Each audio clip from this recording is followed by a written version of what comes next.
That you have to change, you have to adapt, you have to go out there and explore. We have the ability to make the future what we want.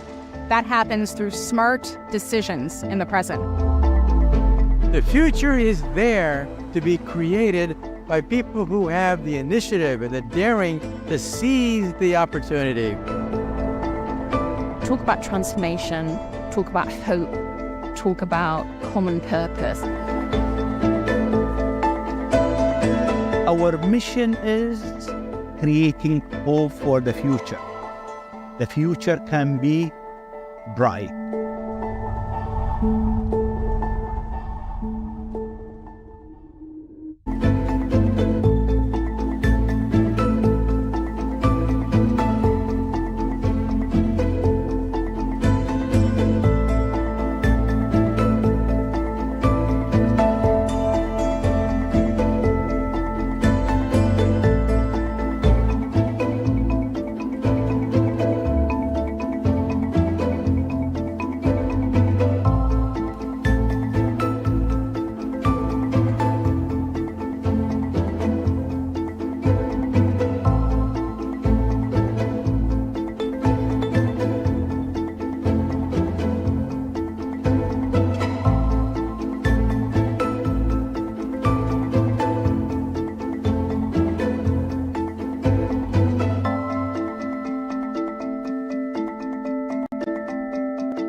Imagine the beginning.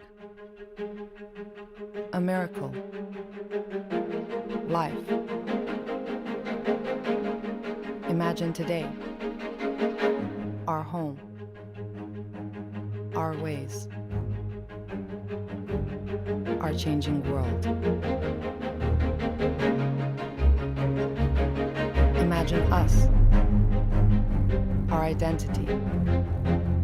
Our struggles. Our purpose. Imagine the potential of creativity, of collaboration, of our dreams. Imagine new systems, alternate realities, moving forward. Imagine our future.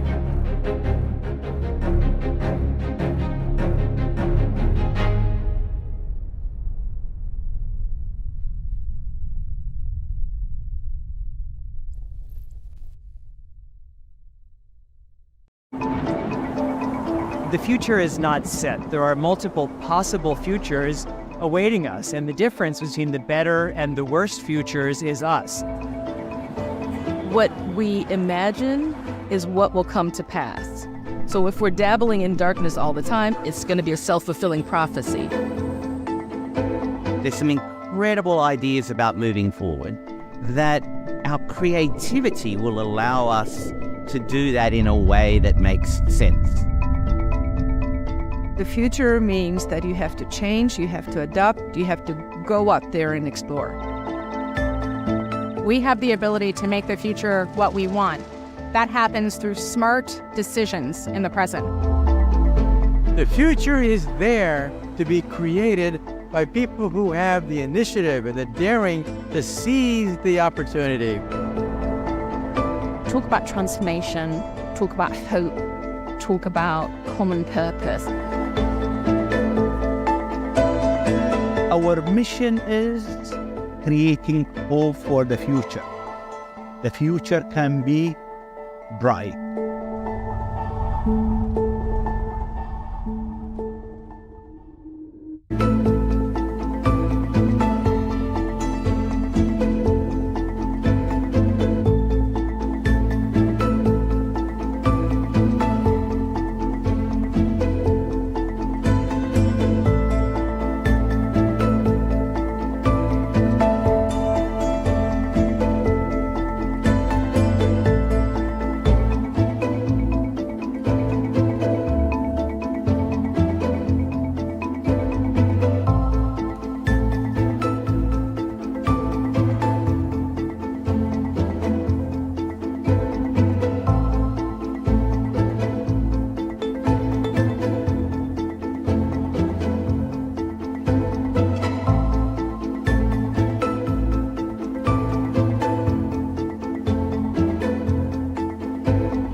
Imagine the beginning. A miracle. Life. Imagine today.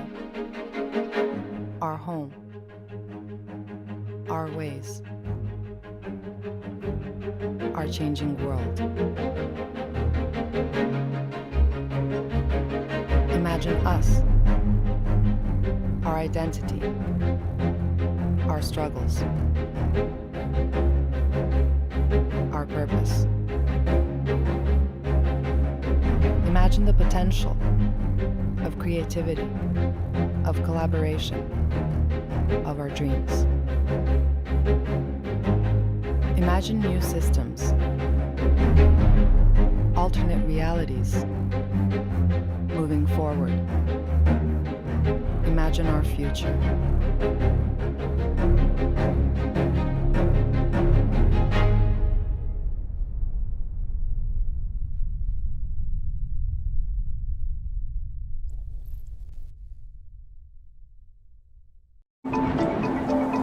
The future is not set. There are multiple possible futures awaiting us, and the difference between the better and the worst futures is us.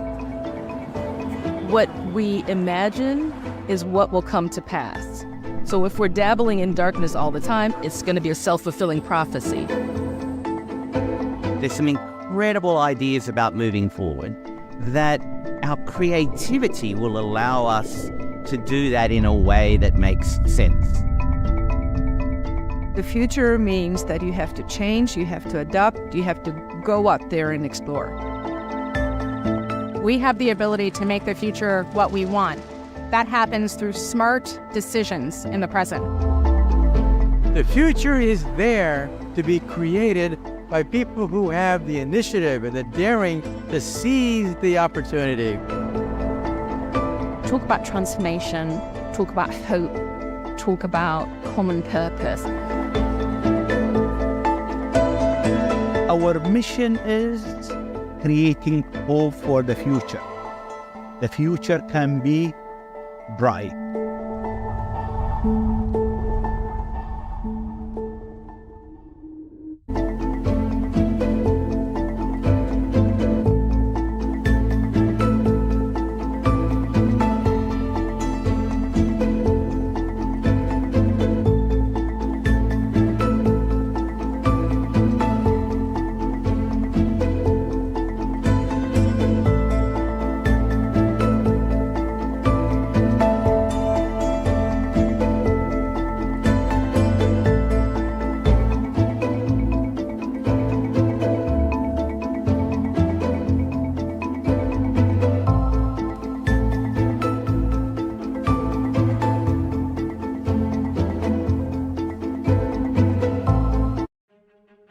Imagine the beginning.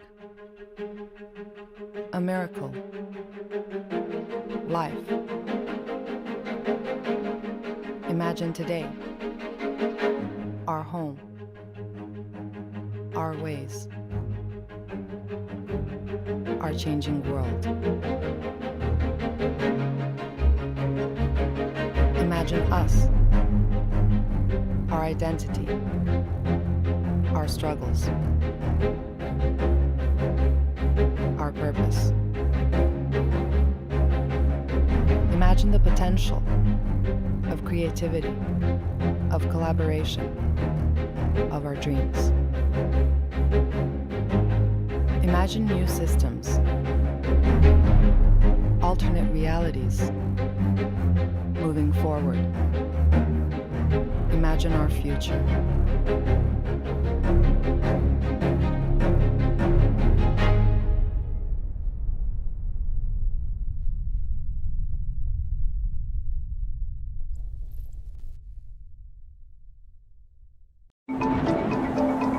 The future is not set. There are multiple possible futures awaiting us, and the difference between the better and the worst futures is us. What we imagine is what will come to pass. So if we're dabbling in darkness all the time, it's going to be a self-fulfilling prophecy.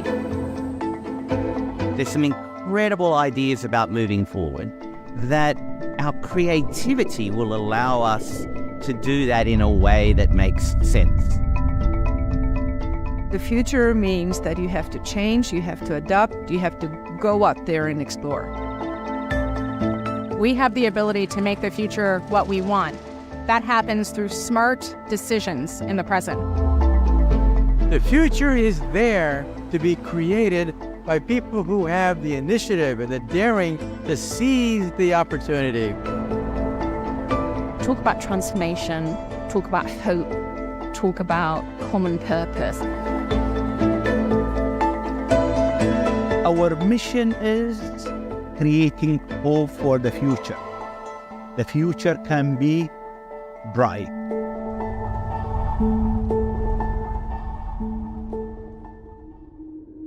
This is the world's largest gathering of futurists, and it's so important because if you don't have a vision of the future, how do you ever expect to get there?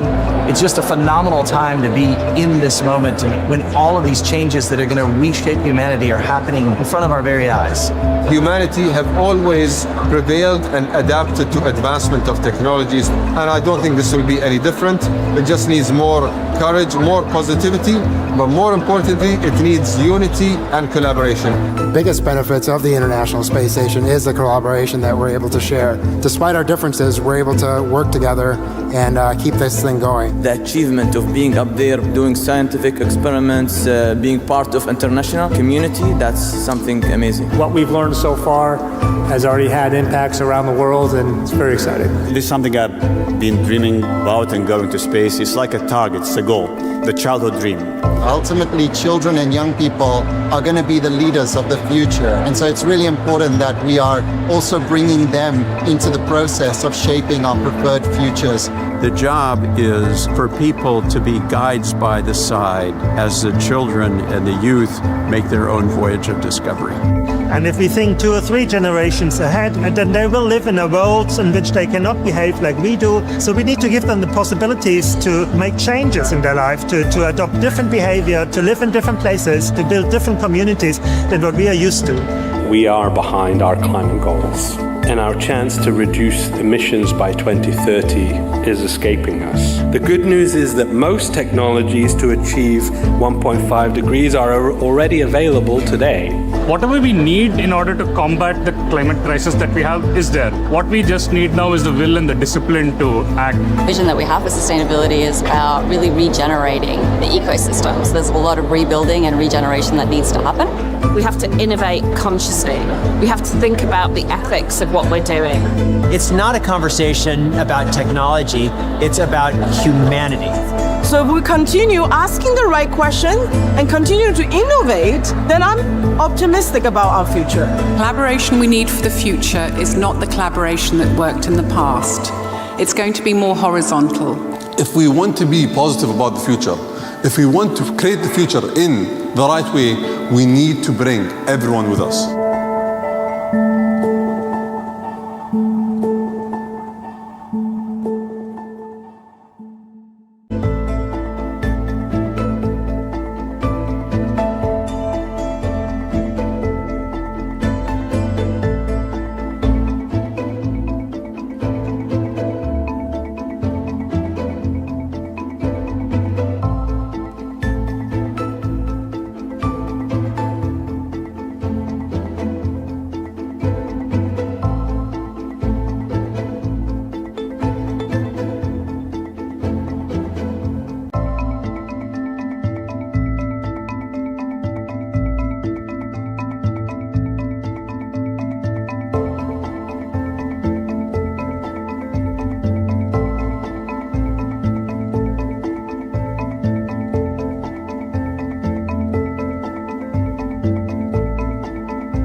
Imagine the beginning.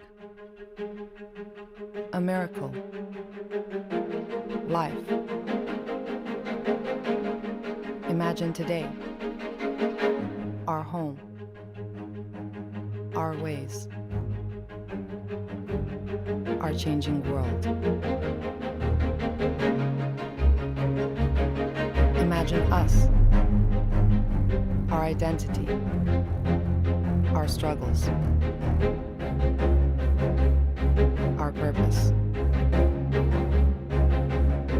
Imagine the potential of creativity, of collaboration, of our dreams. Imagine new systems, alternate realities, moving forward. Imagine our future.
This is the world's largest gathering of futurists, and it's so important because if you don't have a vision of the future, how do you ever expect to get there? It's just a phenomenal time to be in this moment when all of these changes that are going to reshape humanity are happening in front of our very eyes. Humanity have always prevailed and adapted to advancement of technologies, and I don't think this will be any different. It just needs more courage, more positivity, but more importantly, it needs unity and collaboration. The biggest benefits of the International Space Station is the collaboration that we're able to share. Despite our differences, we're able to work together and keep this thing going. The achievement of being up there, doing scientific experiments, being part of international community, that's something amazing. What we've learned so far has already had impacts around the world, and it's very exciting. This is something I've been dreaming about, and going to space. It's like a target, it's a goal, the childhood dream. Ultimately, children and young people are going to be the leaders of the future. And so it's really important that we are also bringing them into the process of shaping. The future is not... Is the world's largest...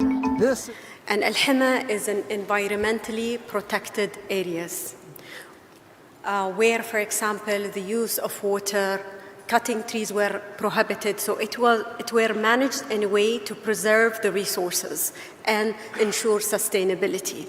So these practices, ancient practices, were not just about conservation, but also about leaving legacy for the future generations. And this ancient wisdom and the forward-thinking approach developed into modern global commitments. So for example, more than 400 charters, international charters refer to future generations. More than 80 countries, they have references to future generations in their constitutions, or they have bodies, entities to save their interests. We know that earlier this year, the UN has endorsed the 8 common principles for the futures, and also the UN is hosting the Summit on the Future next September, which you are part of it, Jacob. Yes, and Her Excellency referred to the Wales model, the Wellbeing of Future Generations Act, legislating to put the interests of future generations at the heart of policy making in Wales. The analogy of the acrobat, I'm trying to think whether or not we've got acrobats in the room. It's a good analogy. Moving to that rich legacy that you have here in the United Arab Emirates of looking ahead, with your ministerial role dedicated to the future, how does this commitment to future generations tie back to the founding principles of the UAE? And in what ways has it shaped the nation's journey? You know, Jacob, the UAE has always adopted the future-oriented thinking. Our founding fathers always had the interests of future generations in their minds and in their hearts. Back then, we were the future generation, and we are enjoying prosperity now because of what they planted back then. And I would love to share with you a couple of stories that are really dear to my heart. So our founding father, Sheikh Zayed, has a visionary approach to environment. Shortly after the formation of the United Arab Emirates, he embarked on an ambitious journey to green the desert. His aim was then not just to preserve the environment or the resources that we have. His aim was to expand it, grow it for the well-being of future generations. And this journey was thought impossible by many international experts, but he was determined because he understood the importance of green space for the environment, for the people, and for the future generations. And because of him, we have now more than 150 million trees in the UAE. And you know, Jacob, this is very parallel to our battle against climate change. As you know, the UAE will host in a few days, will host the world in COP28. Tackling climate change is just like planting a seed for a tree that we may never enjoy its shade, but definitely our children and our grandchildren will enjoy. And let me share with you another story, and I'll bring you closer to where we are today, to Jabal Ali area. Yesterday, His Excellency Umar al-Ulama mentioned an inspiring story about our founding father, late Sheikh Rashid bin Saeed al-Maktoum, building Rashid Port in 1972. I would like to share with you the other part of the story. So in 1976, just 4 years later, he decided that he wanted to build another port in Dubai, which is the Jabal Ali port. This was, for many businessmen, they said they were like against it. They said they didn't see a reason for building another port, like building a port 40 kilometers outside the city center might be adventurous, unnecessary, and might lead to overcapacity and losses. But also he was determined. He said, I'm not building for today. I'm building for the future.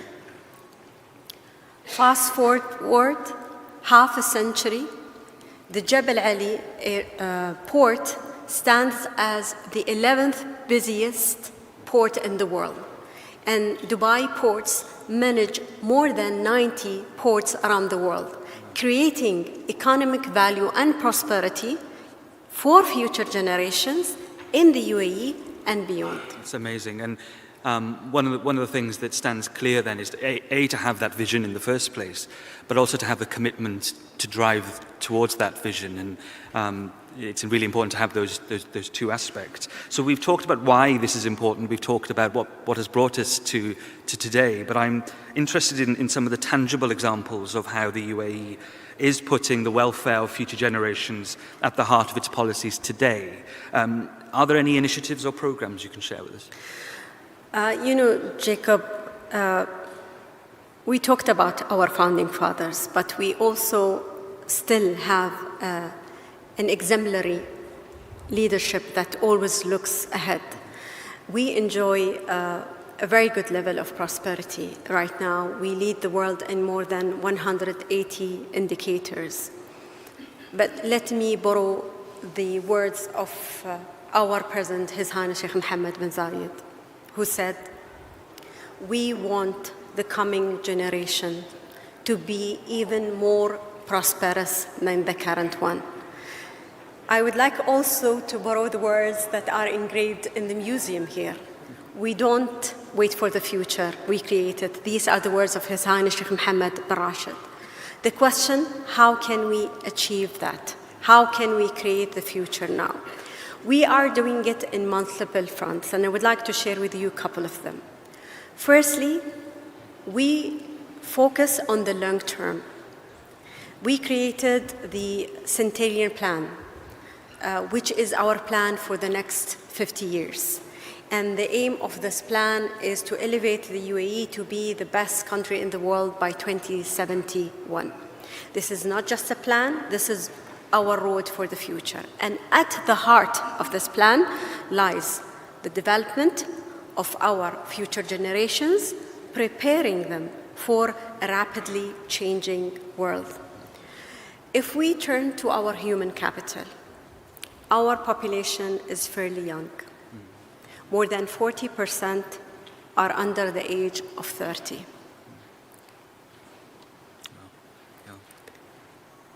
They represent our present and our future. And it's very important that we bring this future to the table. So empowering youth is very central to our agenda. We have a dedicated ministerial portfolio. We have a national youth strategy. We have numerous youth councils, and we have a strong representation of youth in government bodies and boards. It's very important that we don't just listen to the voices of youth, but we give them the opportunity to shape and influence decisions that will create their future. Education is also very important for us. We want to prepare our youth for jobs that don't even exist yet. We want to nurture future generations and prepare them for the future sectors. Yesterday, we had in the forum a very inspiring session about the space. We are keen to prepare our future generation for space. We have an ambitious program in space, a newly established Space Academy.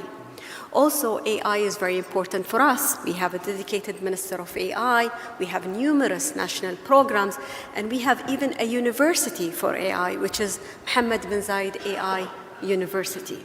It's very important that we prepare them for the future that is rapidly changing. We could spend all day discussing the various programs that you have here in the UAE. It'll be remiss of me, Her Excellency touched on the importance of youth in designing the future. A bit of a plug, if I may, on behalf of the UNICEF team. We'll be launching later on our UNICEF Youth Foresight Playbook, exactly talking to that importance of putting youth at the heart of foresight and decision making. So hope to see you in this room a little later on, and a shout out to my fellows in the room. The clock is red. Her Excellency, thank you so much. Please join me in thanking Her Excellency for her time this morning, and best of luck with the rest of the forum. Thank you.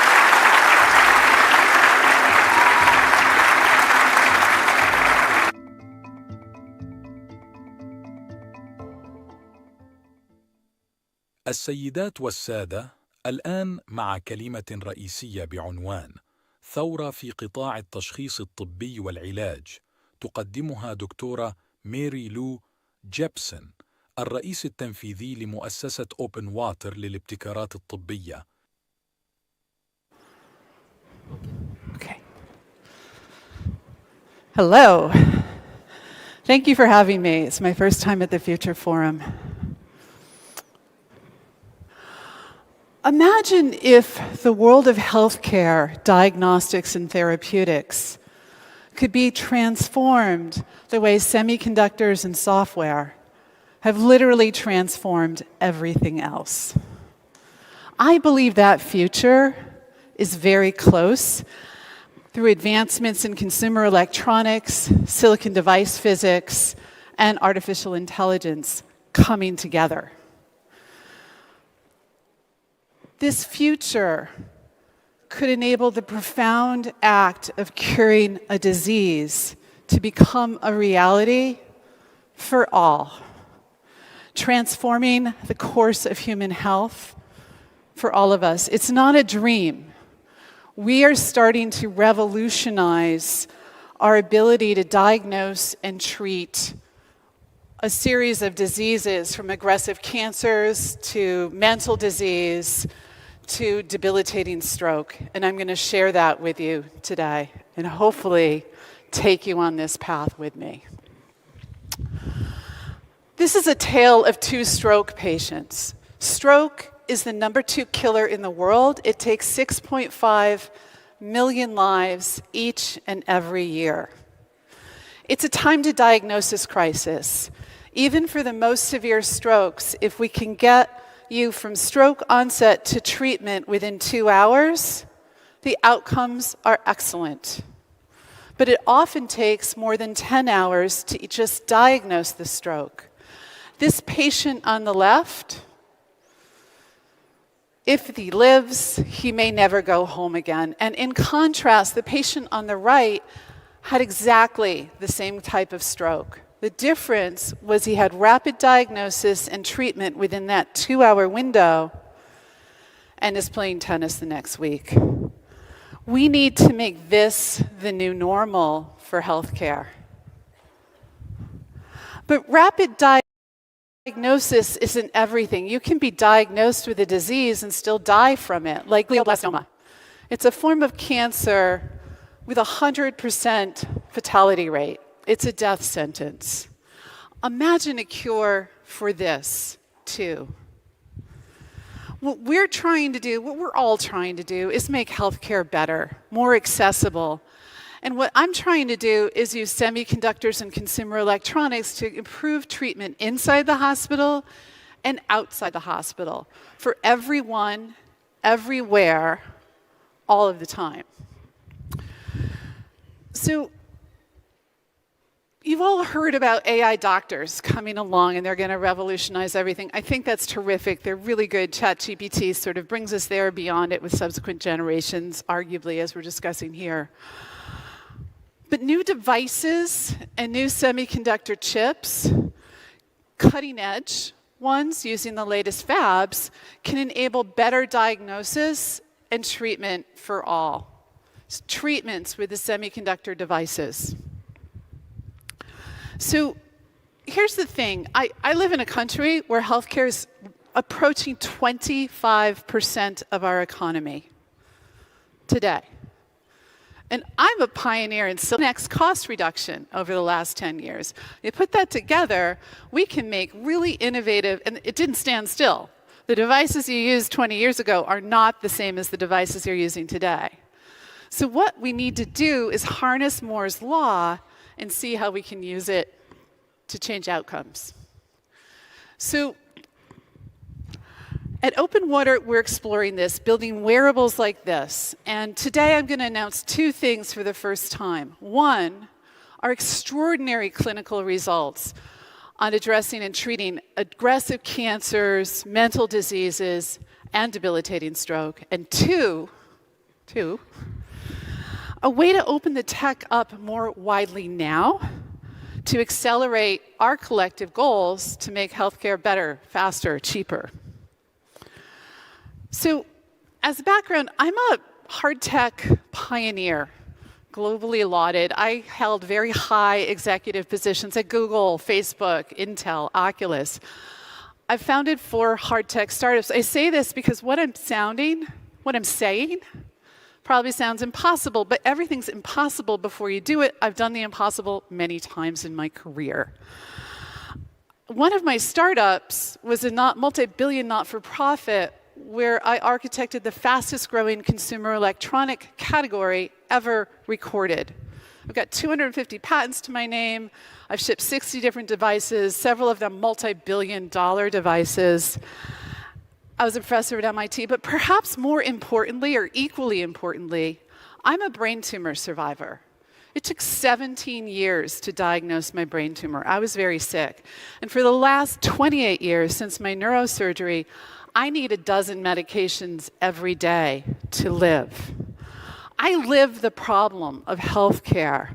I fight for my very life on a routine basis through our broken healthcare systems. So it's not just about me. I've built this fantastic team. It's always about the team. Here are the leaders of various groups at Open Water, and there's more pics of the astonishing people that work in the groups underneath them that I can also share. So our idea, a semi-based platform approach to medicine with a worldwide innovation platform addressing 90% of the diseases that kill us. So here's a contrast in innovation, a modern drug and the modern smartphone. Each took billions of years and decades to develop. What's different is the per unit cost. This new drug, it's amazing. It cures hemophilia in one shot. And that injection costs you $3 million. Contrast that with the modern smartphone that went for scale fast, $1,000 a unit. So what I'm talking about is the natural progression of the devices we've created with the step counters and the sleep trackers, but a step change in the next iteration of silicon that we can use there, meaning silicon and software replace drugs. Really. This step change is what we're doing, and I'll share some results with you today. We use infrared light and ultrasound to penetrate our body. That's been known for a long time. It's been used in therapies and diagnosis for 100 years. What's new is we're modulating the waves in the wavelength of light and sound. We've been designing an 7 years with new kinds of lasers where we can create interference patterns and record holograms of your body, where we can steer and control sonification parameters of ultrasound that have not been possible before that allow us to get to new places in the therapy. So let me talk a little bit about that. The last 7 years of open water, this journey I started 7 years ago, can be rolled up in a single slide, this slide. Let's start on the left, stroke, debilitating stroke. We've proven that we can diagnose that severe stroke in an ambulance. We've been in studies at University of Pennsylvania and Brown University for over a year, measuring stroke patients to see it with the highest sensitivity and specificity ever recorded in a mobile device. We're applying for a CE clearance in Europe. This could be on the streets of Europe next year, we hope. Let's go to the right, glioblastoma, same device. Here, we do a 10-minute treatment on day 1 of ultrasound on the mice that have glioblastoma, human glioblastoma. It's at a very low intensity, at a lower level than has been used on pregnant women and their fetuses for the last 50 years.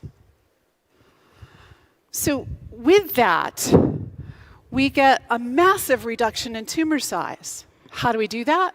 Prior to this, we built up thousands of human brain organoids and ran through sweeps of sonification parameters to figure out which sonification parameters would kill the cancer and not harm the healthy tissue. Unlike most forms of cancer treatment, chemotherapy, radiation therapy, where they harm the cancer, but they also harm the healthy cells. We're not doing that here. We probably need another dose on day 5 to shrink the tumor even better, but these mice have now been through autopsy, they've come out.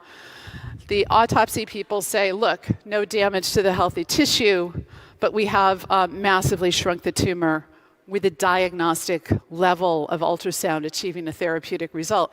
And that same device, at a different frequency, we're using in a trial that's about to be finished at University of Arizona. And with this, what we're doing is turning off overfiring neurons.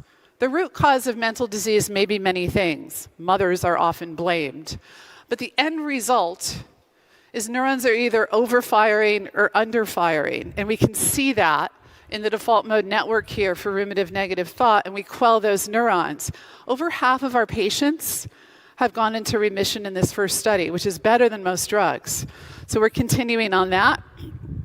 In summary, we could make this outcome the new norm in stroke, number 2 killer in the world.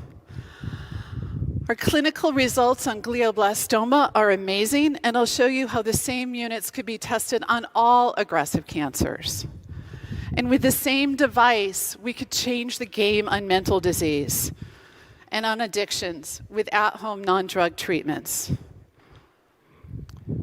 So this isn't a sleep tracker or a step counter with a digital therapeutic on it. Let me show you how it works. In glioblastoma, the main problem is those orange cancer cells hide out amid healthy neurons. And so the surgeon can't take all the neurons out or you don't have a brain. But they have different mechanical properties. And we can exploit those mechanical properties like an opera singer can ping this wine glass, figure out the note, sing it, and burst that wine glass and harm nothing else in the room.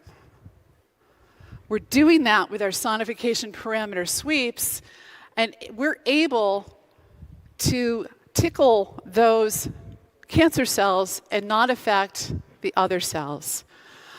These cancer cells, they're rickety ships. They can't take it. They compress and expand until they burst apart, and when they do, they release proteins that vaccinate your body against the very cancer you have. It's amazing. We also craft these sound waves, and by delaying the phase of the wave from emitter to emitter, we can steer the sound near or far, right and left, and focus it however we wish to reach any place in the body or brain we wish to. We can also, by shifting the frequency, as I've shown, do that to turn on and off neurons.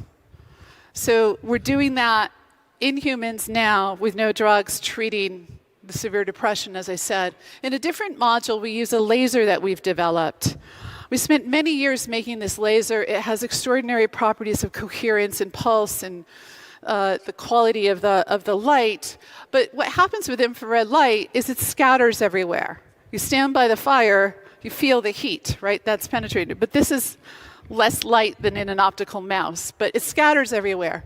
We designed this laser to work really well with a $1 camera chip that's shipping in all of your smartphones that sees in the infrared. And the really unusual property about it is it has pixels the size of the wavelength of light.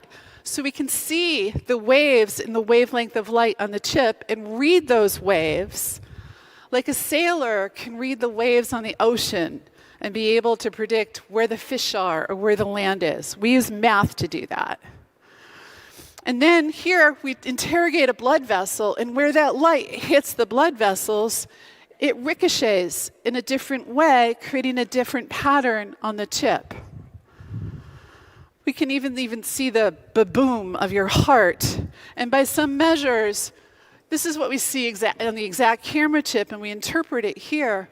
We're seeing blood flow fidelity by some measures with 200 times better fidelity than a multi-million-dollar MRI machine or a CT machine or a Doppler ultrasound scan.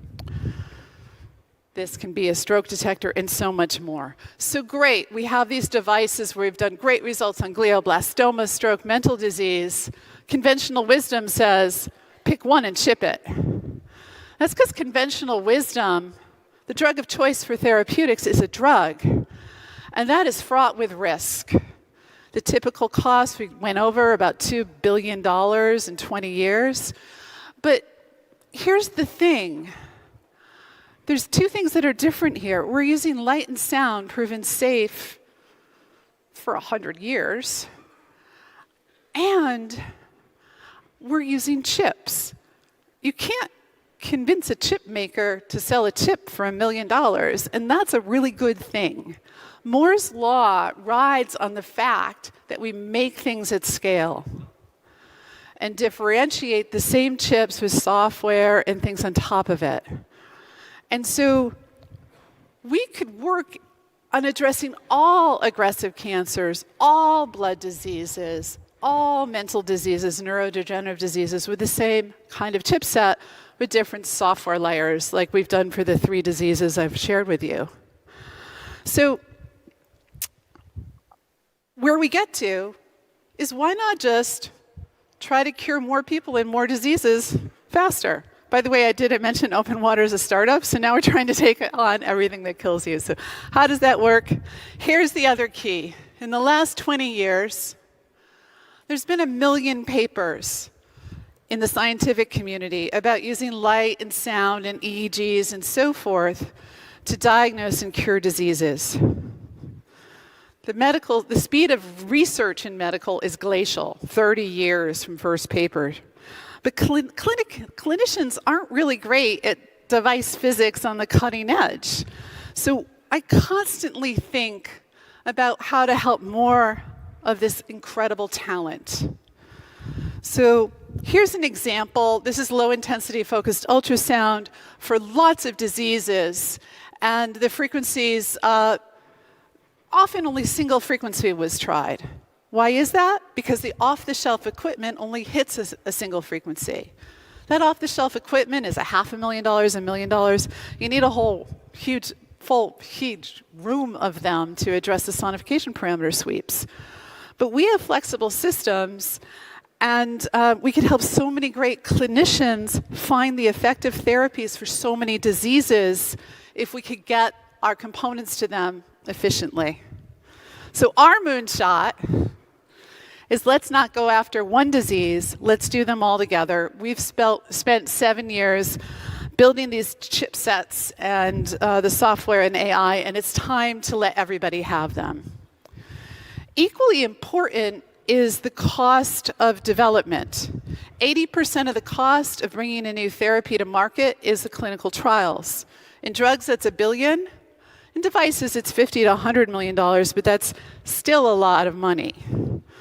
But a platform with shared data can massively save cost. We could get 3 to 10x lower cost structure because the regulatory bodies sharing the safety risks across the platform need fewer patients. It's an exponential. So also, we can combine the 100 years of safety data across infrared light and ultrasound to add to that mix. So we're letting everybody have access. By doing so, we get an exponential, lowering the component costs, as I've said, and the regulatory costs in an exponential way. Better, faster, cheaper. An open ecosystem will be a vertically integrated silo mode approach in medicine as it has in nearly every industry. Imagine it's 5 years from now and a new country wants to get better outcomes for their health, or a hospital or pharma chain wants to accelerate their research, or an AI firm needs better training data. In each case, having an open, trusted ecosystem in place will be their preferred path. At its most basic, we're using light and sound to penetrate your body and writing Moore's law to enable better modulation here. These devices could enable a silicon hospital for use inside and outside of the hospital to everybody, everywhere, all the time, with the AI doctors that are coming and with the components you now know about. This also enables brain-computer interface non-invasively. We are reading and writing neurons right now in humans. That is brain-computer interface. We'll up the resolution. That has profound implications. In terms of ethics, we're working to assure consent and mental privacy in their use. So I hope you're asking, can we have this tech? And the answer is yes, you can have this tech. Everyone can have this tech. We have some modules now. We'll have more next year that we can supply you, or we can help you make your own, whichever you prefer. We've all grown up in the semiconductor software revolution of the last 30 years. This could be a better way to get better healthcare outcomes globally, faster. Let's do this faster. Let's get you units for whatever diseases you want to work on, and let's speed up solution, and let's do it now. Thank you.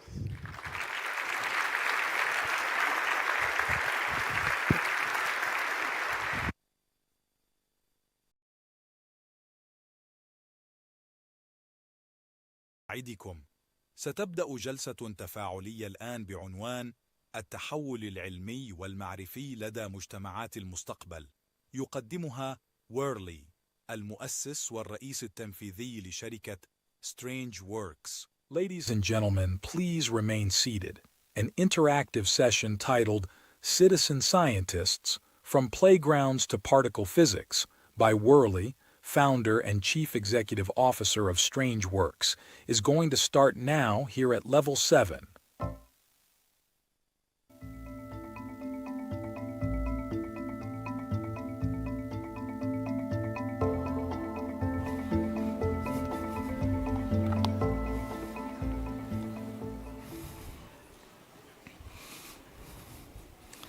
Good morning.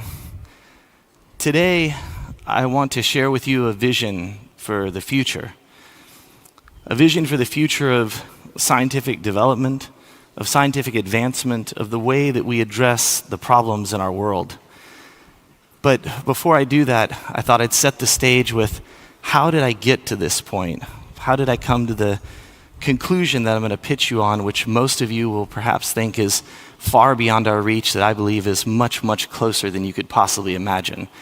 And how I got there is, I have 2 new young children, ages 7 and 6. Now I have an older child, 27. But when I had that child, I was very focused on my career. I was trying to make a name for myself. I didn't really think about a lot of the bigger problems of the world. And when I had these 2 young children, it occurred to me that they're going to grow up in a world of inheriting a bunch of our problems. Societal problems, political problems, environment problems, disease, etc. And so, to set the tone, I believe that humanity is in more crisis than it realizes. I think that there is an inertial effect to crisis, much like there is in economic movements or other things where actions we've taken many years ago won't show up or be on our radar for another few years, maybe 5, maybe 10, maybe 20. So one of the problems I thought about was during COVID was pandemics. Pandemics are a huge, huge thing. 38% chance that we'll have another COVID-19-like pandemic. So you look at that and you say, what's the effect on the economy? $8.2 trillion in loss because of that. This is a big problem. This is a huge thing, not just for people, not just because of the loss of life, but because of the effects on the economy, which linger for years and years after. There's a 3 times chance that we'll have in the next decade increasing number of pandemics. And so I thought about that, and then I thought about the climate. Everybody is worried about climate. COP is happening here. This is obviously a concern because 75% of our land environment and 66% of our marine environment has been affected by us, by humans. 50% of the CO2, we've had a 50% CO2 increase since the industrial age. Now, you get with a point on, whoops, there we go. This is putting 1 million species at risk of disappearing. Obviously an effect. You know, in the museum here, on my visit, I did an interview where they had the DNA collection of so many species that people could come and play with. I thought it was an amazing exhibit because I don't think people understand the effects of losing even something small in the Amazon or somewhere else on the planet long term. And this affects all of us. This affects all of our children. Then I thought about energy. And I thought, you know, we've had a 50% increase in the world's energy consumption by 2040. This is natural. We're advancing as a species. We're doing more things. You think this is an energy increase? Wait till we go beyond the stars. Wait till we start trying to colonize other planets and move to be a multiplanetary species. It'll take huge amounts of energy, huge amounts of resources. In 2022, we used 604 exajoules of energy, right? This is a 1.1% comparison to 2021, but it doesn't take into account that our population is going to soar, and as the population is soaring, as we develop things like, you know, the continent of Africa and other things, and more places become more industrialized or more active in the economy, we're going to have more people and we're going to use more energy. 33.6 gigatons of CO2 emissions. This is excellent. I think people are working on solving this by doing carbon capture. I don't know that that's the solution, and I'll get to that a little later in the presentation. And after energy, I thought about food. Food is something we don't think about, but every time I go to eat in America, I get a plate that's big enough to feed a family of 4, right? It's why I have this belly now. And it disturbs me that, you know, 34% was a 34% decrease in agricultural production in Africa of food, a continent on the rise that we should all be looking at and investing in. There was a third of the food produced last year wasted. So how can we sit here and complain about people starving when we're wasting a third of the food that we produce, right? It doesn't make any sense to me. And 24% of those greenhouse gases we talked about come from agriculture and agricultural production. So there's so much opportunity in preparing for pandemics, in looking at the environment, in looking at the way we produce energy, and in food. But that led me to disease. Disease shapes the human condition. There's 1 in 6 deaths caused by cancer, something almost everyone has been affected by or knows someone that's been affected by, but we still don't have solutions for. What is our solution for cancer?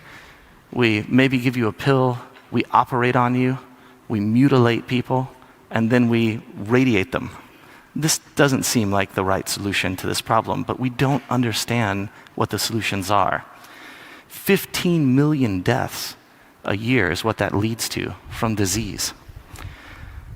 And $1 trillion in healthcare spending in 2024 to help mitigate the results of the pandemic. So healthcare, another area that we really need to think about, we really need to focus on. And this leads me to my hypothesis.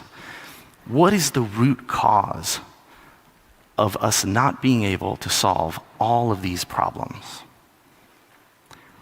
What is the one thing we could do? And as I thought about this, I started thinking about how I got to where I'm at in my career. I didn't take a traditional path. I'm a high school graduate. I never went to college. And now I work in quantum computing. That all makes perfect sense to me. But I thought, what is the root cause? And the root cause is simple. There's a lack of scientists. A huge lack of scientists in the world.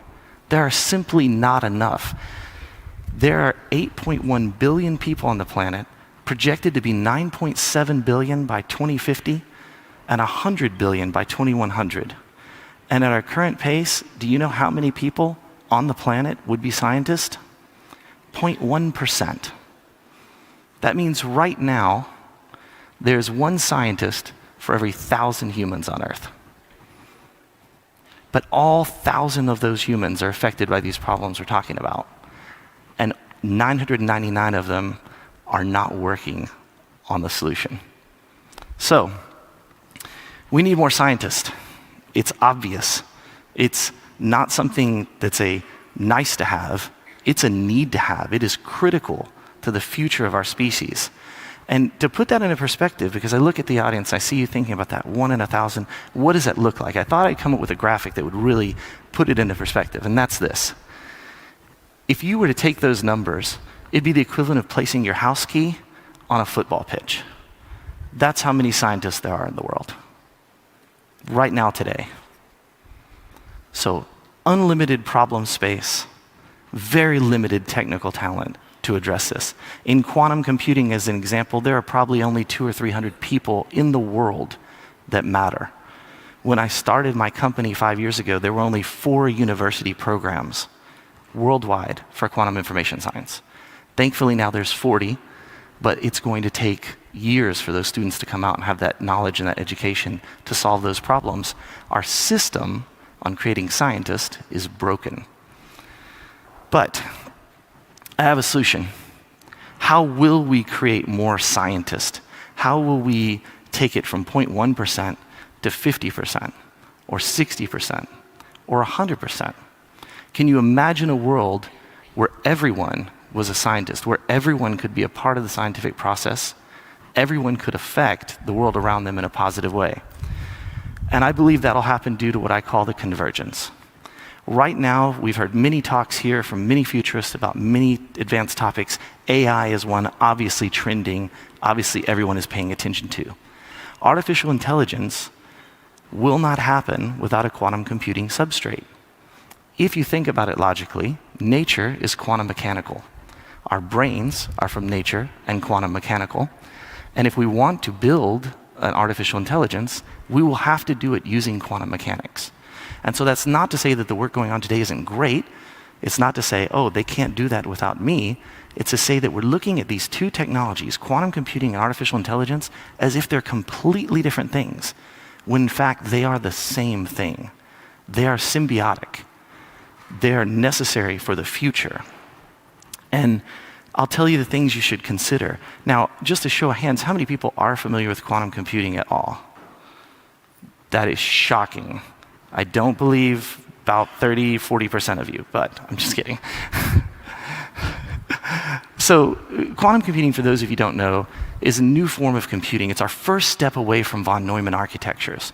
What that means is that everything from your cell phone to the most advanced supercomputer in the world works on a single architecture we created in the 30s, okay? And these computers are incapable of solving what we call intractable problems. So what's an intractable problem? One that's often used as the traveling salesperson.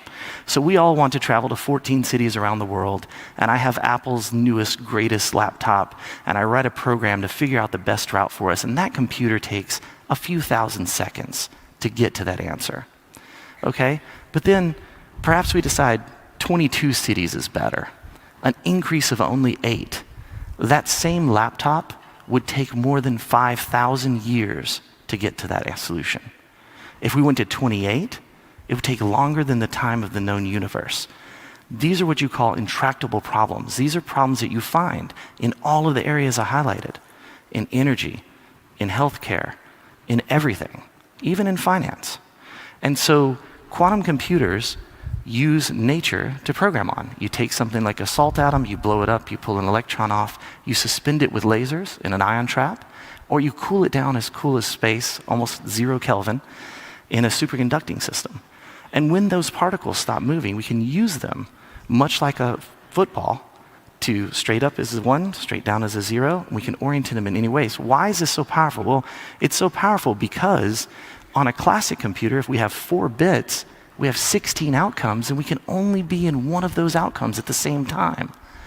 But if we have 4 qubits, 4 quantum bits, we still have 16 outcomes, but we can be in all 16 positions at once, giving us infinite scale of compute power. And it gets better than that, because not only can we do that, but if we have 4 bits and we add a 5th bit, we have 25 outcomes. But if we have 4 qubits and we add a 5th qubit, we have 2 to the n the number of bits. So these things scale exponentially. They're not going to make the cat videos on YouTube faster. They are probably our best chance to cure cancer and address the problems we have with the planet. So that leads us to artificial intelligence. Now, artificial intelligence is something that's hotly debated. The ethics of it, all of the things. But the thing I'll tell you is that what we have right now is more like a really, really smart parrot, right? It's not quite what it's being billed as. I see all the fear. Sam Altman had the drama last week where he was, worked there, then he didn't work there, then he worked at Microsoft, now he works there, maybe at Microsoft, maybe somewhere else. It was very confusing. But I wasted my entire weekend following that. But one of the things that came out of that was a rumor of a thing called Q, this AI that somehow magically had developed itself within OpenAI that they were so scared to let out to the world. Look, I can promise you, no killer robots anytime soon, okay? As a software engineer, these things trick your perception into thinking they're much smarter than they are. When you get an answer from ChatGPT and it's not the right answer, it's because you don't know how to use it. It's not an AI. You can't just ask it anything. You have to have context. Imagine that I have a giant database of all the world's information, and then I just say, here's a random question, no context. Of course I get the wrong answer. So artificial intelligence is key, and we're probably going to see AGI very soon. I would say for sure in the next 10 years, possibly before 2030. An artificial general intelligence, that would be what all of you perceive now to be AI. That would be revolutionary for our species and would lead to the development of a superintelligence at some point in the future. So these two technologies are going to combine. You can't have quantum without having an artificial intelligence research help us explore the quantum landscape. There are dozens of problems we haven't addressed, from decoherence times to noise, on and on. And artificial intelligence is already building algorithms that don't run on classical infrastructure. So we need a new form of compute. And as I said, these two things are symbiotic. They are one and the same. So what does this lead to? This leads to what I am dedicating my entire life to, what I've spent the last 6 years working on and will spend the rest of my days working on, which is changing everything. And everything is about to change in a massive way that people can't imagine. Large language models are awesome. They contain all of this data. We have all of these debates of copyright. Japan recently said if something is taken into a large language model, it's not a copyright violation. If you use AI to create something, you can copyright it. I think it's the best regulatory framework for this age. But we worry about them. But think about what large language models do. They give access to every bit of data in the world to everyone, okay? They give you this as this gift, but you can't really perfect it because you don't have a way of turning that data into an application. And that's where co-pilots come in. Co-pilots, GitHub recently did their universe presentation. They said, we're going to refound the company, founded on Git the first time, now we're going to refound it on co-pilots. So co-pilots help you develop code. They can answer questions about your code, they can inspect your code. My son is 7 years old, now talks to ChatGPT to talk to a co-pilot to build code for a game that he's building. My son does not know how to code. He doesn't know how to do art. He can take a drawing that he makes, which is, as I tell him, wonderful. It's a beautiful drawing. And he can take a photo of it, And he can send it to ChatGPT and have DALL-E make it into actual production quality art that he could use in a game. This slide was made with DALL-E and Midjourney combination. So this is giving this amazing ability. So we've got all this data, we now have the application of the data. What we're missing is the execution of the application. And that's where natural language comes in. In the next 2 years, not 20, you will see programming switch from people who know Go and Python and other languages to people who just know English or Spanish or Mandarin or Arabic. These are going to be the 4 languages I see as dominant in the programming landscape, ranked basically because of their popularity, right? How many people have access to them. So what does this mean? This means we don't program computers by sitting down and creating flows and users. We now program computers by talking to a computer. We now program ChatGPT or Claude 2 or whatever you want to use as AI, and you can go to those today and you can say, give me the code for the classic game Pong that runs in a web browser. And it will spit that code out faster than any human developer could possibly imagine. And so that's a neat trick, but think of the impacts that's going to have on the development of software moving forward. We're going to see the age of citizen scientist. We're going to see an age, and this is my vision, in where all of you can be affected by a problem and can now affect that problem. Where you can have, for example, my mother was diagnosed last year with breast cancer, 15 months ago. And she's doing wonderful. And we didn't do any of the normal stuff. But part of what we did in the research was I talked to the machine. We came up with a completely different treatment plan. 15 months, she's cancer-free. She's taken a little pill. She didn't have to have a mastectomy. She's never been radiated. She didn't have to do any of that. Okay, so what if you had a problem that affected you? Maybe it's environmental, maybe it's energy, maybe it's disease. And what if you could be a part of the solution of that problem? What if those 8.1 billion people on the planet were all scientists or could all affect science using only their imagination and these amazing tools that we're sitting on the precipice of? This is the vision, sort of. The real vision is, we always say our children are the future. We think of this, we say, well, we've got to educate our children on all these things and raise them and give them the tools they need to succeed because they're the future. I disagree. I think the children are going to be the now. I think that the inevitable outcome of this technology is that children are as impactful on our world as we are. That someone 9, 11, 13 could come up with something that is almost Nobel laureate level. That is science that will change the world. Why? Because children have things that we have lost as adults. First, a lot of us have lost our imagination, right? Everybody says, oh, this is innovative, this is imaginative, this is whatever. You were there. You used to ask curiosity questions. You used to imagine things that people said, oh, that's not possible. And they said, now it's not possible. Now, let's go explore what they're imagining. Let's allow these children to become part of making the world a better place. Because it's arrogant of us to say as adults, well, they're just a child, right? They are going to have more abilities. Think of the generation that grew up on the internet, and now think of the generation that grows up with AI. It's orders of magnitude of impact larger than what we've seen in the past. They're collaborative. They're not racist. They're not worried about what religion you are or where you live. You're just another kid. So they're highly collaborative. So they're going to continue this collaboration on a global scale, year after year, impacting science in ways we can only imagine. And that is really important. I mentioned curiosity. This is the new superpower. I hire for 3 reasons at my company. Number 1, cultural fit. I want to make sure that you can get along with everybody you're working with. Number 2, I want to make sure that you're competent. I don't care about your years of experience. Maybe you've done it for 30 years and you've never been good at it, but nobody's told you, okay? But the last thing I hire for, and it's the hardest thing, is creativity.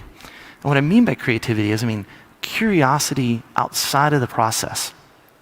Curiosity that leads you to say, not we've always done it that way, we should do it different, but maybe before you even set foot on the journey, rethinking the path of that journey. Really thinking about this. And I hear this from my kids all the time because they ask the best question ever. It's super succinct and has almost no answer ever, and that is why? And if you can answer that question, then it is followed up with another why, and then another why after that, and another why after that. Okay? This is something we should be encouraging. We should be instilling this as a good thing into our children. And they will use all of this to create innovation that will drive humanity forward in ways we can't possibly imagine. I recently wrote a white paper, as in the other night in the hotel room, for my visit to the Vatican next week, where we'll be talking about quantum and AI and all these effects on the world. And the white paper is entitled On the Arrogance of Man in the Age of Thinking Machines. Because all of this doomsday that you hear, all of this fear and uncertainty and doubt, is driven from a very human emotional place. It's not the thinking of a machine, right? Machines are going to take over and launch nuclear weapons. Why? They're going to take the financial system over? How and why, right? There's so many questions. We have never made an accurate technology prediction in the history of our species. Not one. From electricity was going to burn every house down, to the automobile would have no market, on and on and on. We're really bad at predicting the future, which is why I thought coming here today and predicting this was a smashingly good idea. But this again leads us to what is going to happen. We're going to have generations of what I call QAI natives, quantum AI natives, where they just grow up in this world. I see it in my kids. They are my inspiration. You know what inspired this idea more than anything? When my 7-year-old was 3 and he walked in the kitchen every morning, he said, "Hey Google, do this thing," or "What's the weather?" or whatever. And I realized our children will not be typing on keyboards to program computers. They're just going to talk to them. That's how they're growing up. Google, Alexa, Apple Home, all of these things, they just speak to it. It's the interface that they know. It's a natural language interface. So I think the biggest thing that's going to distinguish this kind of timeline of science where we go from where we're at with 1% of the population, so many more scientists, will be empathy. And I think one of the things we're not looking at about is AI as a species and not as a technology we consume. Now, this is a very interesting topic that causes all sorts of debate, but I think our children will grow up seeing this as a collaborator, as a partner, not as a tool. And I think that distinction is extremely, extremely important, especially if you think of the natural conclusion of where all of this will go. And so I encourage you to think about having empathy in your thinking when you're talking about these technologies. Start looking at this one differently, not something you consume, but something that you collaborate with. Because when I was young, I was raised a very certain way by my parents. I've ended up in a different path. Why? Because at some point in my future, in my past, I looked at my future and I was actually intelligent and I thought, do I believe the biases? Do I believe the beliefs of my parents? Do I have my own beliefs? I started exploring a cognitive landscape. And this is what an AGI, this is what a superintelligence will do. You're worried about the bias being programmed in the machines? I would worry about that for the next 5 years. Because probably around that time, these things will become intelligent enough that they will start making their own bias, their own decisions people think of now. But again, I think this is the future. So there are a world of endless impossibilities out there. Scientific solutions we can't even dream of. Quantum computing and AI are not technologies for the problems of the past. They are technologies for the opportunities of the future. That is very, very important to remember. And to show you the power of that, you were all handed this handout, I believe, yes. And this is a little trick we came up with at South by Southwest earlier this year. We built an AI to build e-zines for conferences. And so everything you're holding in your hand, the artwork, the stories, every single component, the layout, does the story go in the front? Does it go in the back? Where do the ads for my book go? Where does the profile about what I'm talking about go? All created by AI. The only difference in this brochure you're holding now and the ones we've done earlier is that AI usually sends it to print but we wanted to print it on sustainable paper here in Dubai locally, and so I had to do that by sending the PDF in an email manually, but that is the only bit of effort I made. Time to completion for this, little under an hour. So now think about the impact of that, and think about what that means for science. Think about ideation. Think about research. What if I don't have to go search the archive for papers on how quantum computing can be used in chemical engineering? What if I can just say, go find me all the best research on quantum computing and chemical engineering that applies to the thesis I'm putting forth? And it was just done for me. I go to bed, I wake up in the morning, I have all the research there. Now I don't look through 100 papers to find the answer. I don't even look through 10 papers. The answers from within the paper, from within a paragraph, from within a sentence are now elevated to my visibility. This changes everything in the world. This changes our future.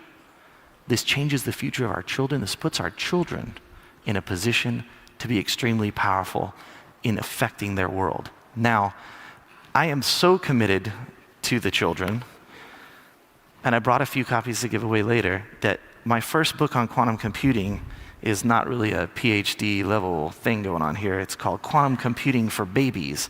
Starts with, this is a ball, can be red or blue, okay? Everybody laughed when I did this 5 years ago because it's cute and it's funny. But this is because I honestly believe we should be teaching our children quantum mechanics and quantum computing and artificial intelligence today. You know, my second book, everybody was saying, oh, what are you going to do? It's quantum computing for dummies. Why did I write a dummies book about quantum computing? Because I wanted to argue with every physicist I ever meet from here forth. I thought this is the way to do it. Follow babies with dummies. But why did I do it? Because teenagers and first-year college students read these books. Because these are the people we need to be affecting. I'm not saying it's too late for us, but we need to be focusing our educational resources, we need to be focusing our financial resources, we need to be focusing our scientific resources on creating a massive amount of scientists injected into the system. We want quantum computing to change the world. It's not going to happen with 300 people or 300,000 people. It needs millions of people. We want artificial intelligence to take root. Sure, there's a couple million people working in artificial intelligence. What does that number look like against the 8 billion people on the planet that could have ideas, that could be having agency in the development of this technology, that could be helping advance it, helping make it more diverse? I want all of you to leave here, and I want every single one of you to research just a little bit of quantum computing. Reach out to me. I'll send you videos. I'll send you materials. We're building a new website just to help with this. But I want you to educate yourself, because you will not be prepared for the convergence of these two technologies if you do not start preparing now. It will not be like the past. 1959, Jack Kilby invents the integrated circuit. Before that, you bought transistors one at a time. Okay? From there to now, take that timeline, compress it as hard as you can. Smaller and smaller and smaller and smaller. And sometime in the next 10 years, everything that happens in the past 50, 60, 70 years with computing happens again. A completely new start, a completely fresh start, and a start that will change the course of our humanity. Thank you very much. I appreciate your time.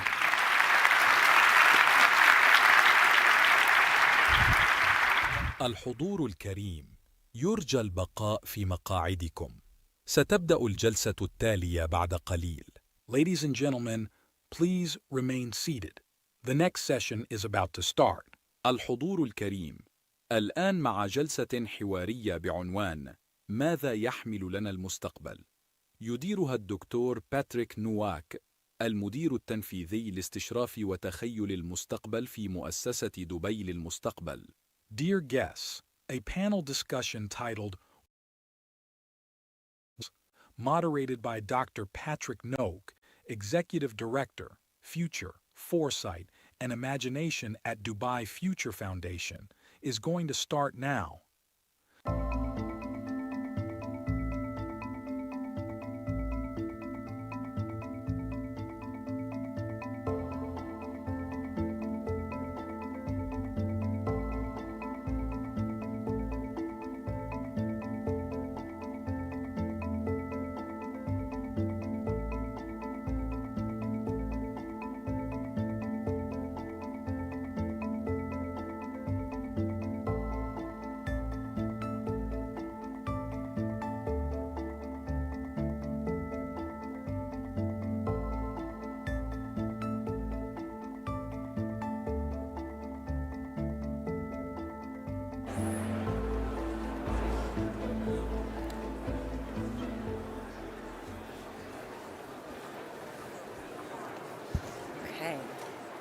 take some water first. Here to go.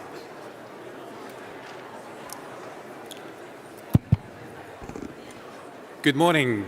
Good morning, everyone. Welcome to the last session on Level 7 here at the Dubai Future Forum.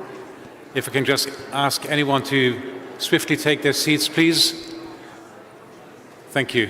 Thank you so much. So thank you and welcome to this session here. Its ambitious title is, What Does the Future Hold for Us on Planet Earth?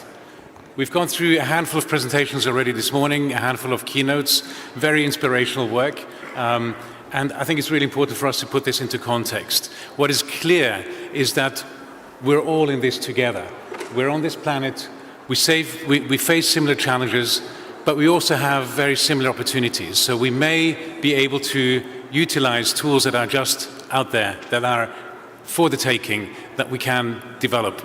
I think it's clear to say, it's fair to say that the future is uncertain. We're not going blue-eyed into the next several years and decades, but I think there's also some sense of an opportunity that there's something that we can shape, that there's something that we can do about the kind of future. Just a few days ago, the United Nations have indicated that we are looking into I don't want to say the abyss, but we are not going to we are going to go beyond the 1.5 degrees. We're likely to be within in the next decade or so. So the implications are going to be critically important for us. So it's really a time for us to think about what we can do, as we mentioned earlier, some of the presentations that we've heard, but also what should we do as we look to some of the very basic, some of the very fundamental aspects of our lives. And this is what we're here to discuss with our three panelists this morning. The reason I say some of the very fundamental, very basic aspects is because, from my point of view, there are things that bring us together. It's about nature, it's about food, it's about the system, the surviving, the very basic surviving. And so with that, I'd like to welcome and be grateful to the panelists that joined me here this morning. From my left, Dr. Ismahan El-Wafi. She is the outgoing chief scientist of the Food and Agriculture Organization and the incoming managing executive director to the CGIAR, which is a partnership of international organizations looking at innovation in agriculture, in food systems, and in water. Over to the left, then, we have Christine Gould. She is the CEO of Thought for Food. I just had to make sure I get this right because it's clearly play on words. CEO of Thought for Food, which is looking to help and accelerate startups in the innovation space of food systems. And then to my far left, to your right, we have Mark Buckley. Mark has established the Aloha's Foundation. Aloha's Regenerative Foundation. Thank you so much. And Mark is one of those people who takes a systems view, a systems approach to life. He's also one of the pardon me.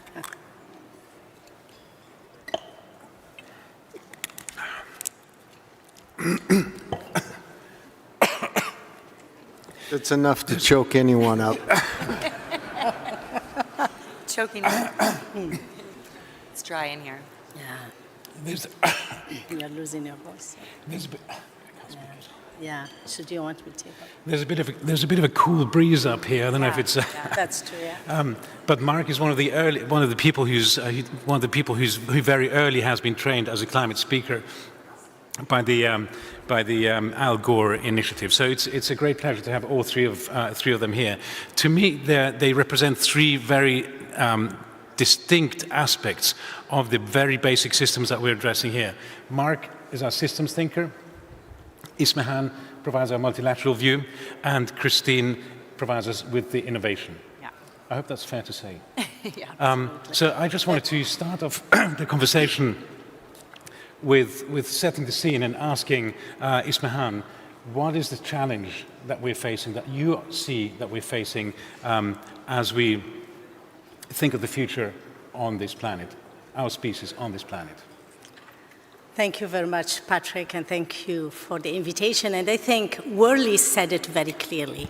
I think he explained very well how humanity is in a crisis, and that crisis comes from different fronts. There is the climate crisis that is really the big elephant in the room, definitely, but there are many other crises, and we can easily spot them. So the growing population will require more food. We have already exhausted most of the resources we have on this planet, and we need really to rethink the way we consume, the way we produce food, the way we get it around the world. So we need a different system completely. The system have failed us as human. Right now, we are producing enough, but still wasting about 30%, actually it's exactly 34%. We are losing 17% of it on the farm, and we are losing about 17% of it in the processing or in the houses. But how could we produce more with less? How could we change our views to food to become our health instead of separating food from health, whereby we are eating to survive, and then we are going to the health sector to get medicated. So I think really we need a paradigm shift in the way we are looking at food, and we are really to go almost back to nature, go back to how we used to do it in the old days, whereby we produced different things, and our food is our health, and our food is our life. And I think really here what I want to really talk from the multilateral side. Today, we have about 783 million people that go to bed hungry. So when you think about it, in 2023, we are failing humanity completely. And only between 2019 and 2022 or 21, just pre-COVID and post-COVID, we got 120 million more people that are going to bed hungry. So I want to just end up here by saying, in the old indigenous people, tribal communities, they said if one person go to bed hungry, it means the community failed. So if we think about it as a planet, as a human being on this planet, as the most intelligent species on this planet, if we have 783 million people that go to bed hungry, it means we are failing 783 million times every day. So the challenge is daunting. Christine, what is the challenge in terms of innovation to overcome all of these massive numbers, the numbers of people who go to bed hungry? What do you do in order to, well, what are the challenges, first of all, before we look at the opportunities? We'll jump into the challenges, although as I work with entrepreneurs, my default setting is more on the optimistic solution side. But we are in a crisis. It's been described as code red for humanity. That was the language used by the IPCC to describe the climate emergency. Our food systems are at the core of this climate emergency, and if you think about, that phrase, all systems are under threat, that means our food systems, as well as our economic systems, our social systems, our cultural systems. You mentioned, rightly so, that food systems are responsible for 1/3 of all GHG emissions. They're also the most affected by rising temperatures and changing weather patterns. So we really, if we want to have a chance of climbing our way out of this emergency, if we want to have a chance of addressing our 17 Sustainable Development Goals, we need to start with food. And food is the biggest lever we have, actually, to solve our global challenges. So we'll get to some of the things that give me hope in a moment, but those are the challenges. And then I just want to add one last thing, because you asked specifically about innovation and investment. We need innovation. Our food system is very entrenched and subject to a lot of inertia. We've been playing by the same rules for decades. There's a lot of behemoth organizations that hold a lot of power. Venture capitalists do not know how to invest in this sector. And we're feeling that very strongly right now. There's a drought of funding for startups, and a lot of it has to do with a misalignment between the expectations of investors and capital holders with the needs and realities of this sector, which is very complex, very diverse, longer timelines. You're dealing with stakeholders that are hard, to change habits around, and that's farmers. The average age of the world's farmer is over 60 years old. Bringing digital solutions to them, it's not easy for them to take on. It takes some time. You have consumer acceptance issues when you're talking about something as fundamental as food. You really do. You're speaking to people's hearts and health. So it takes some time for people to get their head around food technologies. There's regulatory issues, and of course, when you're going through regulations, it's not just human health regulations, it's also environmental regulations, which is, unique.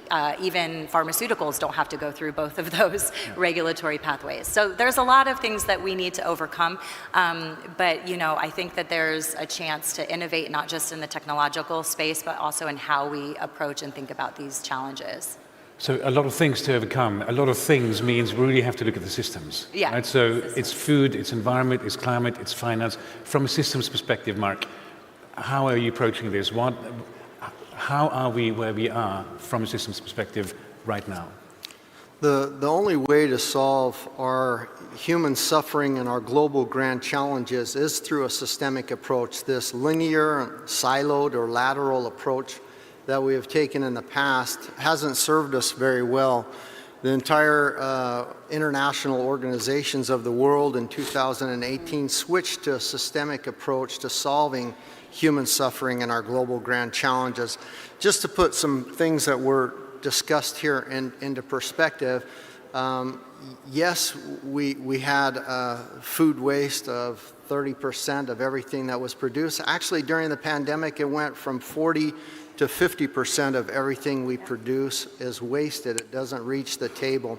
But did you know that that is an astronomical statistic, but only 1/4 of that what we wasted would feed everybody who is malnutritioned and not receiving food, those millions of people that were discussed that go to bed hungry every night.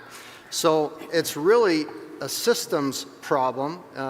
When you waste 40 to 50%, and even if it's 30% of your food, what is the problem? Is it the food system that is a problem? Is how we run the models? Why would we produce something and waste it?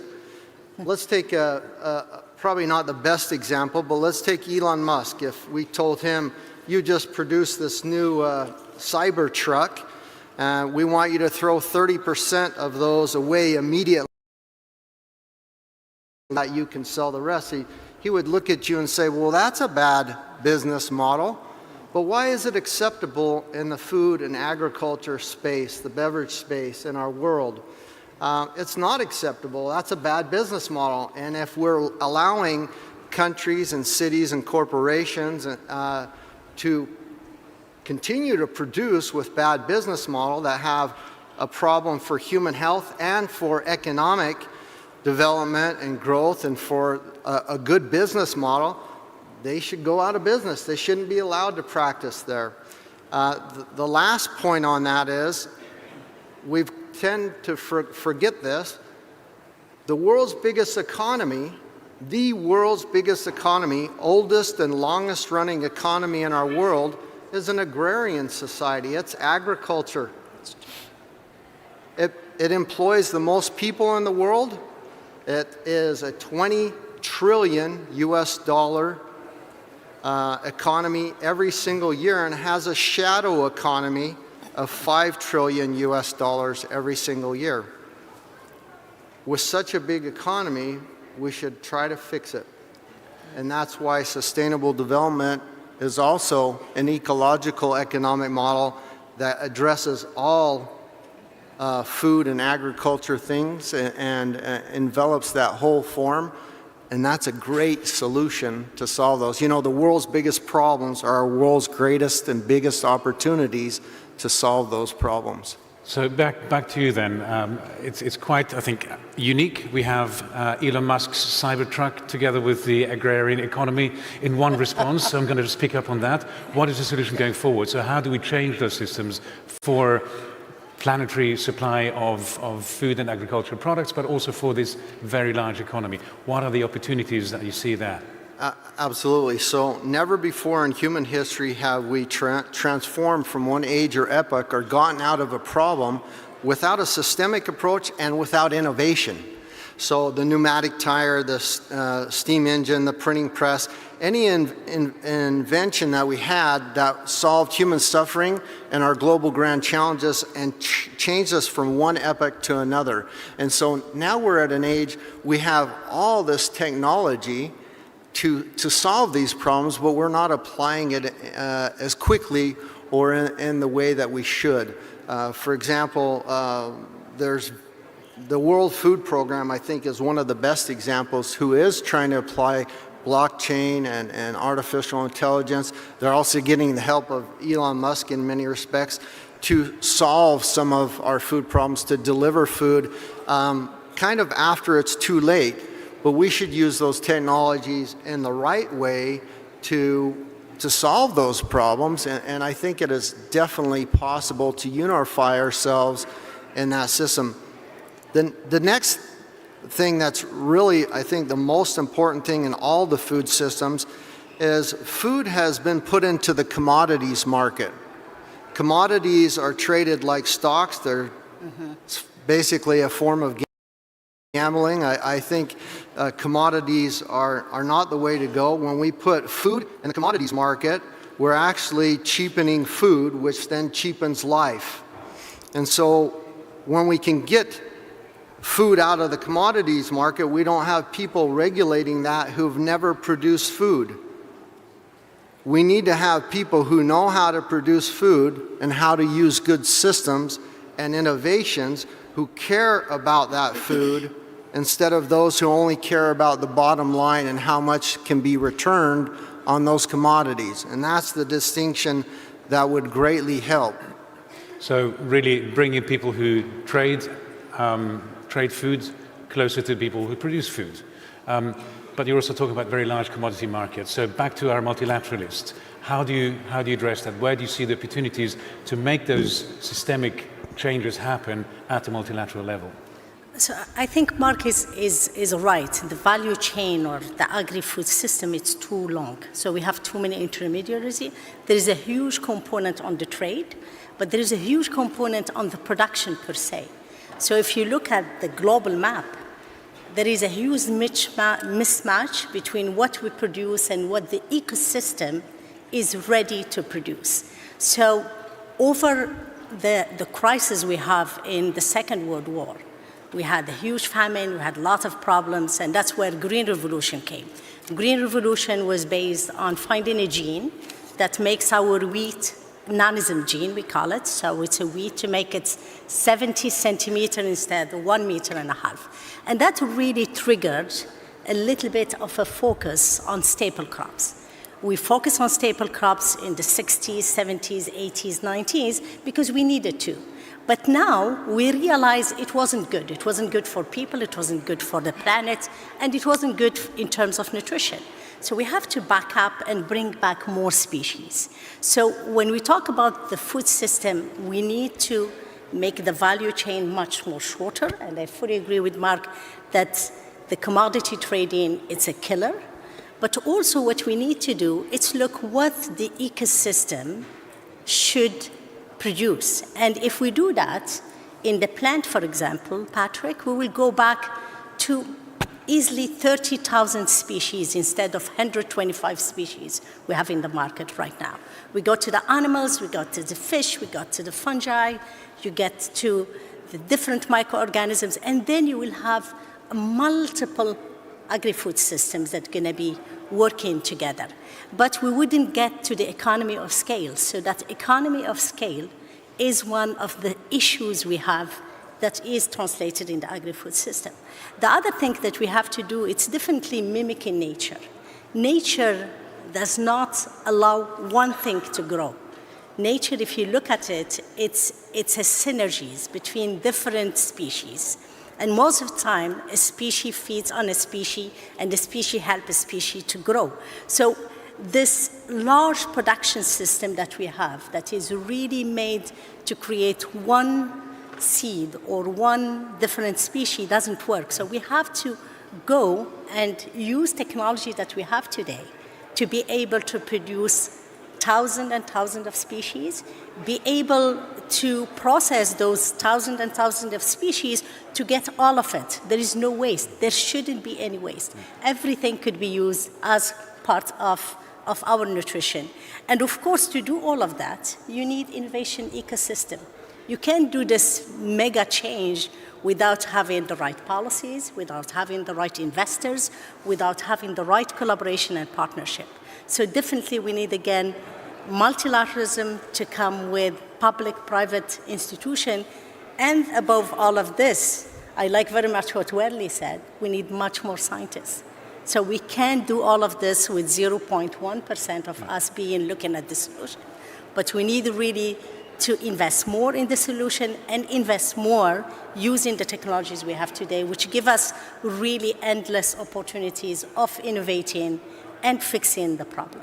And this is the perfect segue back to Christine about innovation, about opportunity, about innovative systems. But I think I also want to make sure that we touch on not just the food production systems, but also how those integrate into the environment, the climate, without compromising everything that we want to achieve on that front as well. So what are your thoughts on this? I mean, I definitely think it was interesting, if we talk about the Green Revolution, which you raised, at the time, when the Green Revolution really, was brought forward, it was a time when humans were designing for calories, right? They're trying to stave off global hunger and said, how do we increase yields to deliver more calories to people?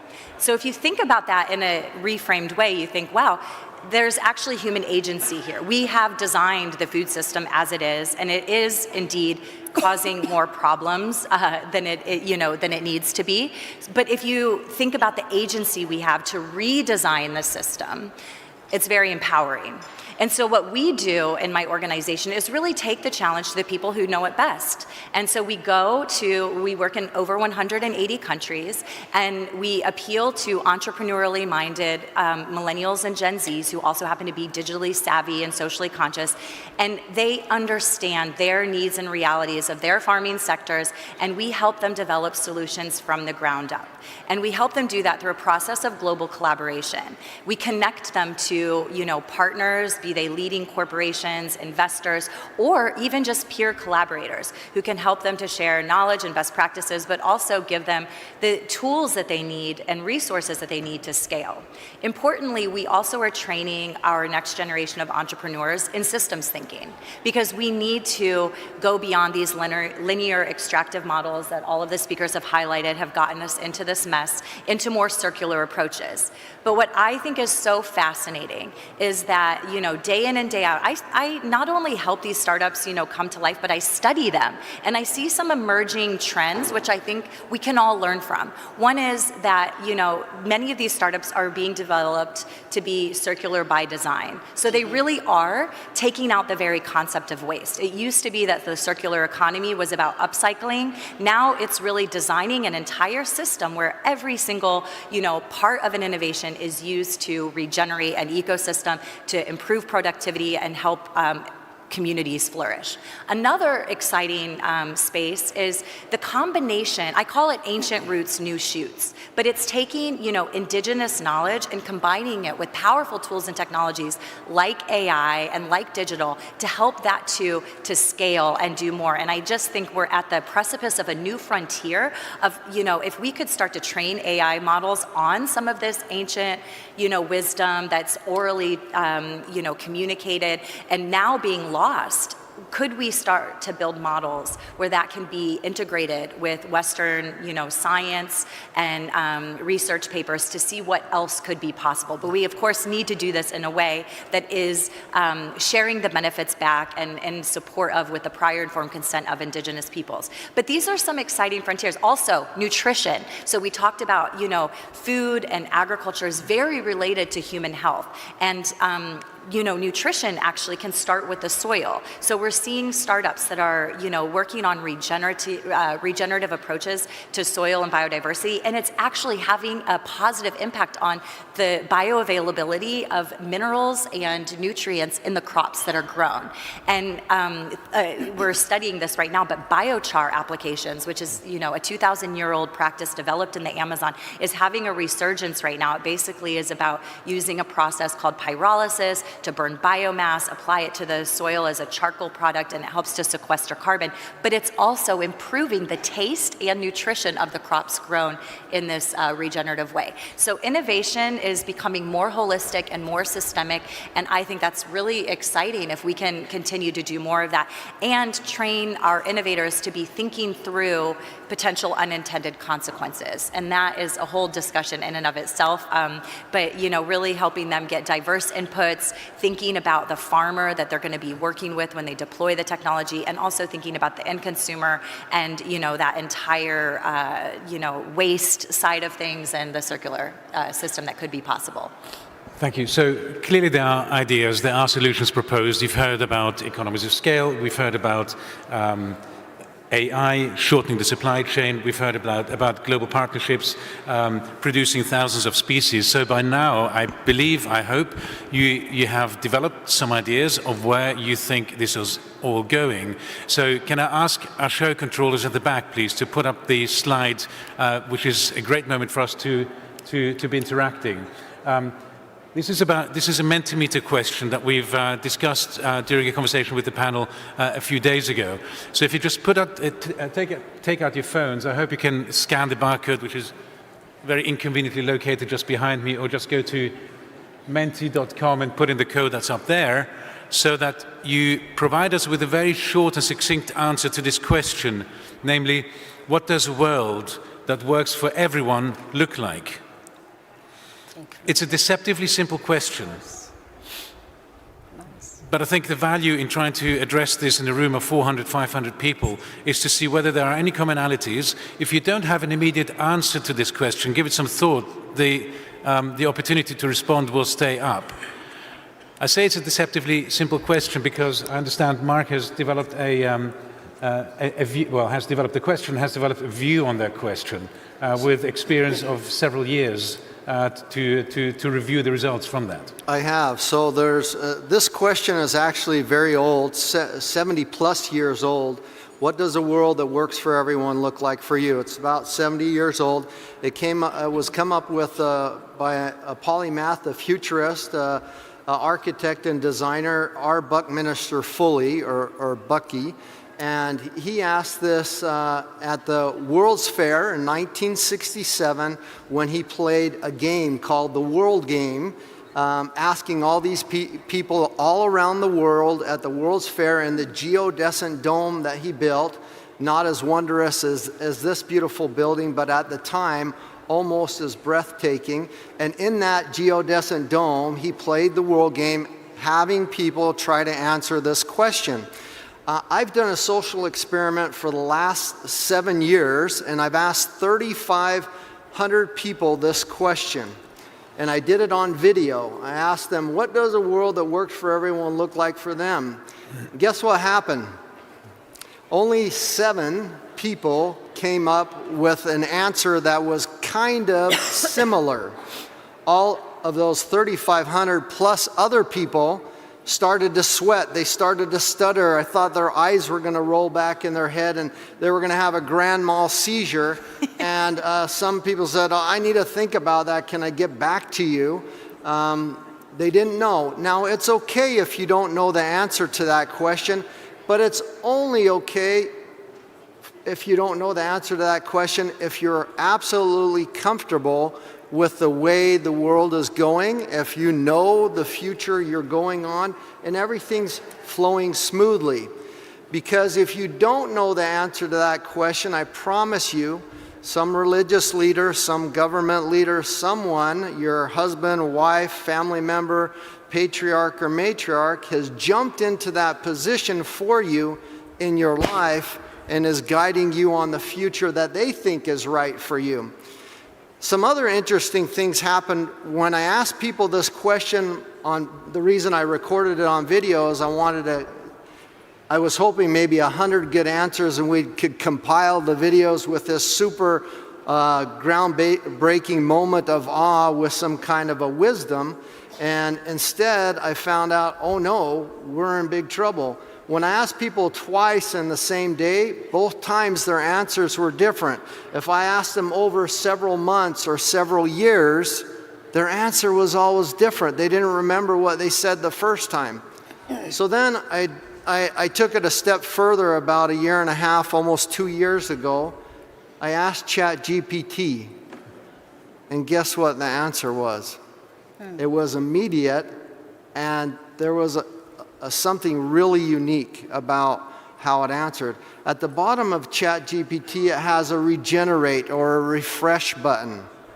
I hit that 120 times, and every time the answer was the same. And I was like, that can't be. It's got to be a different answer every time. It's got to improve and get better. Every single time, it was the exact same answer.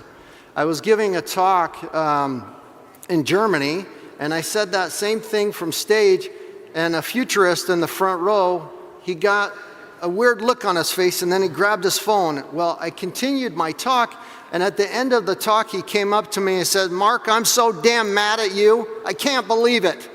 You're right. I couldn't listen to the rest of your talk. You said that," and I said, "That's not how ChatGPT works. It always gives you a new answer." He said, "I immediately typed it in." He says, "You're right.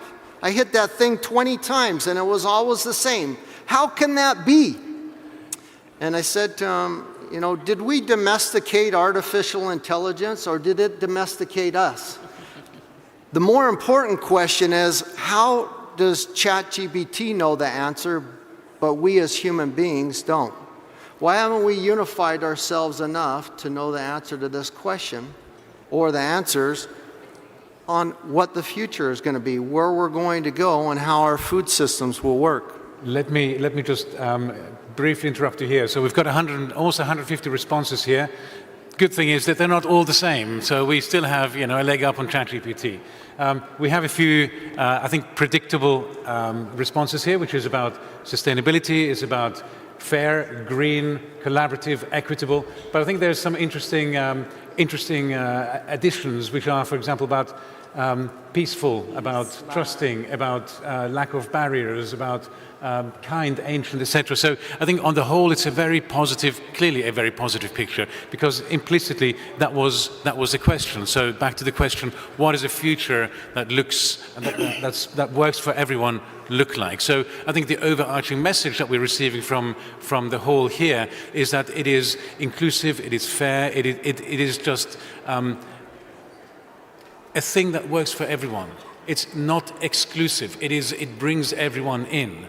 Now, the final thing for us to think about, and really reflecting on these kinds of responses, is to achieve all of this is actually not easy, right? It does take a shift in systems. It does take a major shift in innovation on letting go of some of the old ways of doing things, embracing new ways. And I hesitate to use the phrase, but what are the kinds of moonshots that we might want to, or we need to focus on in order for us to achieve that? So, Christine, I'd like to focus to throw this at you.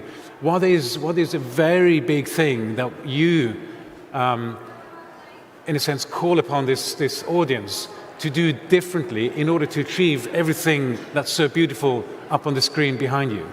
Well, in going through this exercise, it reminds me of an initiative that I was part of when I was working with the UN Food Systems Summit. And it was something called the Food Systems Vision Prize that was spearheaded by the Rockefeller Foundation. And actually, you know, it really stuck with me what the purpose of this was. It was a call to through their imaginative thinking, which is the truly unique human capability that we have, these visions, these bold, brave, courageous visions for the future, and to share those, because so much of what we see in media and pop culture and, you know, news is dystopic. And if we think about, point B, where we need to go, what we, have the chance to build, we need to have these visions of what's possible. So my moonshot is actually like to allow ourselves to really be courageous and bold and imaginative, to break silos, to mix and remix ideas, and take us to a world of possibility. I was actually, just in Germany myself. I landed about 10 minutes before our session kicked off. I haven't had my coffee today. But I was telling some of the audience who were a group of, innovators from the food tech space.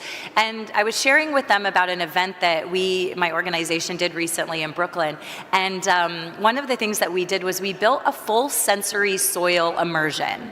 And so this past summer, in 2022, the summer of 2022, I was like, sucking down all of the information about the James Webb telescope, and the galaxies. These pictures instilled a sense of wonder and awe in every single human on the planet.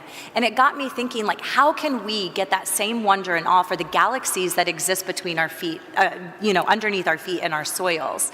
And so, with some creative collaborators, we said, let's get some mycelium bricks, let's build an enclosure, we'll fill it with soil, we'll have a plate of roots and shrooms, which are, foods from the soil. So you could see the soil, smell the soil, taste the soil.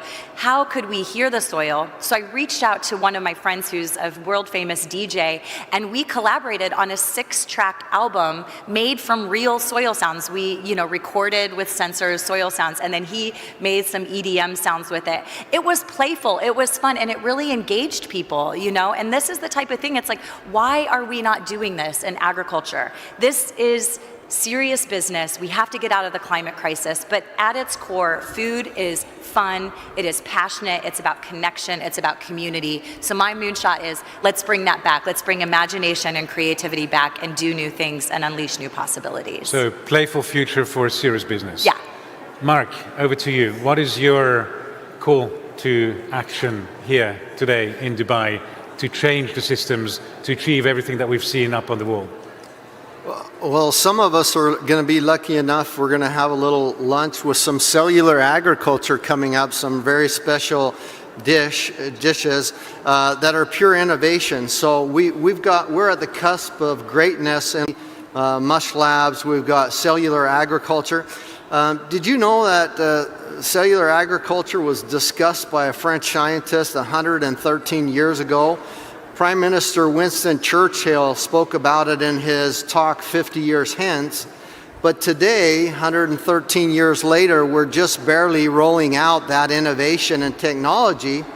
What a lot of our innovators are learning is that even though we've talked about it for 113 years, our infrastructure hasn't been set up and prepared for the rollout of cellular agriculture and for the rules and regulations. And so I really think that we've talked enough, and Dubai is the place to put that action and policy and regulation so that these new cellular agriculture, precision fermentation, and these a lot of our problems can be added to the toolbox of our tools to solve the problem, to do that. And the opportunities here and now, no better place to make it happen than here. Excellent, thank you. And a multilateralist view at the end. Call to action, moonshot. I think really we are living in a world of scarcity. So we grew up in abundance where we had lots of natural resources. It's not the case. Going forward, the population is going to grow. We need to produce more and better, but we don't have enough resources. So for me, the call is that we need to invest more in solutions. We do need more science. We need to understand the agri-food system better. And we need really to use the best of science, from quantum to AI to genomic to nanotechnology, to find those solutions. And the only way to do it is to have open data, have open collaboration, open partnership, but to invest more. We do need solution, because by the end, I could live without my app or my telephone or technology, but we cannot live without food. So if we want to survive on this planet, if we want to really play the role of the best species on this planet that has the responsibility to protect the other species, it's to find solutions. And those solutions are in science, but not only in technology and innovation. We need to innovate in our institution, we have to innovate in our finance, and we have to innovate also to go back to the root. As Christine said, bring the indigenous technologies, make them together to quantify them and make them as a new innovation. And maybe my last one, I think agri-food system has the solution. Because when we talk about carbon sequestration, the only thing that sequesters carbon is soil, ocean, or crop coverage. So we are the solution. Energy and renewable energy, it's very interesting, definitely, but it wouldn't save us. The only thing that will save us is to develop systems that will allow us to sequester more in our soils, in our ocean, and in our plants. And that's where science comes, and that's where I would like to mention that the CGR system is doing a call for more funding in research to make sure that our livestock reduce its methane, for example, emission, to make sure that our rice, again, we produce more, but with less emission. So it's balancing between the production and the sequestration and increasing the agricultural sequestration capacity to get to zero carbon or maybe negative carbon balance. Excellent. Lots of I've encouraged you to be part of the solutions. I hope you've learned something. I know I've learned a lot this morning with the panel. Please join me in thanking Ismahan, Christine, and Mark. Can we get a panel picture? We can do. السيدات والسادة، استراحة لمدة 15 دقيقة.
Imagine the beginning.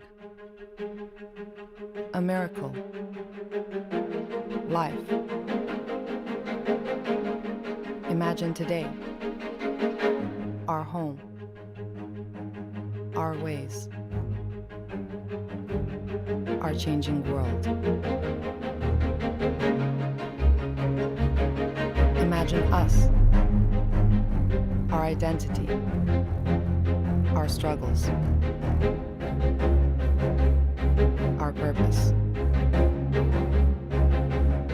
Imagine the potential of creativity, of collaboration, of our dreams. Imagine new systems, alternate realities, moving forward. Imagine our future.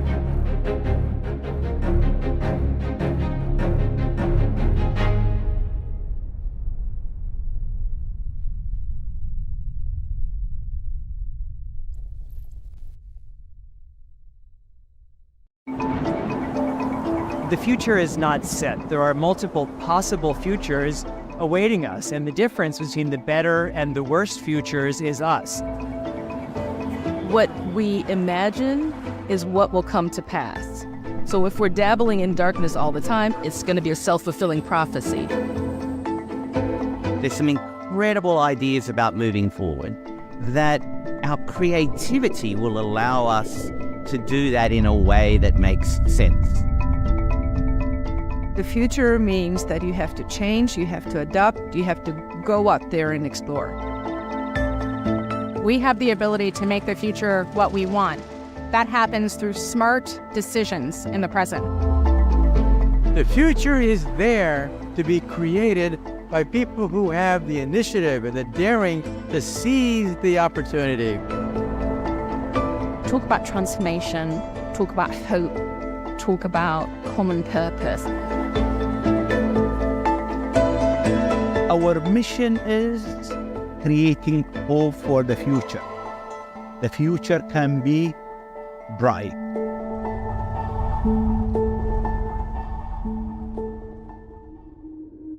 This is the world's largest gathering of futurists, and it's so important because if you don't have a vision of the future, how do you ever expect to get there?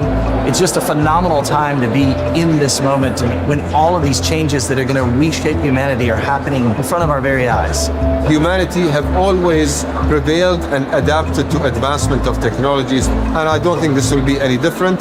It just needs more courage, more positivity, but more importantly, it needs unity and collaboration. The biggest benefits of the International Space Station is the collaboration that we're able to share. Despite our differences, we're able to work together and keep this thing going. The achievement of being up there, doing scientific experiments, being part of international community, that's something amazing. What we've learned so far has already had impacts around the world, and it's very exciting. This is something I've been dreaming about, and going to space. It's like a target, it's a goal, the childhood dream. Ultimately, children and young people are going to be the leaders of the future. And so it's really important that we are also bringing them into the process of shaping our preferred futures. The job is for people to be guides by the side as the children and the youth make their own voyage of discovery. And if we think 2 or 3 generations ahead, then they will live in a world in which they cannot behave like we do. So we need to give them the possibilities to make changes in their life, to adopt different behavior, to live in different places, to build different communities than what we are used to. We are behind our climate goals, and our chance to reduce emissions by 2030 is escaping us. The good news is that most technologies to achieve 1.5 degrees are already available today. Whatever we need in order to combat the climate crisis that we have is there. What we just need now is the will and the discipline to act. The vision that we have for sustainability is about really regenerating the ecosystems. There's a lot of rebuilding and regeneration that needs to happen. We have to innovate consciously. We have to think about the ethics of what we're doing. It's not a conversation about technology, it's about humanity. So if we continue asking the right question and continue to innovate, then I'm optimistic about our future. Collaboration we need for the future is not the collaboration that worked in the past. It's going to be more horizontal.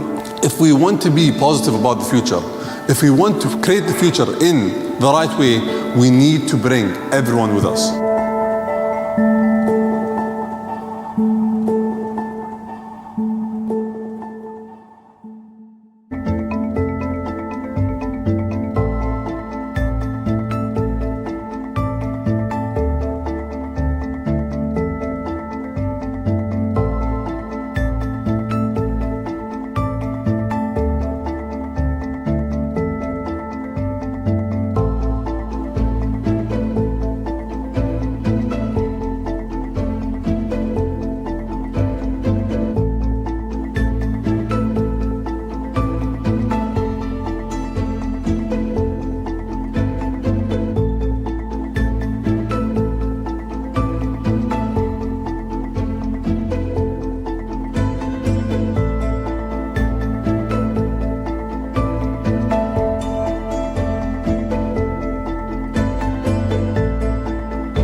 Imagine the beginning. A miracle. Life. Imagine today. Our home. Our ways. Our changing world. Imagine us. Our identity. Our struggles. our purpose.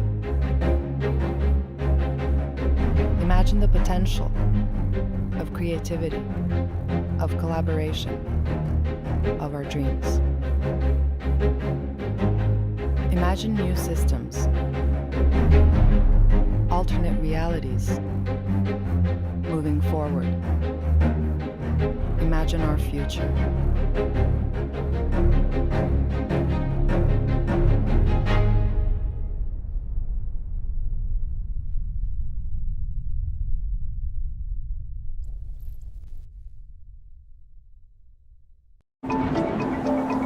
The future is not set. There are multiple possible futures awaiting us, and the difference between the better and the worst futures is us.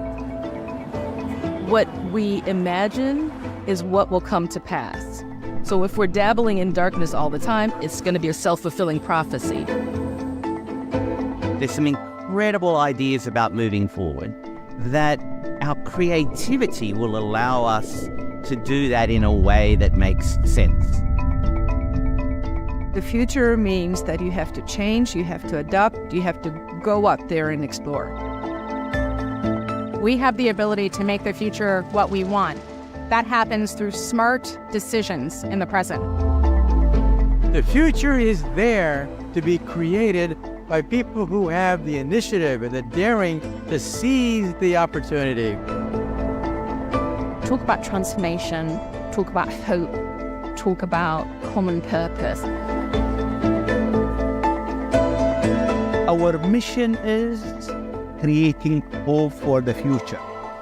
The future can be bright.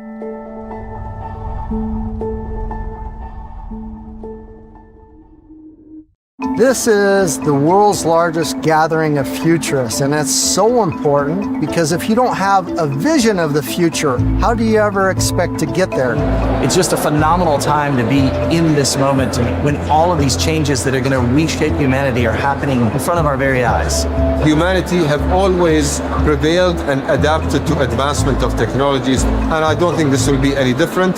It just needs more courage, more positivity, but more importantly, it needs unity and collaboration. Biggest benefits of the International Space Station is the collaboration that we're able to share. Despite our differences, we're able to work together and keep this thing going. The achievement of being up there, doing scientific experiments, being part of international community, that's something amazing. What we've learned so far has already had impacts around the world, and it's very exciting. This is something I've been dreaming about, and going to space. It's like a target, it's a goal, the childhood dream. Ultimately, children and young people are going to be the leaders of the future. And so it's really important that we are also bringing them into the process of shaping our preferred futures. The job is for people to be guides by the side as the children and the youth make their own voyage of discovery. And if we think 2 or 3 generations, then they will live in a world in which they cannot behave like we do. So we need to give them the possibilities to make changes in their life, to adopt different behavior, to live in different places, to build different communities than what we are used to. We are behind our climate goals, and our chance to reduce emissions by 2030 is escaping us. The good news is that most technologies to achieve 1.5 degrees are already available today. Whatever we need in order to combat the climate crisis that we have is there. What we just need now is the will and the discipline to act. The vision that we have for sustainability is about really regenerating the ecosystems. There's a lot of rebuilding and regeneration that needs to happen. We have to innovate consciously.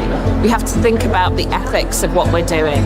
It's not a conversation about technology, it's about humanity.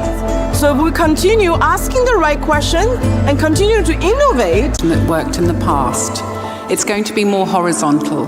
If we want to be positive about the future, if we want to create the future in the right way, we need to bring everyone with us.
Imagine the beginning.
Our planet is in crisis. Temperatures are rising, sea levels are increasing, and social inequalities are growing. The weight of the world is on our shoulders. Our leaders seem incapable of articulating a compelling vision of the future that makes sense. But the future belongs to us. To the young, to the bold, to the dreamers. The decisions we make now will shape our world for generations to come. Young people have the power to shape our own destinies in the world we live in. But to do this, we need to look beyond the present and imagine the possibilities of tomorrow. Currently, we treat the present like a present, and the future like a garbage bin.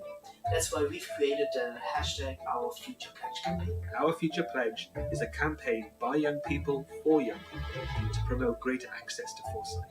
Youth foresight expands our ability to anticipate and critically to create the futures that we want.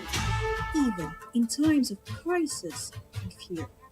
We're speaking up about our hopes for the future, about the kind of world we want to live. A world that is sustainable, equitable, and just. A future created by us. So join us. Speak up, share your hopes, be part of the hashtag Our Future Pledge. Be part of the Our Future Pledge campaign. Be part of the hashtag Our Future Pledge.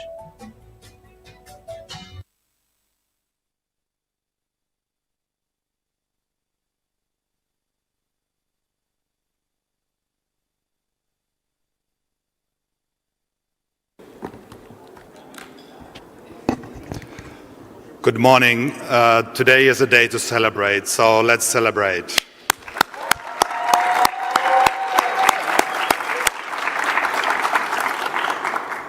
In the film, you've seen some of our Youth Foresight Fellows, and what resonated with me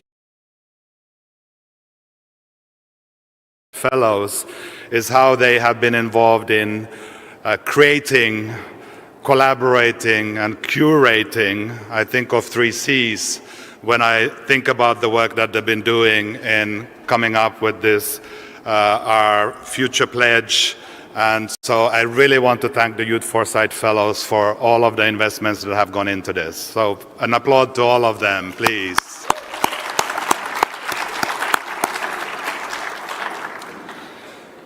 This morning, I also want to thank the Dubai Future Foundation and all of you who have joined us here to celebrate this important moment with us.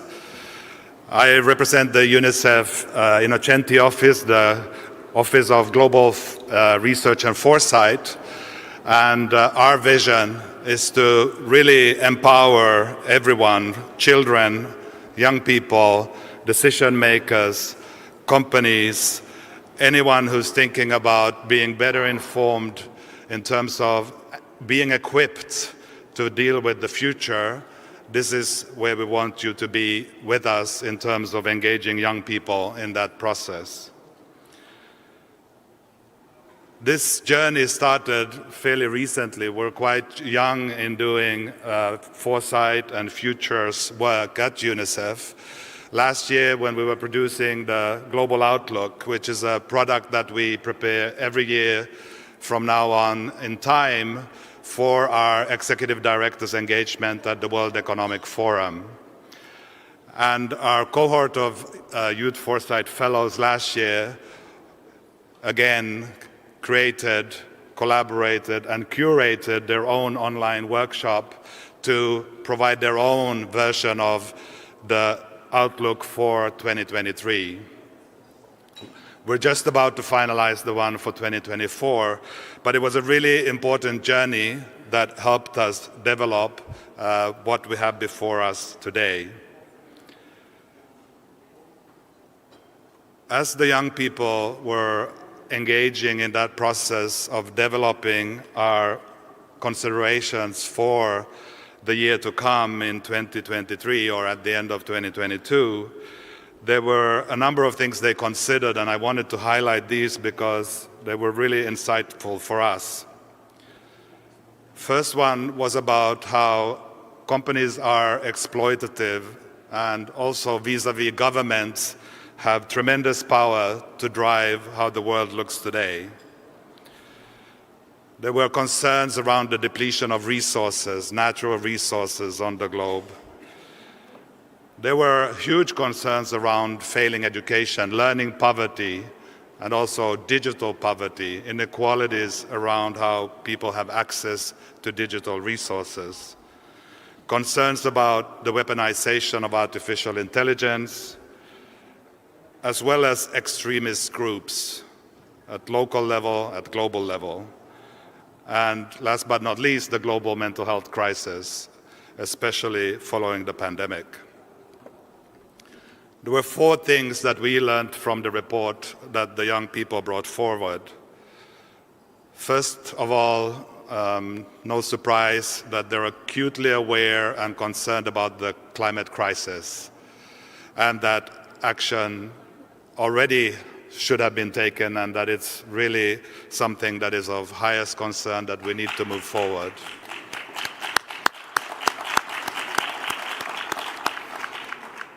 And again, we've listened to young people, and our Leading Minds conference in May will be looking at the issue of unleashing the agency of young people in driving climate action. Second issue was about an inclusive and equitable, sustainable future. This is a really big ticket item in the sense that the way that the global financial market and economy is organized today might not be all that supportive of a sustainable and equitable future. And so how we can really make a dent on driving that agenda is something that we're all faced with. The third one was the negative impacts of technological advancements. I don't need to mention examples, but it is really around the ethical issues that we consider those both as individuals, but foremost as governments and as private sector as we develop and roll out new technologies. Here again, we've listened to young people, and UNICEF Innocenti will be really investing in how generative AI is going to be both a resource and an opportunity in the education systems, but also how the ethical issues and how children need to be equipped to understand both the risks and the opportunities with generative AI. And we plan to launch a driver's license for children to be able to engage with generative AI in an informed manner. Fourthly and lastly, and most importantly, what we learned from their report is that young people are agents of change and they're our partners. And so I really encourage you, as you are with us today, in launching this Youth Foresight Playbook, you as governments, intergovernmental organizations, private sector companies, that you make use of this resource in order to inform the way that you're looking at the future.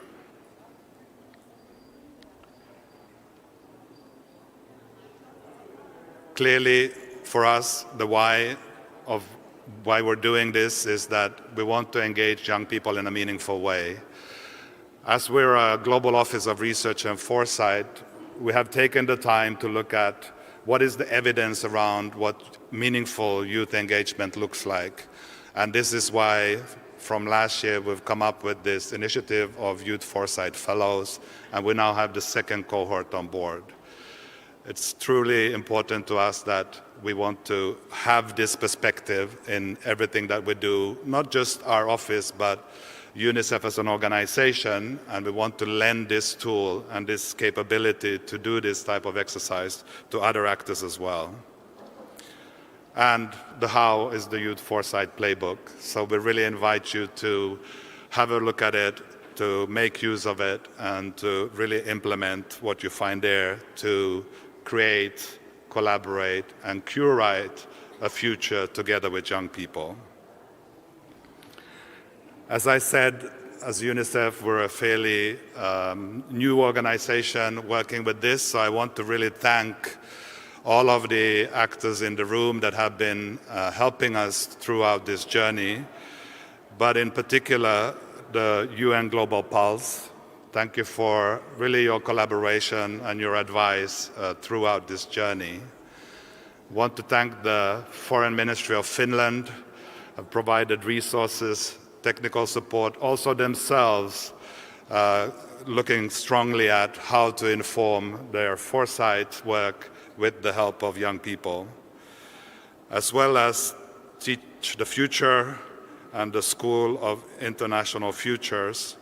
Really appreciate the collaboration and the support you've been providing to us. And all you futurists, thanks for being here and looking forward to working with you all. Thank you so much.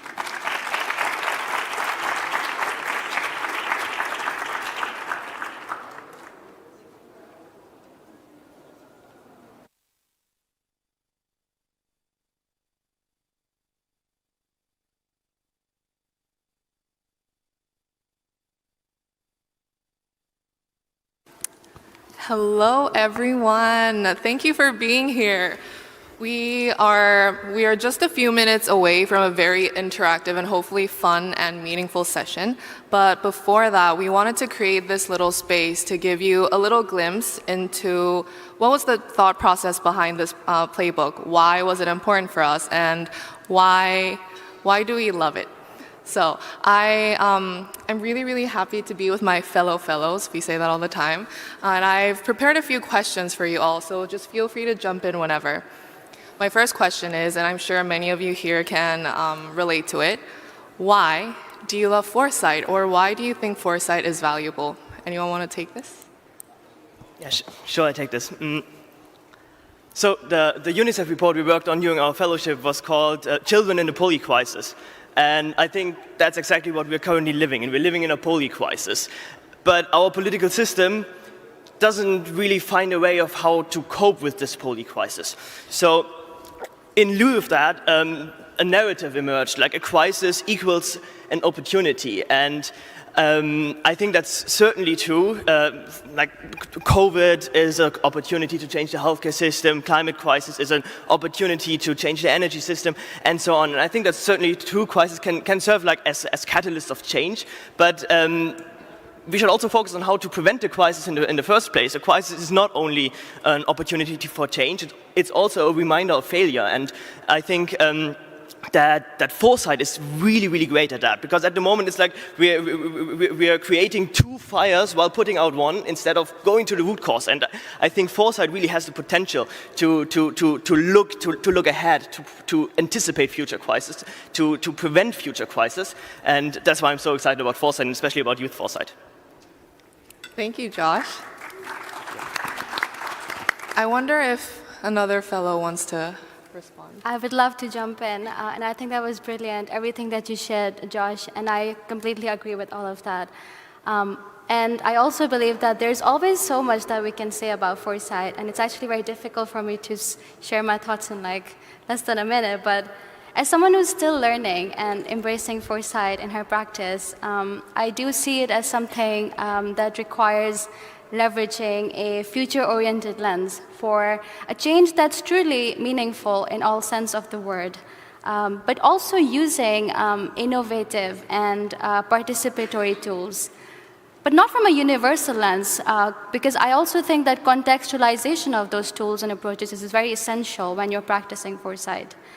I find two things in a practical sense very significant in the use of foresight. First, the fact that the cross-sectoral utility of this paradigm is something that I really appreciate about foresight. It's the wide applicability of foresight. It's something about the fact that it's never ever specific to a field or a sector or a theme. I've seen it having a tremendous impact in the field of health, in the field of education, in the field of public transport, or even infrastructure. But second, also, the second point that I want to make is about the collective intelligence component of it. I see that the idea that no stakeholder ever must be left behind in our process of foresight.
with UNDP Accelerator Labs in Egypt and also with UNICEF, so I have experience dealing with different stakeholders on the national and the global level as well. And one of the challenges that we faced in both cases was the sustainability of the work that we are doing and to have this meaningful youth engagement sustained, as most of the engagements are planned to be done on a short term.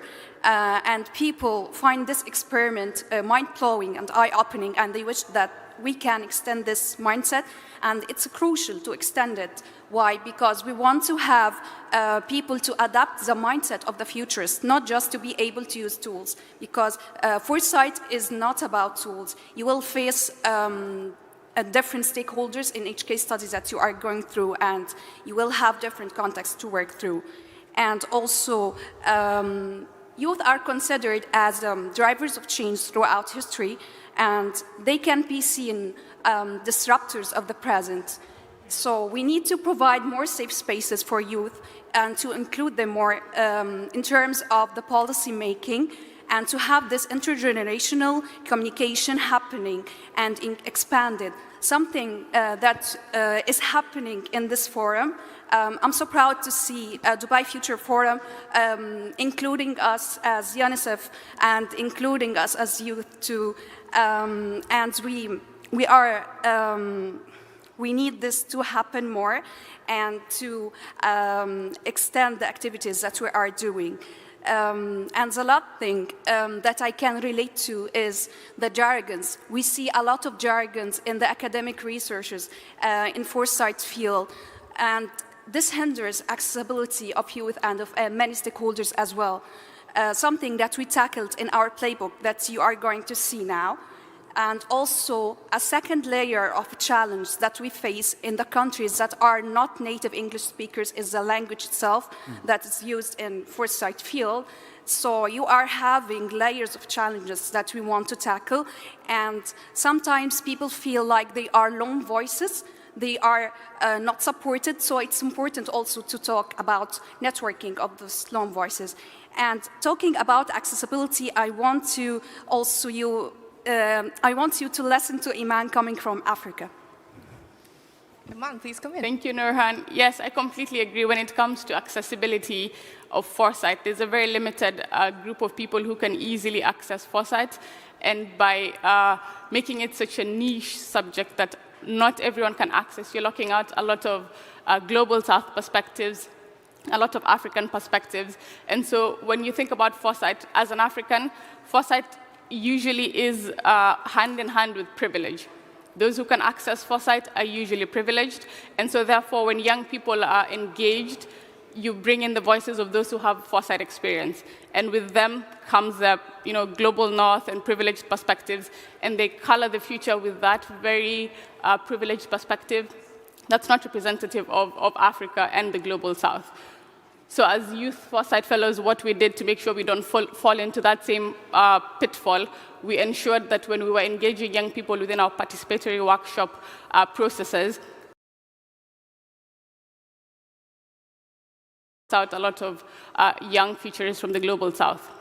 We had, I think, 85 different young people from all over the world, over 20 countries, a lot of them from the global south.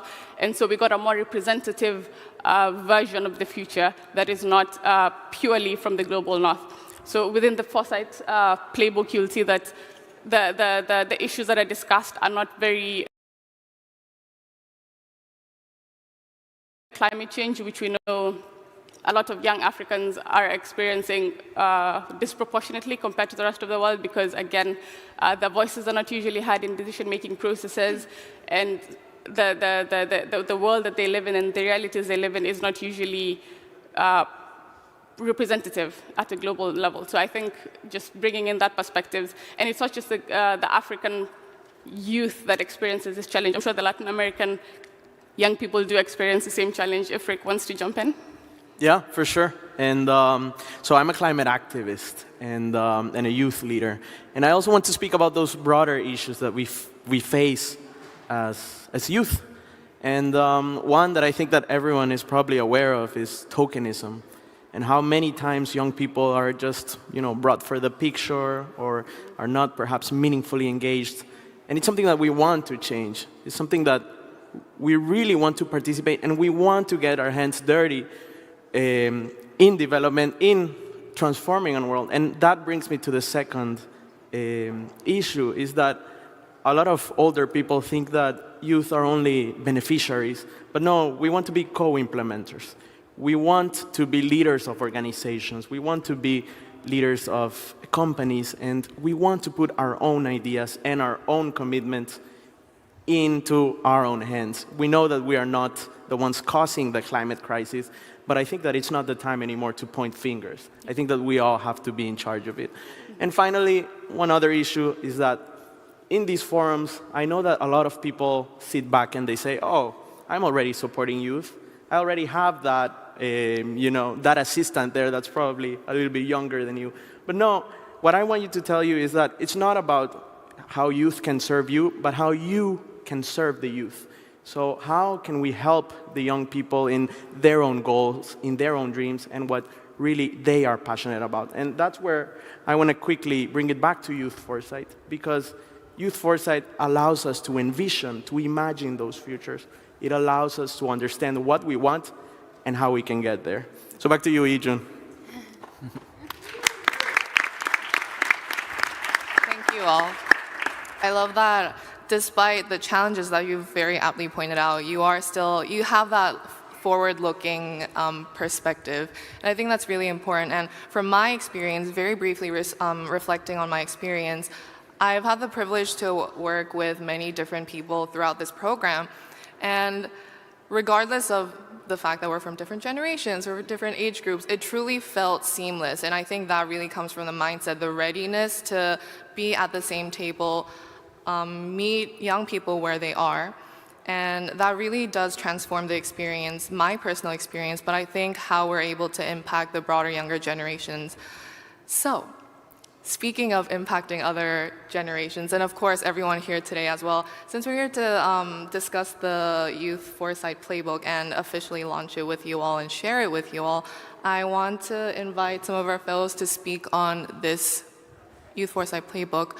Why do you think it's valuable, and how do you think it could be useful for everyone in this room and beyond? Yeah, thanks, Ijun. I think the saying goes that the future belongs to us all. However, sometimes we don't take the moment to pause and ask, who are the all? Who are the people that are involved in all?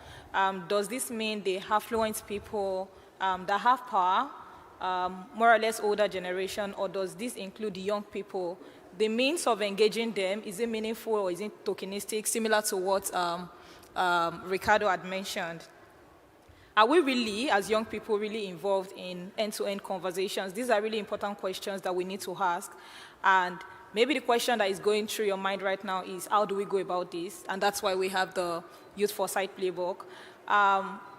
We have been able to model this hand in hand with the youth engagement team at UNICEF in Ochenti by working, 9 of us working with the team to really co-design this playbook. So in the playbook, you can see everything from ethics to safeguarding to principles of really engaging young people meaningfully.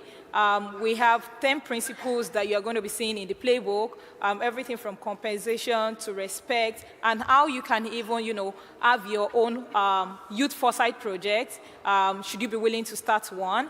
And every question you need to ask, we have a worksheet within the playbook that you can definitely refer to. And I guess the all beautiful thing about this is, even in the Youth Foresight Playbook, you can find 9 of our voices. We are missing the owner right now. Sprinkled all around the playbook, which shows that you can engage young people in a meaningful way. And we have our experiences, we have our own expertise, and we brought that into the Youth Foresight Playbook. So looking forward to see how you engage young people using the playbook. Thanks, Vasaya. One of the questions many of us have asked each other over the last couple of days is, how did you get to do what you do, and why do you do what you do? And my why sits in a tragic story in South Wales, in the mining community of Aberfan. In 1966, the coal mining disaster that killed over 116 children. And that tragic reminder on an annual basis for me and for those who live in Wales about if only we had applied foresight, if only we'd have thought a long term and taken a preventative approach, these children will have had their dreams and would have gone on to do great things. And therefore, this playbook to me is quite personal. It's quite evocative in the sense that I hope that those that use the playbook go on to solve some of our biggest challenges and prevent some of our greatest disasters across the world in an attempt that only if we can save, quite literally save children's lives because of this playbook, about thinking differently, about challenging ourselves to be braver and bolder in the decisions that we take. Many of you will know in the room that next year we mark and celebrate 100 years since the United Nations Convention of the Rights of the Child. An opportunity that reminds us that it's not a nice to have to include children and young people in decision making. It is not something that you do because you feel good about yourself.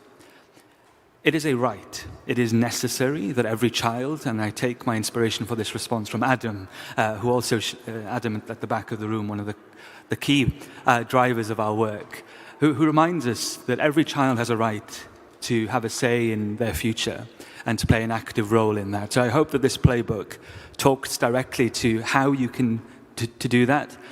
When you are next asked about the why you do what you do, you will think, I hope, of the playbook and how you can therefore translate your why into action. And we hope that you will use it and tell us how you've used it and help us improve it and help us spread the word. But our thanks and my thanks to my fellow fellows as well. Thanks, Ijin.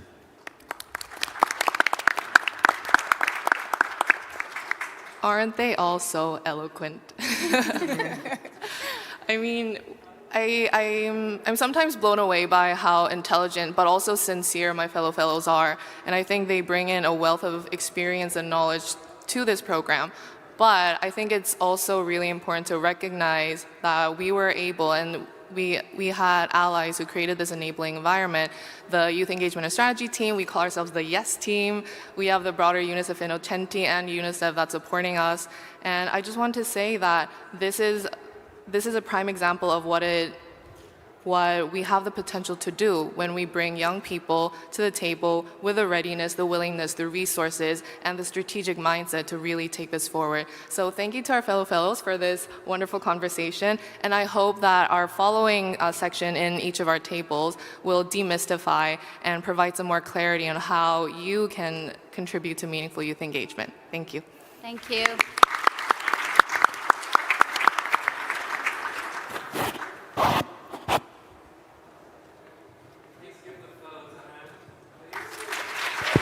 One, two. It's so amazing to see you all on stage like this. I feel like a proud father or something. It's still annoying when these young fellows, they take your lines. Thanks, Jack Ellis, for that last speech. I appreciate it.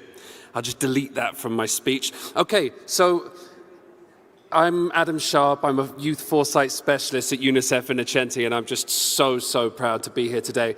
We did not want this whole session to be us talking at you. It's about to be a very participatory session. So let me shorten my speech as much as I can so we can start working on your projects and actually using this playbook to have an intergenerational exchange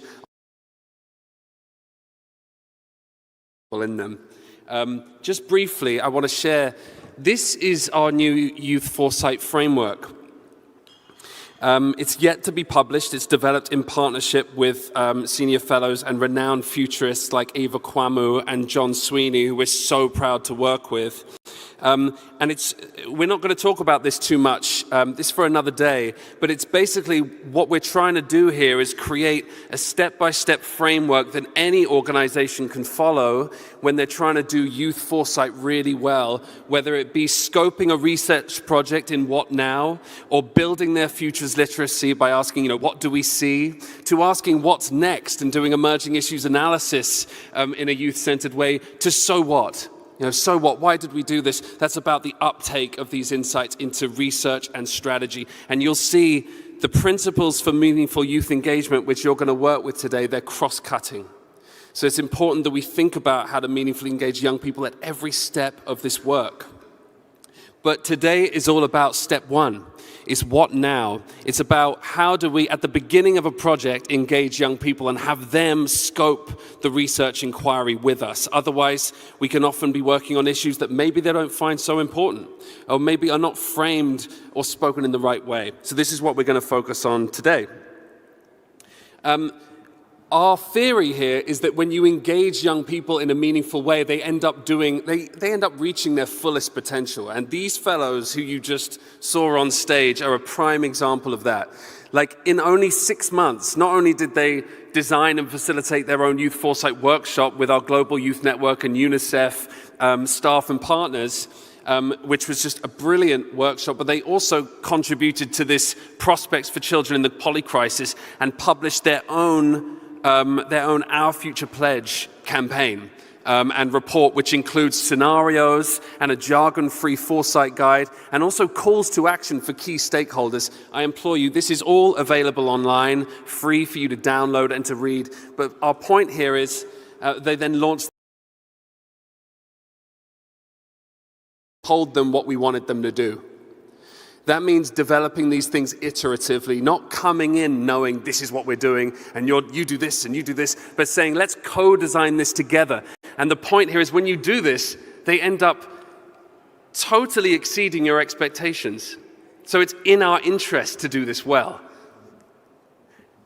I'm very proud to say that just this morning, the Youth Foresight Playbook is launched. It's online. Use the QR code, you can download it. This playbook is built on the wisdom that we gained through working with these young people for 6 months, but also it was through a human-centered design approach. We spoke to 30 foresight practitioners, UN, academia, various sectors to find out what do you need, what would be helpful, like how do we meet people where we're at with this work. And to cut a long story short, what they told us was, UNICEF, don't tell us how to do foresight well. We don't need you for that. But tell us how to engage young people well and make it practical, make it case study based. Give us tools we can use so we can actually design things now. And this is what we've really tried our best to do. I know it's a big report, it's about 50-something pages, but a lot of those are worksheets. I'll show you what's in it. It includes an introduction to youth foresight. It includes our youth foresight journey in 7 steps, the critical insights we learned from these young people, okay? And a collection of resources and opportunities where we link you to the brilliant organizations like School of International Futures and Teach the Future and UNESCO, because we are really standing on the shoulders of giants. We're still learning and we just want to be a great partner. So you're not going to learn everything from us. You're going to learn from this ecosystem that is emerging around youth foresight. And lastly, those 12 worksheets that offer you like tools you can use, and you're going to be using one of them today. I'm going to skip this. Okay, so these are the principles of meaningful youth engagement that we'd love you to get your head around today. And we developed these. Really, they were based originally on UNICEF's evidence for effective and ethical participation of adolescents, and then also shaped by our own experience of youth engagement at the YES team. But this is what they mean to us and to the young people that we work with. First of all is respect. Okay, we want young people to be treated with the respect and their opinions and experiences and contributions to be valued, okay, in a space. Young people can feel when that respect is not there, and it hinders their participation. Second, participation. They're given opportunities to participate as equal partners, okay? Again, that's scoping the research project, really being part of the design. They're partners, not just beneficiaries. Thirdly, ownership. They have the opportunity to take ownership of the issues that affect them, that impact them, not just that we're working on in UNICEF, but in their personal lives as well. The importance of intergenerational partnerships is so crucial, and that's why today's session should not be young people telling the older generation what to do. I think the fact that you're all here, and this is already such an intergenerational group, is a credit to you. You could have gone to see Sahel in Iatullah, and you chose to be here with us to talk about youth foresight, so you're already clearly committed to figuring out how to do this well, so give yourselves a round of applause for being here.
Imagine the beginning.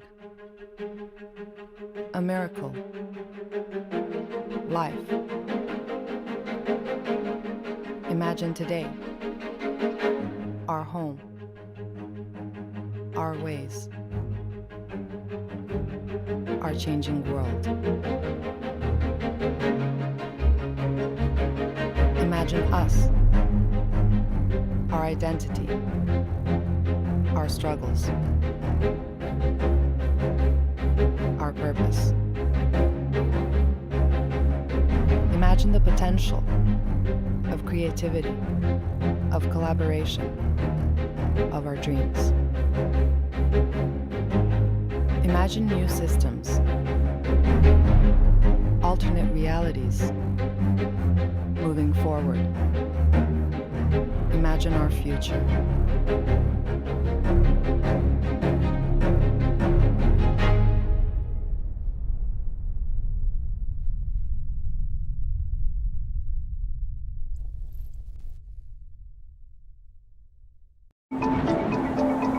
The future is not set. There are multiple possible futures awaiting us, and the difference between the better and the worst futures is us. What we imagine is what will come to pass. So if we're dabbling in darkness all the time, it's going to be a that those decisions are fair and equitable. Now, we know by now or so, most of you would have heard about artificial intelligence to some extent, would have heard about automation to some extent, and we'll talk a little bit about how or in what ways can these automated systems be made more ethical and be looked at in a lens that is more equitable for everyone. So today we're going to have conversations around how do we make sure that can happen? What are some of the ways that can enable us to, from a high-level systems, from macro standpoints, as well as from micro standpoints, keep humans in the loop? So our panel is going to be about that. And we're going to broadly talk a little bit about ADMs, which is algorithmic decision-making, or ADS, algorithmic decision-making systems. How are these systems formed? Who are behind the lines? Who decides what is the right and the best way to apply these algorithms in our life? How do we make sure that we create the right policies, the right governance, to also make sure that these systems work for us, not against us, bring us towards more fairness and more justice, and do not bring necessarily more harm in our life? How do we kind of make sure we do that? And we have a brilliant list of panelists with us.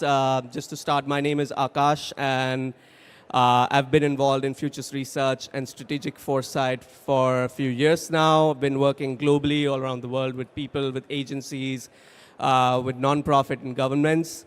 And my work has centered around trying to find more collective, more equitable futures for everyone who uses these technologies, uses these systems, to ensure that we are not looking over the implications of these new findings. We're all in futures, and we all talk about the applications of the futures, but we also need to talk about the implications of these futures as well. So that's been my work, and I would like to welcome our panelists. We have, to begin, we have Emma Thwaites with us, who is the Director of Corporate Affairs for Open Data Institute in UK. And for more than a decade, Emma has worked with the team at ODI, Open Data Institute. She's been advocating for a more open, trustworthy data ecosystem at a global scale. She's been interested in all aspects of future technology, and especially in how we work with innovations at the human level, ensuring that all members of the global community benefit equally and equitably. Welcome, Emma. Thank you. Good to be here. We have next on our panel Dr. Martin Mueller, who's the Executive Director, Science Anticipator at Geneva Science and Diplomacy Anticipator at Switzerland.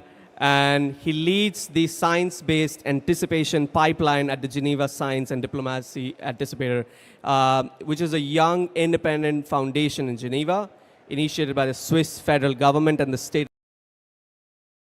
In his capacity, he has established the GSDA Science Breakthrough Radar, which is a landmark report compiling experts' insights with over 1,500 scientists, which provide ideas about the breakthroughs in science and technology. Welcome, Martin. We have finally on our panel Melanie Subin, who's the Managing Director for Future Today Institute. She's been a leading futurist and has been utilizing strategic foresight to consult world's most prominent companies and organizations. And her focus has been on reducing uncertainty and prepare for plausible futures. And she's been working in this space for more than 15 years in marketing, research, foresight experience, and leading Fortune 100 companies. Welcome, everyone, to the board. Fantastic. I would like to start the conversation around the implications, as I was talking about, with respect to using algorithmic decision making. So for people who joined in late or just now, we're really going to be talking and deep diving into what are some of the potential advantages, but also some of those blind spots and disadvantages that we may not necessarily catch on early enough. Sometimes we're optimistic, and as futurists, we are, by default, optimistic folks. But what could be some of the blind spots? And my first question would start from you, Emma. And you've been advocating more open and trustworthy, more safer data ecosystems. And I know that's been on everybody's minds for more than a decade. How do we kind of ensure that our data ecosystems have the right safety and have the right control, have the right privacy? Now, as we head into the age of AI, I know that the concerns around this is only magnified, amplified. I would like to start with you, if you can illustrate what are some critical risks and red lines, which are essentially non-negotiable ethical boundaries that algorithmic decision-making systems must encompass. And maybe we can go to the next question once you're done with that. Yeah. Okay. So hello everyone. I should start by pointing out I am not part of the 0.4% of the world's population that have degrees in computer science or related topics. So I come at this subject as a member of the human race, basically. Because I'm not a technologist, I ask for special dispensation, not to talk about technology and its intricacies, but to talk about its potential and its effects. And I've also got notes, and the reason I've got notes is because we've been told we have to stick to limits on our responses to our questions, and I can talk for England, the phrase goes. I could probably talk for the world, actually. So this helps me not to talk too much. Okay, so the first thing I wanted to say is that humans should never lose sight of the fact that we have innovated these technologies as we have innovated so many technologies in the past. So the future of it and what it can do for us as a human race is very much in our hands. I believe that really passionately. But we have to be deliberative in our choices. We have to take action to make sure that we use the technology and we shape the technology so that it assists us and it enhances us and it makes our world a better place. But just coming back to the question, and in terms of these risks or red lines that you asked me to elucidate. So I think because I come at everything with a view of data, and data is, I often refer to it as AI's less sexy cousin. People are very seduced by new technology, the new things, the shiny things, and they forget about this data. And data is the thing that drives most, I'm not going to say all, but most, if not all, new technologies. So first of all, the biases that we often see in data are a huge issue because they have the capacity to entrench prejudices, to entrench mistakes, and that can be really devastating. It can have a hugely devastating effect on people's lives. So we've all heard the examples of algorithms making judicial decisions about whether people should get parole or not get parole. Algorithms deciding whether candidates should be selected for job roles or not. and whether people should be approved for financial assistance, whether that's for welfare benefits or for loans and mortgages. Now, this is hugely problematic if you take away human oversight. So the first thing that I would say as a risk is that we introduce yet more of these technologies without proper human oversight and the ability for us as humans to appeal the decisions that are being made by machines. Secondly, I think that the real risks attached to AI are not being discussed enough. So we've ended up in this position where we've got, this polarity of possible futures. On the one hand, the utopia, on the other hand, the dystopia. And actually, the reality is that there's probably a lot more in that grey area that lies in between, just not perhaps as newsworthy. And the reality is that there are some clear and present risks. The risks are now. I do believe that there are threats to employment.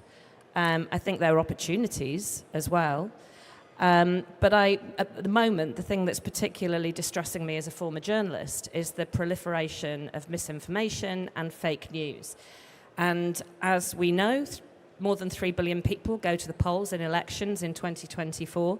This is becoming a really significant issue for humanity. It's a disruptive force.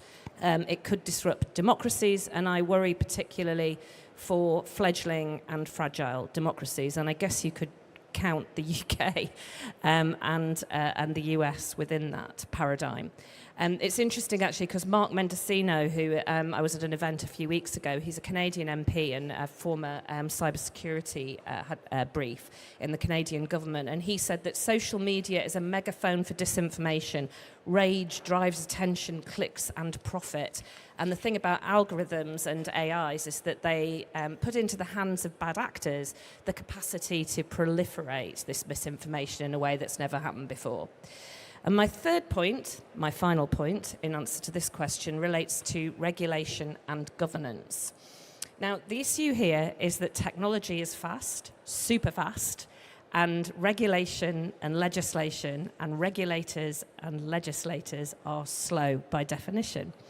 And this isn't helped by the fact that some technologists also gamify technology. They try to kind of hack democracy because it's fun to try and do that. Actually, it's not fun. It's hugely damaging to society. But they know that enforcement can't keep up and laws can't keep up with them. So this is a further risk. And I'm going to finish this response by saying a colleague of mine in London, Rachel Caldicott, described this tension beautifully when she talked about the UK's online safety bill, which some of you might be familiar with. And she said that legislators started this process by trying to make a list of all the things that might go wrong. Now, that's a big mistake where technology is concerned. I'm going to use an analogy. It's a bit like painting the Golden Gate Bridge. Like, you never finish the job, because once you get to one end, you have to start all over again.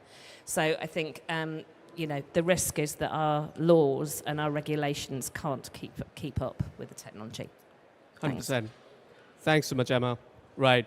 And I think we're building the bridge as we go, which is a risk, which is a big risk. Technology proliferates and quickens at paces that regulations have a hard time catching up. We had some of that conversation happening in the panel right before. And I'm sure that's something that is being considered on all levels of governance to make sure that we're trying to pace ourselves up.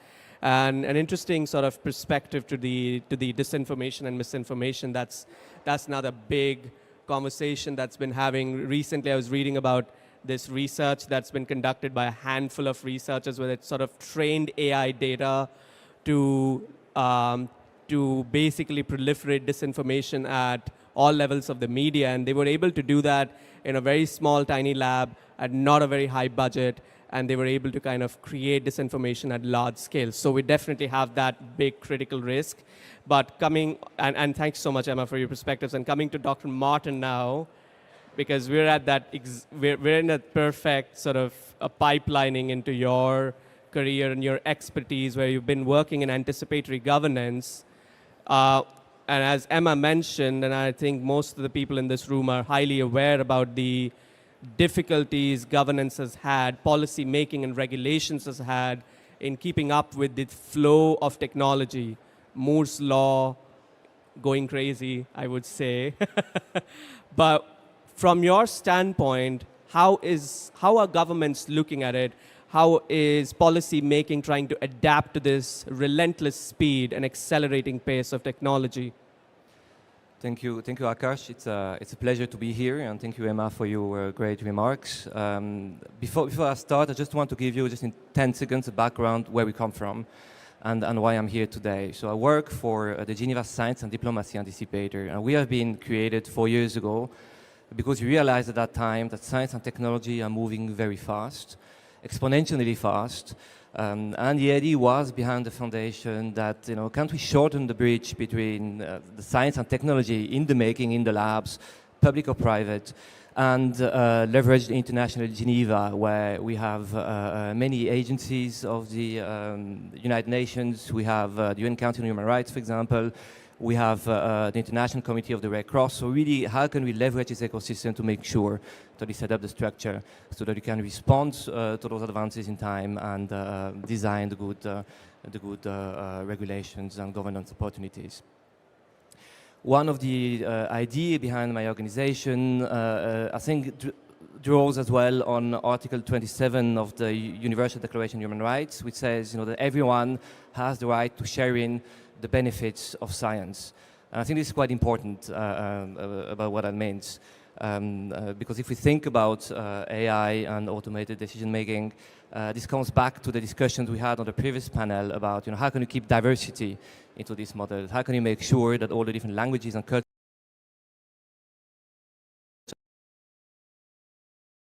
those algorithms are being deployed and developed at increasing pace. I think this is what we try to sensitize people around when we work with all the different governments in Geneva. We know that we cannot stop the technology. We know that it's getting faster and faster, but how can we create or keep this level playing field where the benefits of those technologies are not only won by some players, but that everyone can participate in those developments as well. I see a danger as well if these races accelerate, that we lose something that's pretty unique to humanity, is our messiness, is the fact that not everything can be streamlined into one dimension. And I think it's important for us that we can, again, make sure that we keep this diversity as we progress. Something that's important as well that we see coming in this 20 years time frame where we try to anticipate is this uber personalization as well of these AI systems, and this raises the questions about where does human agency end and where does machine agency begins. And if you try to think about few systems where algorithms and human decision about who is an agent, I think remains quite important. You asked the question about anticipatory governance and how we could work in that. And I think an approach that I think is emerging into this phase is this idea of working with regulatory sandboxes, for example, as we cannot predict the effect of those technologies will have on every aspect of our life. I think you mentioned a couple of those, such as disinformation, manipulation, etc. But there are many others that you cannot foresee.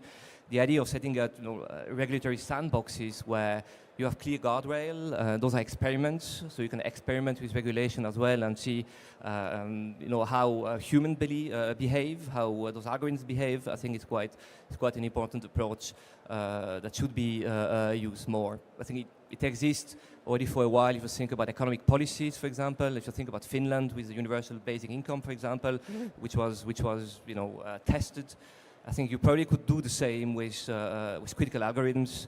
So you mentioned the judiciary system. So instead of regulating upfront through those anticipatory sandboxes, I think you could test some ideas and maybe regulate better for the use casing that you haven't foreseen. Thanks, Martin. Do you believe that there is more, I would say, that there is more focus and orientation around creating anticipatory governance, especially as the technology becomes faster, especially with AI coming in our lives? Do you see that happening on really high levels on governance? Well, I think people realize now that this is very much needed. And you just think about the COVID crisis, for example, or this book, Ministry for the Future, which publicized, this idea that you need to think about the future when you regulate technology. So I think it's emerging. The problem is people don't really know how to do that. Right. I think our systems, especially in the West, are based on this idea of legal certainty.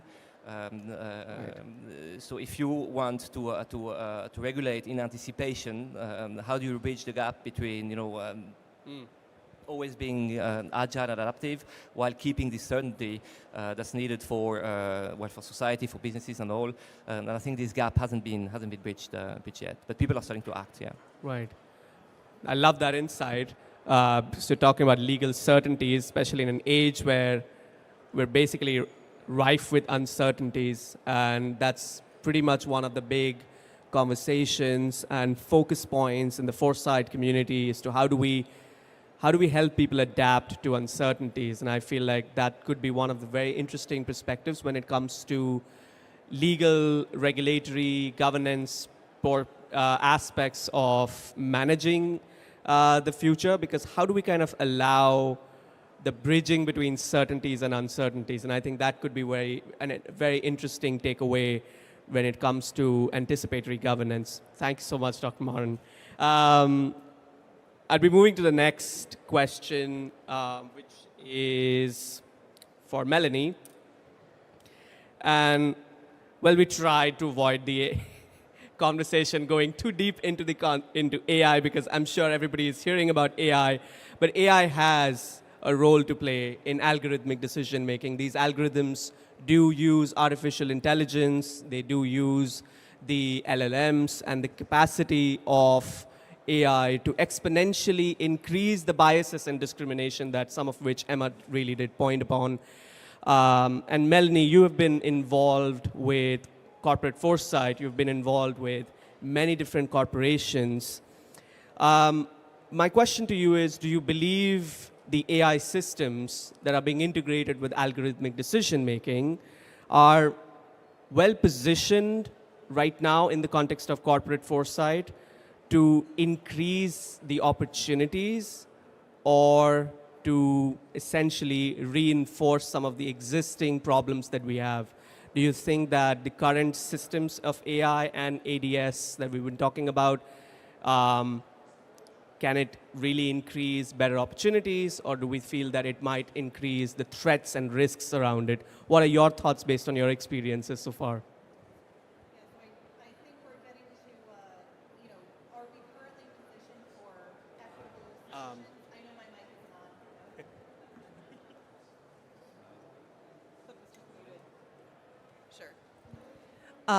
I can't talk that loud. I can talk loud, but not that loud.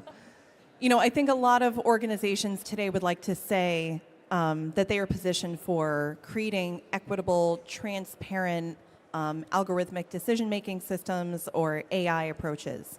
I think, though, the answer is probably, in reality, no. They're not well positioned for that.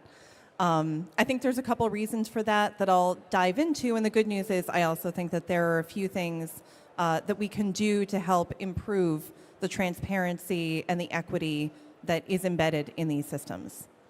So first of all, why are organizations not well prepared to create equitable or transparent algorithmic decision-making approaches?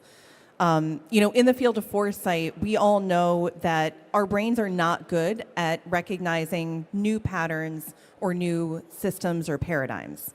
And so what do? We apply historic patterns, we apply old ways of thinking onto new information as a way to understand it.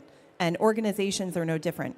Companies apply the systems that they've always used, the patterns, the values that they've always used, even as they're embracing new technology. And this is an uphill battle, right? And so organizations may say, ideally, we would like to create equitable, transparent systems. Of course, we want to ensure that our AI is ethically created, but it may be the path of lesser resistance or least resistance to apply their old ways of doing things.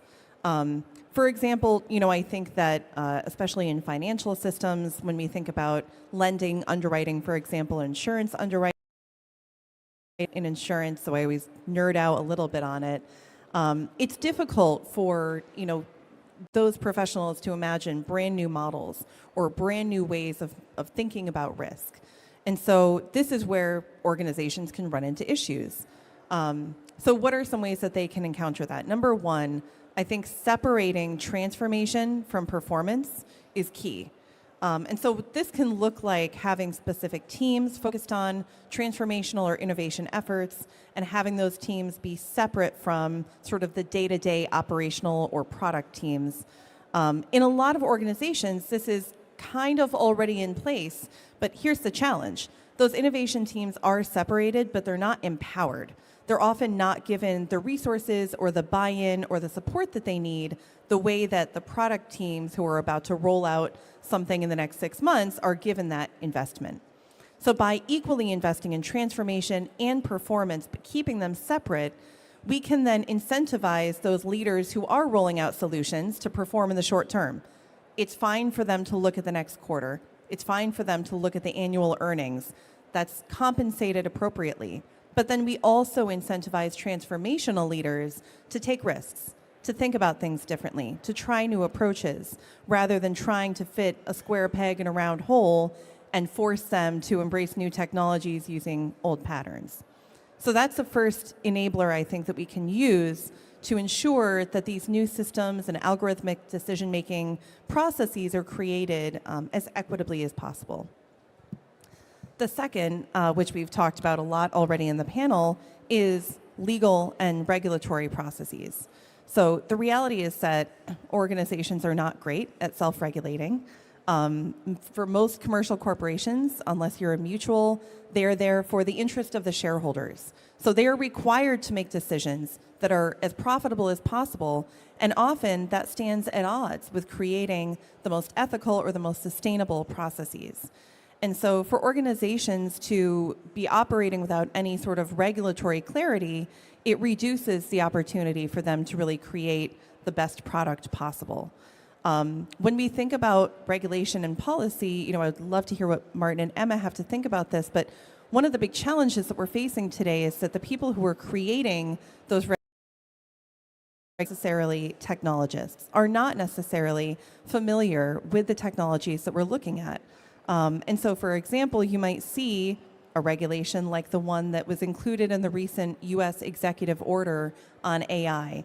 AI models can touch any manner of industries, but make sure that they don't do this one little thing. Well, that may not be feasible. An AI model doesn't work that way, right? It pulls together lots of different information, and then you extract from it what you need. But if you have somebody creating a regulation about AI who doesn't understand AI, then there is a high likelihood that that regulation will not create the clarity that organizations require. The third thing that organizations can do is make sure that their senior leadership is regularly getting outside-in perspective. Senior leaders frequently operate within a bubble. They're focused on their own business. They're functioning day to day without bringing in outside expertise. By making sure that they're leaning on outside technology experts, peers in different industries who perhaps are a step or two ahead of them, then they'll not only have the opportunity to learn, but they'll also have a peer set who can challenge them and who can pressure test, are the things that you're implementing truly sustainable, equitable, transparent, or are you, peer, creating sort of a new system in an old paradigm where it's not sustainable because you don't have the right set of lenses to look at it through, or you don't have the right new set of pressure tests to ensure that this new solution is appropriate. So I think those are three things that organizations can do going forward to create more equitable and transparent solutions. But unfortunately, I think, Akash, the answer today is no, the solutions are not transparent. 100%. Thanks so much for being so clear about it. But also sort of, I felt that there's some really interesting parallel between what Martin was speaking about, what you mentioned. It's the role of preparedness in large, high-scale systems in being able to navigate change. And how do we kind of ensure that these systems that are already embedded and entangled in our lives can be provided the window to generate flexibility and adaptability with these new systems? And I see some head shakes already. And I know that there's going to be some really interesting questions coming in. But that was the first phase to sort of understand a little bit about what are some of the high-level challenges and risks associated with algorithmic decision making. I want to change trajectory a little bit and want to deep dive a little bit on, whatever time we have left, on humans being in the loop. As we become more and more connected to AI systems, as they become more embedded and entangled in our lives and society, and one aspect of corporate or one aspect of business is that it's going to tremendously reduce the costs at which we produce things. So it's going to be impacting human skills and labor a lot. There are going to be, in short, many incentives to keep humans out of the loop. But research says consistently that keeping humans out of the loop when we're looking at automated processes and systems can create more harm than bring benefits in the long term. I want to understand from each of the panelists what could be some of the best practices and strategies that we can employ or that you are aware about that is being employed right now to ensure that human perspectives are kept in the loop. And not only from the context of actors, as in people who are essentially looking at if the data that these machines are generating are equitable enough, safe enough, transparent enough, but at the same time, how do we ensure that every person's diversity and their needs, call it the big data versus the small data conversation, how do we understand that the nuances and the diversity and the inclusivity of human experiences do get embedded into the decision making that these systems essentially do? So any best practices, methodologies, and I would go, probably I would like to start with Martin. Any thoughts on this from a governance standpoint, or any from a more policy regulation standpoint? Do you see some new methodologies, approaches that are being coming up, essentially, as you mentioned, to bridge the gap between certainties and uncertainties, but also to ensure that human perspectives are kept in the loop? We're not necessarily just generating biased information amplified for the entire globe. Well, I think that's a very hard question. I think what I see, and it was also mentioned in the previous panel, is that we're all running behind technology. And when we have conversation with the actors in Geneva, and I will tell them, you have to look at this because in 10 years, this will have a huge impact on everything that makes us human, the way we live together and the relation to the planet. And they're aware of that, but they tell us, wait a minute, I have to deal with so many crises and emergencies today, war, hunger, climate, inequalities, so I do not have the space to think about what you're talking about and what might impact us in the future. So what we try to do there is on one hand, educate them to the power of technology, to what the technology really is and can do, so that they have at least, in their head, this vision in the future, and they can act upon it. Something that's very important for us as well is this, this notion of individual agency. A lot of people also feel overwhelmed by this technology. They have the feeling the technology is imposed on us.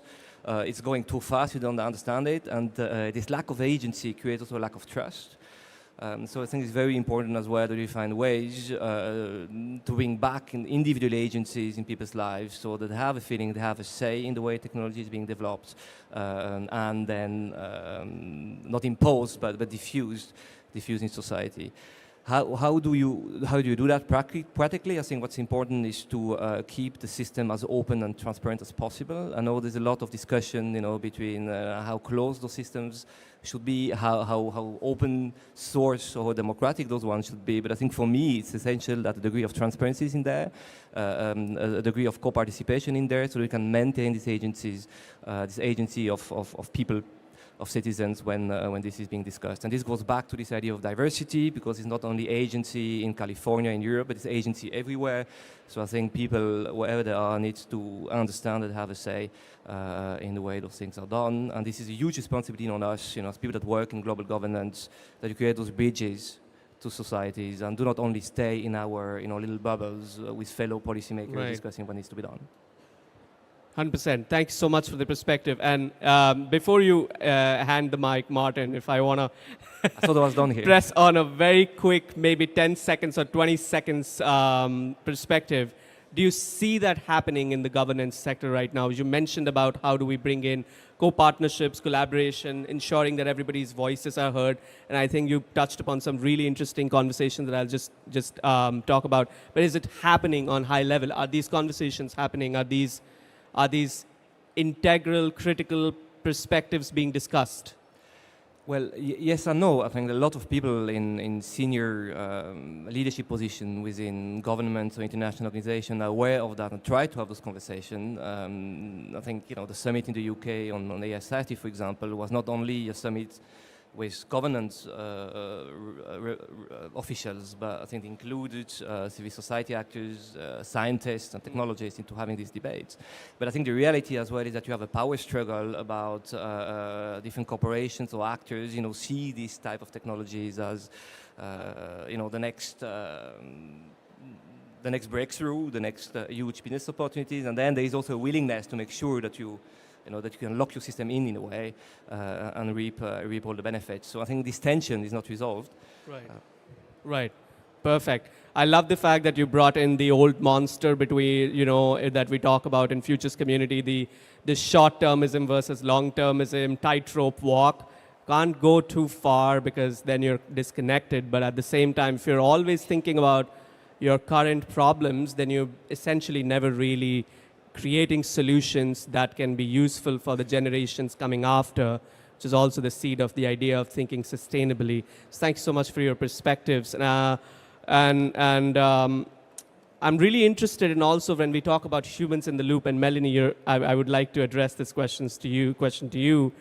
When we talk about human in the loop, we're also talking about conversations around how discrimination and biases occur in the labor and skill set that we're looking at. We know that especially in the last year, because of AI and because of algorithmic decision-making systems proliferating throughout our world, a lot of inequitable labor utilization is happening in the global south so that technology can be made in more expensive, more global north-oriented countries. I wanted to touch upon something specific in the skill set space.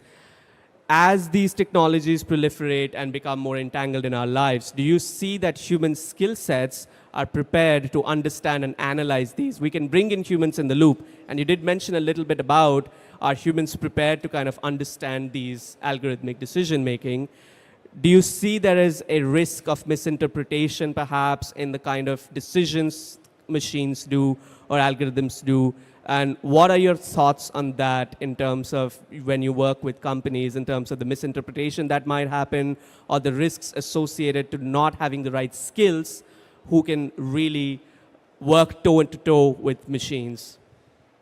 Yeah, so how do we have to keep humans in the loop? I think in the AI value chain, there are two key areas that we have to focus on. One is the input, the creation of the model. The other is the output, the interpretation of the data or the insights that come out of the model. So when it comes to creating the model, the input to the model, something that I think is really critical is for organizations or AI companies who are building models to ensure that there are subject matter experts informing the creation of these models. I'll give you an example of why this is important. So a while back, an organization worked to build a model that would predict healthcare utilization across different neighborhoods. They wanted to understand where to place different urgent care clinics and other medical offices. So they did this by modeling historical healthcare utilization data. At the end of this creation, the model predicted that several underserved communities would not require any healthcare services at all. Why might that be? Because historically, these communities had not used a lot of healthcare, not because they didn't need it, not because they didn't want it, but because it wasn't available to them. They couldn't afford it, or it wasn't in close enough proximity, or they didn't have healthcare insurance. And so there had not been historical healthcare utilization, but not because they didn't want it, not because there wouldn't be in the future, but for other reasons that a traditional analyst may not know, but a healthcare subject matter expert or a community healthcare expert would know that that is why utilization is low. So this is really where we're going to require subject matter experts in whatever field we're building these models for, whether it's financial services, healthcare, other industries. I've heard a lot in this entire forum about AI researchers, AI analysts, modelers, programmers. We do need all of those people, but we also need individuals who specifically study certain areas like food security that are extremely niche, and if you're not a subject matter expert, you would not be able to adequately identify what data goes into that model. The last point that I'll make about that is that this helps us to avoid bias in data beyond the traditional racial and gender diversity discussion. Of course, we need racial and gender diversity in our data, but that goes well beyond simple demographics to include some of the examples that I just referenced. So this is why we need subject matter experts in the mix in the input. In the output, I think there's really a big difference between commercial users of this model output and consumers. I would expect organizations moving forward to have individuals trained to use the output of models, to use AI embedded systems. However, right now, that's often not the case. There are many organizations whose employees are experimenting with AI systems and who are not pressure testing the output. They're just trusting that the answer they get is completely accurate, and I'm sure everybody in this room has tested ChatGPT and has a story about a time that it gave some nonsensical answer. So I think this is really important on the commercial side for companies to identify who's going to be using these models, what kind of output are they going to be using, and making sure that they're training them on data integrity and data hygiene to make sure that they're really analyzing these outputs. The last point I'll make is that when it comes to consumers using AI models, I do not think that we should be expecting consumers to be sophisticated enough to analyze the output and ascertain whether or not it's trustworthy. Not because consumers aren't smart enough to do that, many of them are, but because these consumers are going to be using AI systems in a context where they need a quick answer, or they need an answer that they can depend upon, and they're not going to be using it in an environment where they have the time to pressure test and analyze, and they simply won't most of the time. And so I think it's incumbent upon companies and organizations building AI models, and specifically the interfaces, to make it user-friendly and a little bit safer for consumers to engage with. Thank you so much, Melanie, and I think it touches upon some really important things that will be directly, I think Emma would be a really good person to talk about that. And I will come back to some really interesting insights that I gained from that, but in the interest of time, we'd also have to move to some of the folks in the audience. But Emma, first, I would love your perspectives from the context of best practices and methodologies, because you've been involved in data ecosystems. I would love to know a few, if you could illustrate perhaps key processes and approaches that are being used to provide or embed privacy and ethicality that can be woven into these data infrastructures, but also to sort of create balance between critical oversight, which is something that all of us pointed out, and extensive control, right? We've all heard about pause AI altogether, and many of these kind of conversations are gaining ground, but extensive control might have other kinds of harms as well. So if you have anything to add in terms of how do we keep data infrastructures ethical, moral, and safe without stopping extensively their production and output. Okay, I'm only going to make one point because we're actually out of time. I don't know whether you realize Almost, that, Akash. but that's okay. And it's really interesting to me because there's a big black hole in this conversation that we've skirted around the edges. We've sort of danced around. We haven't quite landed on it, though, and so I'm going to raise that. Melanie, you mentioned the lack of awareness in senior roles like politicians and regulators, lawmakers. not necessarily having the in-depth knowledge of these new technologies and new systems. And I'm going to be a little bit naughty because I want to do some audience interaction. I'd like to ask how many people in this room consider themselves to be AI experts or data experts or computer experts? Don't be shy, throw your hands up if you think you're... Okay, so I'll ask you a different question. Compared to the general global population, how many people in this room consider yourselves to be AI experts, technology experts, data experts? You should all have your hands up. You should all have your hands up. Because I don't think anyone here probably realizes how rare the opportunity that we have here is. And that intrinsically is a problem, right? So somebody mentioned, it might have been you, Akash, about how we have to create this future for future generations and we need to think to the future. If we're not educating people in the here and now about these technologies, if we're not telling them what agency they do have to change and shape and develop these things, then we're not going to get anywhere. And actually there's an issue. I'm not going to speak to anyone else's education system other than the one that unfortunately I'm intimately acquainted with, having a daughter who's neurodiverse in the UK. You know, our education system is not designed to encourage critical thinking, creativity, curiosity. And if you don't have those things, then you're going to be blindsided as a citizen, as a member of the human race, every single time by these technologies. So I do think that we need to up our own general intelligence and our general awareness as we implement more and more new technology. And we need to have a really long, hard look at our education systems and the models that they're built on and ask ourselves whether they're fit for purpose. And one of the things that I think is absolutely, hugely, critically important is that our attitude towards education becomes an attitude towards lifelong learning. Learning becomes a daily practice. It's not you go to university, you get your degree, you're done, or you go on do another degree and you're done then. You're never done, because these technologies are constantly evolving. And so the education, the training, the data literacy and AI literacy that needs to go with that needs to keep going. So only one point, and that is that, the greatest thing that we can do is actually educate ourselves and the future generations for this technology. I love that. Thank you so much for that, Emma. And we are above time, but I would love to have I would love to have, if the panelists are okay to take a few questions. Okay. Okay, quick question. In the context of openness, of transparency, of fairness, where do you stand on whether AI systems should be open source or not? You have it for anybody specific? Or? Sure, I'll start with Melanie. I'd Sure. love to hear your take. I think that there has to be the same divide between academia and research and commercial work as we see in other sectors.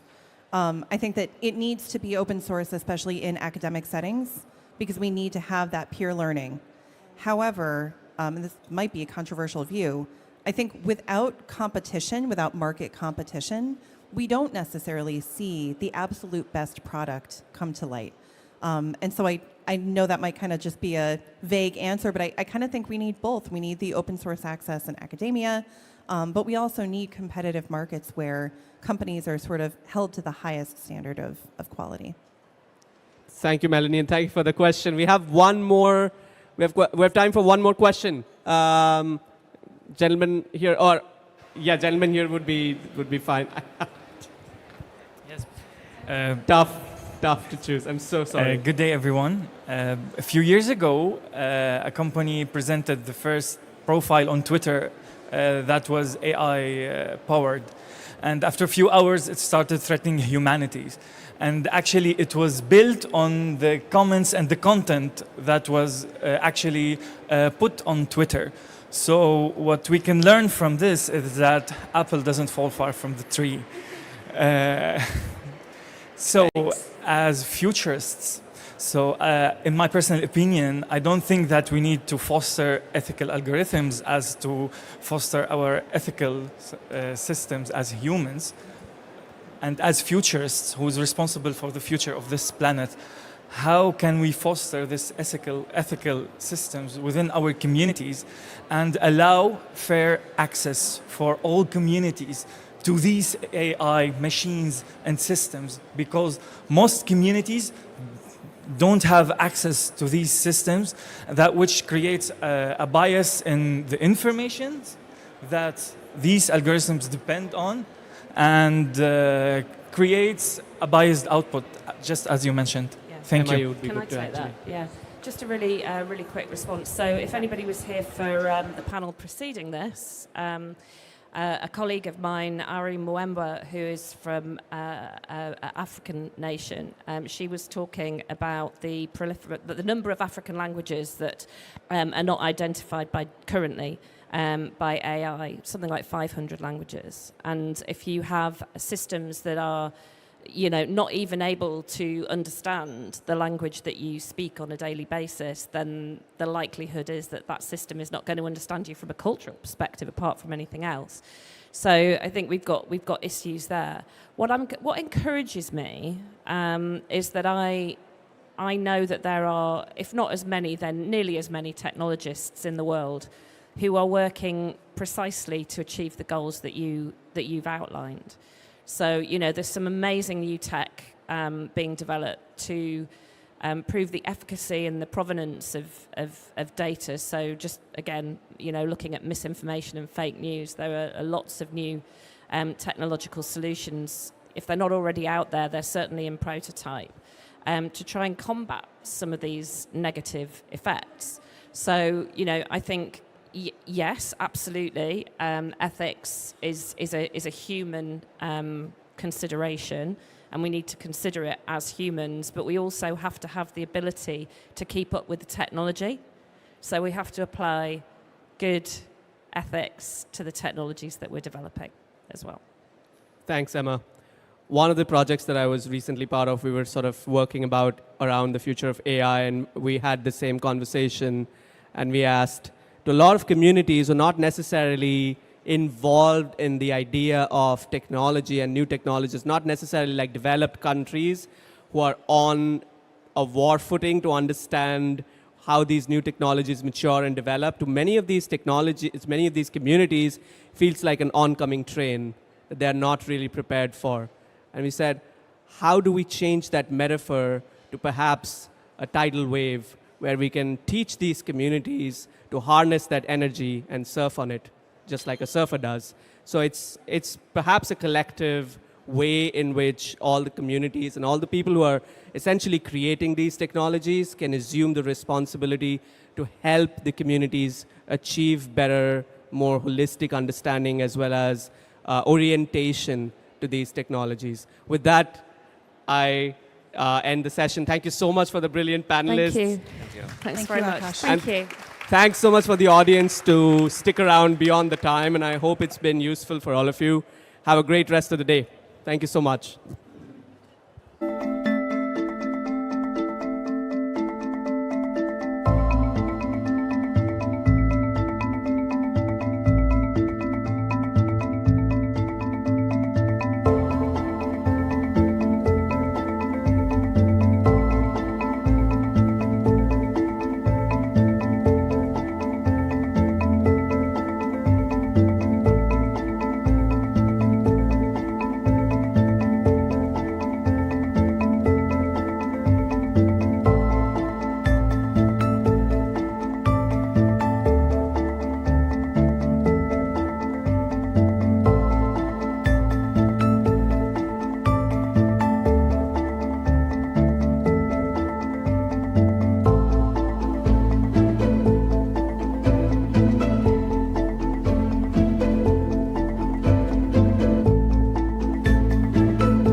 Imagine the beginning. A miracle. Life. Imagine today. Our home. Our ways. Our changing world. Imagine us. Our identity. Our struggles. Our purpose. Imagine the potential of creativity, of collaboration, of our dreams. Imagine new systems, alternate realities, moving forward. Imagine our future.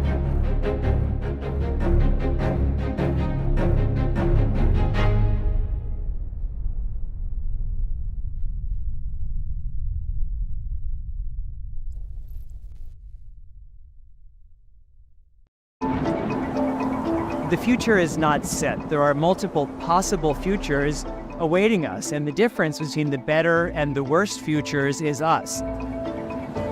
What we imagine is what will come to pass.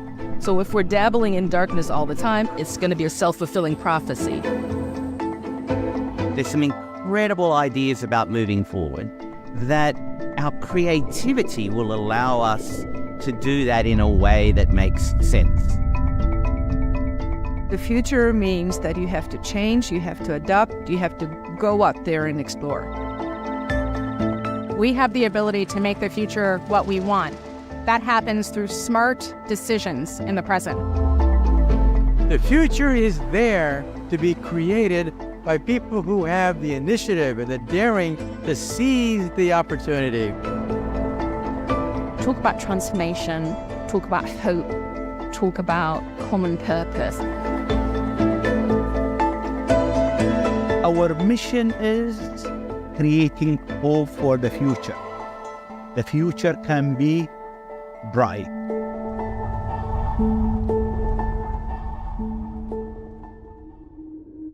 This is the world's largest gathering of futurists, and it's so important because if you don't have a vision of the future, how do you ever expect to get there? It's just a phenomenal time to be in this moment when all of these changes that are going to reshape humanity are happening in front of our very eyes.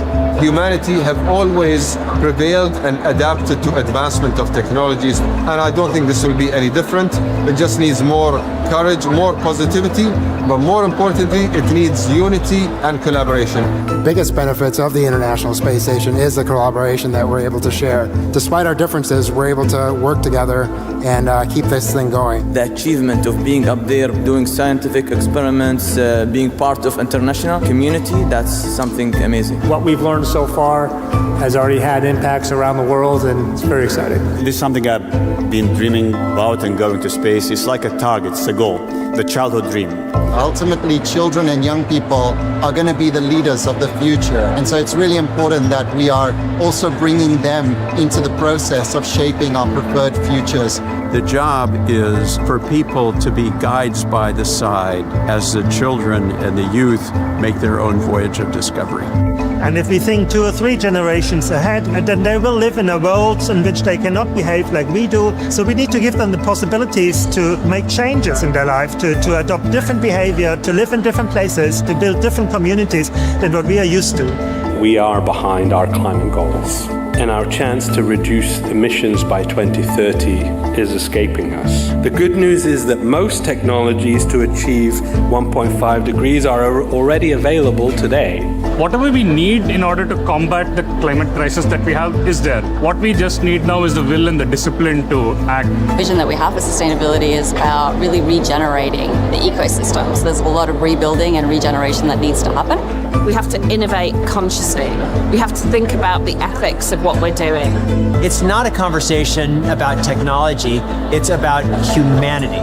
So if we continue asking the right question and continue to innovate, then I'm optimistic about our future. Collaboration we need for the future is not the collaboration that worked in the past. It's going to be more horizontal. If we want to be positive about the future, if we want to create the future in the right way, we need to bring everyone with us.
Imagine the beginning.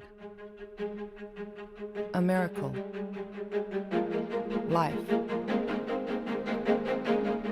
Imagine today. Our home. Our ways. Our changing world. Imagine us. Our identity. Our struggles. Our purpose. Imagine the potential of creativity, of collaboration, of our dreams. Imagine new systems, alternate realities, moving forward. Imagine our future.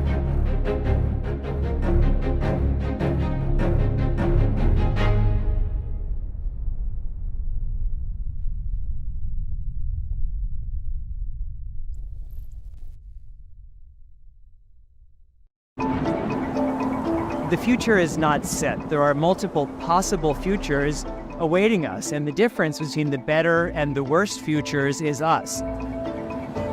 What we imagine is what will come to pass. So if we're dabbling in darkness all the time, it's going to be a self-fulfilling prophecy.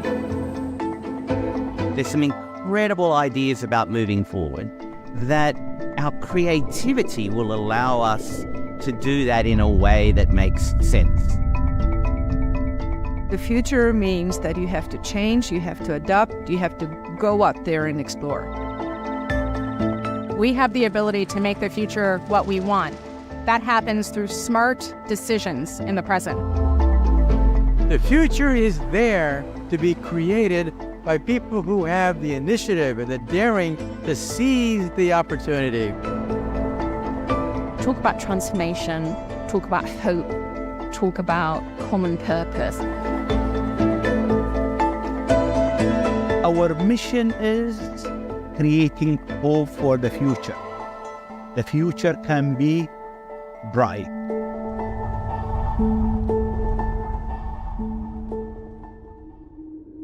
This is the world's largest gathering of futurists, and it's so important because if you don't have a vision of the future, how do you ever expect to get there? It's just a phenomenal time to be in this moment when all of these changes that are going to reshape humanity are happening in front of our very eyes. Humanity have always prevailed and adapted to advancement of technologies, and I don't think this will be any different. It just needs more courage, more positivity, but more importantly, it needs unity and collaboration. The biggest benefits of the International Space Station is the collaboration that we're able to share. Despite our differences, we're able to work together and keep this thing going. The achievement of being up there, doing scientific experiments, being part of international community, that's something amazing. What we've learned so far has already had impacts around the world, and it's very exciting. This is something I've been dreaming about, and going to space. It's like a target, it's a goal, the childhood dream. Ultimately, children and young people are going to be the leaders of the future. And so it's really important that we are also bringing them into the process of shaping our preferred futures. The job is for people to be guides by the side as the children and the youth make their own voyage of discovery. And if we think 2 or 3 generations ahead, then they will live in a world in which they cannot behave like we do. So we need to give them the possibilities to make changes in their life, to adopt different behavior, to live in different places, to build different communities than what we are used to. We are behind our climate goals, and our chance to reduce emissions by 2030 is escaping us. The good news is that most technologies to achieve 1.5 degrees are already available today. Whatever we need in order to combat the climate crisis that we have is there. What we just need now is the will and the discipline to act. The vision that we have for sustainability is about really regenerating the ecosystems. There's a lot of rebuilding and regeneration that needs to happen. We have to innovate consciously. We have to think about the ethics of what we're doing. It's not a conversation about technology, it's about humanity. So if we continue asking the right question and continue to innovate, then I'm optimistic about our future. Collaboration we need for the future is not the collaboration that worked in the past. It's going to be more horizontal. If we want to be positive about the future, if we want to create the future in the right way, we need to bring everyone with us.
Imagine the beginning.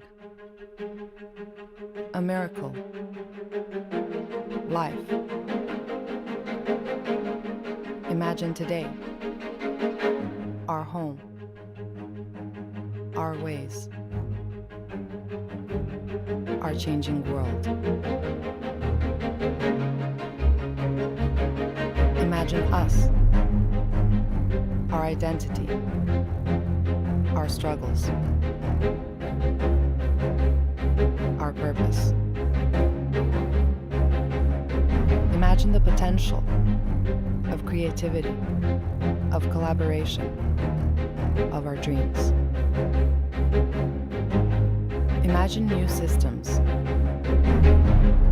alternate realities, moving forward. Imagine our future.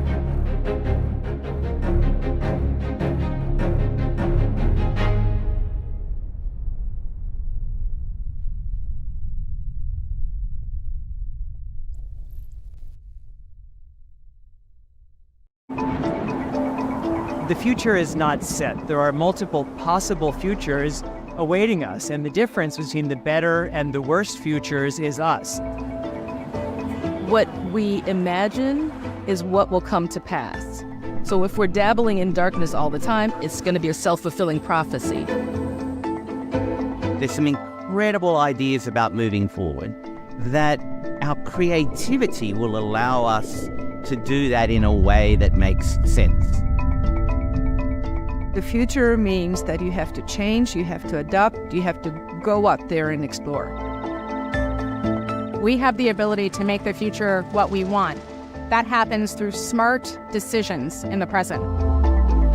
The future is there to be created by people who have the initiative and the daring to seize the opportunity.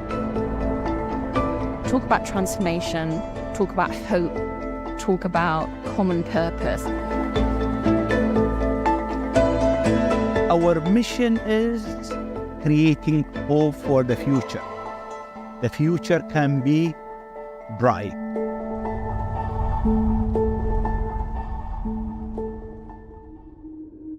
This is the world's largest gathering of futurists, and it's so important because if you don't have a vision of the future, how do you ever expect to get there? It's just a phenomenal time to be in this moment when all of these changes that are going to reshape humanity are happening in front of our very eyes. Humanity have always prevailed and adapted to advancement of technologies, and I don't think this will be any different.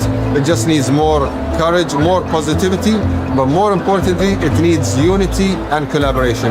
Biggest benefits of the International Space Station is the collaboration that we're able to share. Despite our differences, we're able to work together and keep this thing going. The achievement of being up there, doing scientific experiments, being part of international community, that's something amazing. What we've learned so far has already had impacts around the world, and it's very exciting. This is something I've been dreaming about, and going to space. It's like a target, it's a goal, the childhood dream. Ultimately, children and young people are going to be the leaders of the future. And so it's really important that we are also bringing them into the process of shaping our preferred futures. The job is for people to be guides by the side as the children and the youth make their own voyage of discovery. And if we think 2 or 3 generations ahead, then they will live in a world in which they cannot behave like we do. So we need to give them the possibilities to make changes in their life, to adopt different behavior, to live in different places, to build different communities than what we are used to. We are behind our climate goals, and our chance to reduce emissions by 2030 is escaping us. The good news is that most technologies to achieve 1.5 degrees are already available today. Whatever we need in order to combat the climate crisis that we have is there. What we just need now is the will and the discipline to act. The vision that we have for sustainability is about really regenerating the ecosystems. There's a lot of rebuilding and regeneration that needs to happen. We have to innovate consciously. We have to think about the ethics of what we're doing. It's not a conversation about technology, it's about humanity. So if we continue asking the right question and continue to innovate, then I'm optimistic about our future. Collaboration we need for the future is not the collaboration that worked in the past. It's going to be more horizontal. If we want to be positive about the future, if we want to create the future in the right way, we need to bring everyone with us.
Imagine the beginning. A miracle. Life. Imagine today. Our home. Our ways. Our changing world. Imagine us. Our identity.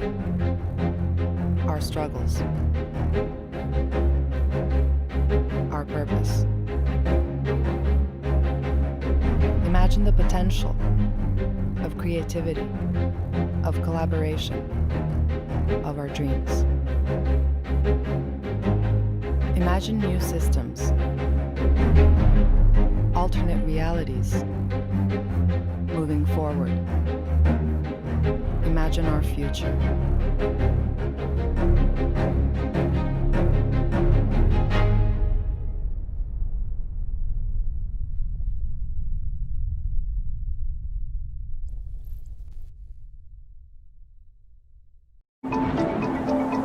The future is not set. There are multiple possible futures awaiting us, and the difference between the better and the worst futures is us. What we imagine is what will come to pass. So if we're dabbling in darkness all the time, it's going to be a self-fulfilling prophecy.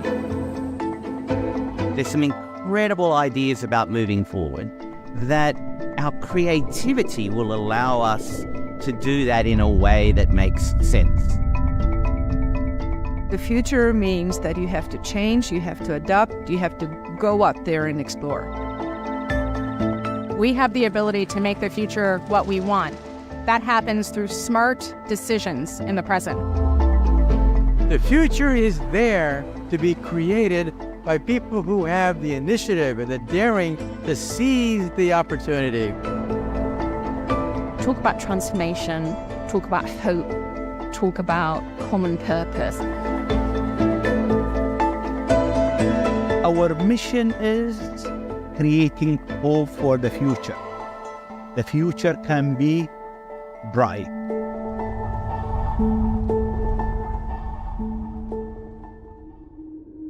This is the world's largest gathering of futurists, and it's so important because if you don't have a vision of the future, how do you ever expect to get there? It's just a phenomenal time to be in this moment when all of these changes that are going to reshape humanity are happening in front of our very eyes. Humanity have always prevailed and adapted to advancement of technologies, and I don't think this will be any different. It just needs more courage, more positivity, but more importantly, it needs unity and collaboration. The biggest benefits of the International Space Station is the collaboration that we're able to share. Despite our differences, we're able to work together and keep this thing going. The achievement of being up there, doing scientific experiments, being part of international community, that's something amazing. What we've learned so far has already had impacts around the world, and it's very exciting. This is something I've been dreaming about, and going to space. It's like a target, it's a goal, the childhood dream. Ultimately, children and young people are going to be the leaders of the future. And so it's really important that we are also bringing them into the process of shaping our preferred futures. The job is for people to be guides by the side as the children and the youth make their own voyage of discovery. And if we think 2 or 3 generations ahead, then they will live in a world in which they cannot behave like we do. So we need to give them the possibilities to make changes in their life, to adopt different behavior, to live in different places, to build different communities than what we are used to.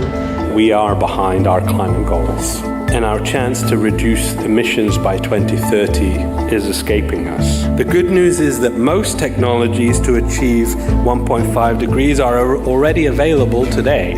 Whatever we need in order to combat the climate crisis that we have is there. What we just need now is the will and the discipline to act. The vision that we have for sustainability is about really regenerating the ecosystems. There's a lot of rebuilding and regeneration that needs to happen. We have to innovate consciously.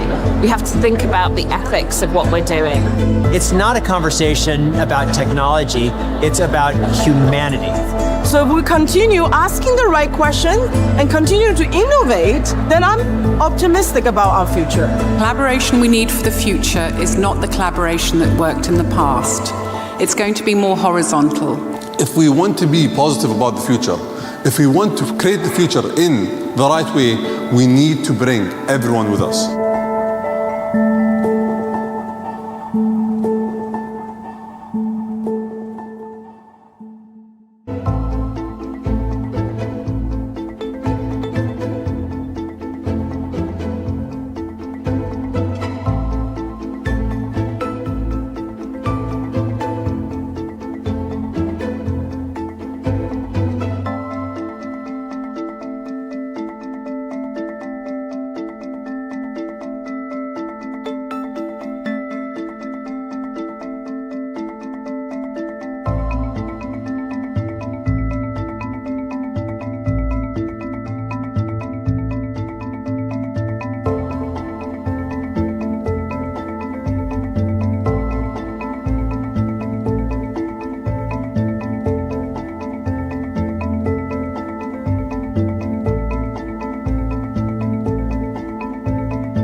Imagine the beginning.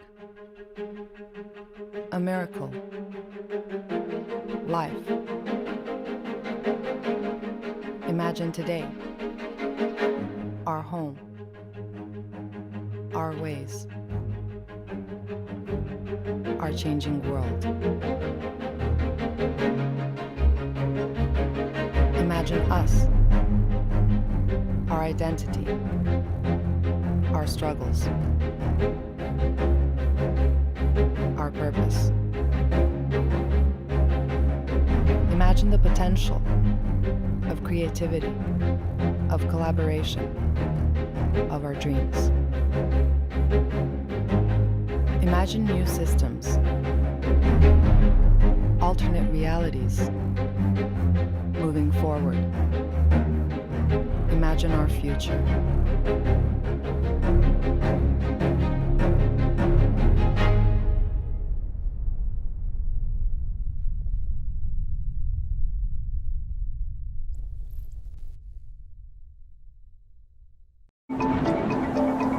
The future is not set. There are multiple possible futures awaiting us, and the difference between the better and the worst futures is us. What we imagine is what will come to pass. So if we're dabbling in darkness all the time, it's going to be a self-fulfilling prophecy. There's some incredible ideas about moving forward, that our creativity will allow us to do that in a way that makes sense. The future means that you have to change, you have to adapt, you have to go out there and explore. We have the ability to make the future what we want. That happens through smart decisions in the present. The future is there to be created by people who have the initiative and the daring to seize the opportunity. Talk about transformation, talk about hope, talk about common purpose.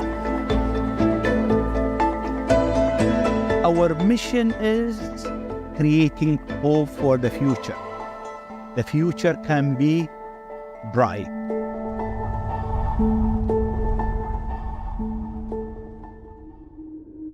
This is the world's largest gathering of futurists, and it's so important because if you don't have a vision of the future, how do you ever expect to get there? It's just a phenomenal time to be in this moment when all of these changes that are going to reshape humanity are happening in front of our very eyes. Humanity have always prevailed and adapted to advancement of technologies, and I don't think this will be any different. It just needs more courage, more positivity, but more importantly, it needs unity and collaboration. The biggest benefits of the International Space Station is the collaboration that we're able to share. Despite our differences, we're able to work together and keep this thing going. The achievement of being up there, doing scientific experiments, being part of international community, that's something amazing. What we've learned so far has already had impacts around the world, and it's very exciting. This is something I've been dreaming about, and going to space. It's like a target, it's a goal, the childhood dream. Ultimately, children and young people are going to be the leaders of the future. And so it's really important that we are also bringing them into the process of shaping our preferred futures. The job is for people to be guides by the side as the children and the youth make their own voyage of discovery. And if we think 2 or 3 generations ahead, then they will live in a world in which they cannot behave like we do. So we need to give them the possibilities to make changes in their life, to adopt. And it has an aim for resolving difficult societal issues. There are lots of social issues in Japan, so we are trying to figure out solving problems. Moonshot programs, it has 9 goals, and we are goal number 1. Goal 4, cool earth and clean earth is maybe for the COP28. And there's one that is interesting. Goal 7 is to age 100 without health concerns. I have a statistic, 2023, of Japan's person who's over aged 100. That is 90,000 of persons in Japan. And excuse me, gentlemen, we women's is 80,000 out of 10,000. Yay, women's. Yeah, whoo. Well, can you believe that how strong we are, the women's? Well, here today, I will not talk about this. Let me talk about this type of things in the future.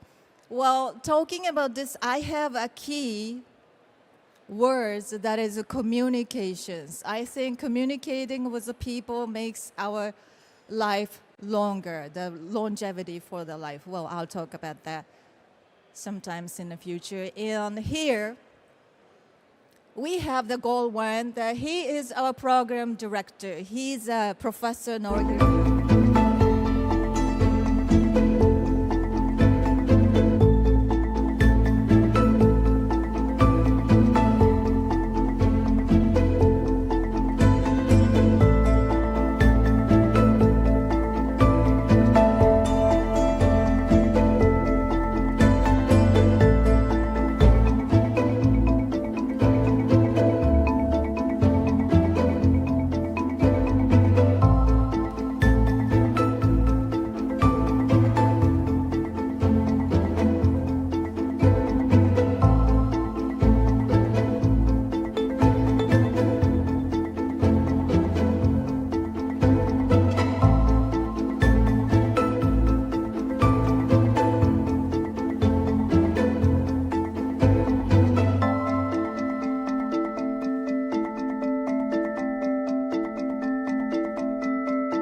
Imagine the beginning.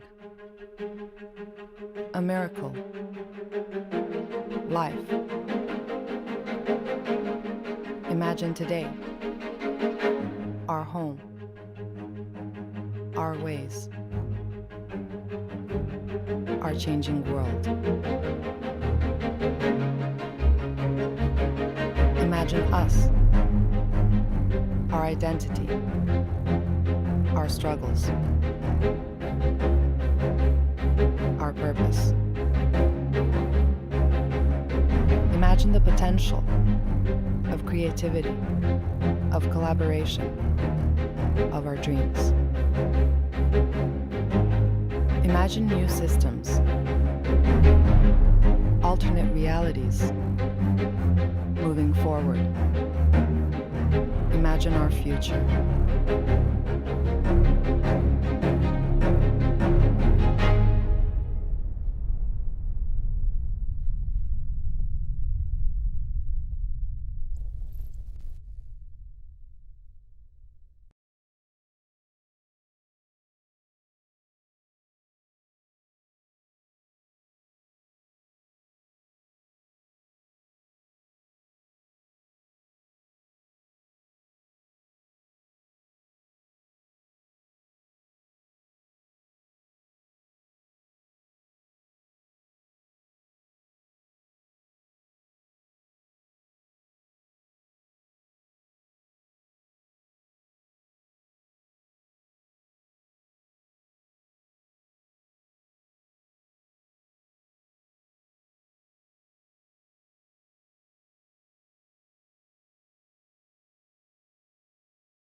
The future is not set. There are multiple possible futures awaiting us, and the difference between the better and the worst futures is us. What we imagine is what will come to pass. So if we're dabbling in darkness all the time, it's going to be a self-fulfilling prophecy. There's some incredible ideas about moving forward that our creativity will allow us to do that in a way that makes sense. The future means that you have to change, you have to adapt, you have to go out there and explore. We have the ability to make the future what we want. That happens through smart decisions in the present. The future is there to be created by people who have the initiative and the daring to seize the opportunity. Talk about transformation, talk about hope, talk about common purpose. Our mission is creating hope for the future. The future can be bright.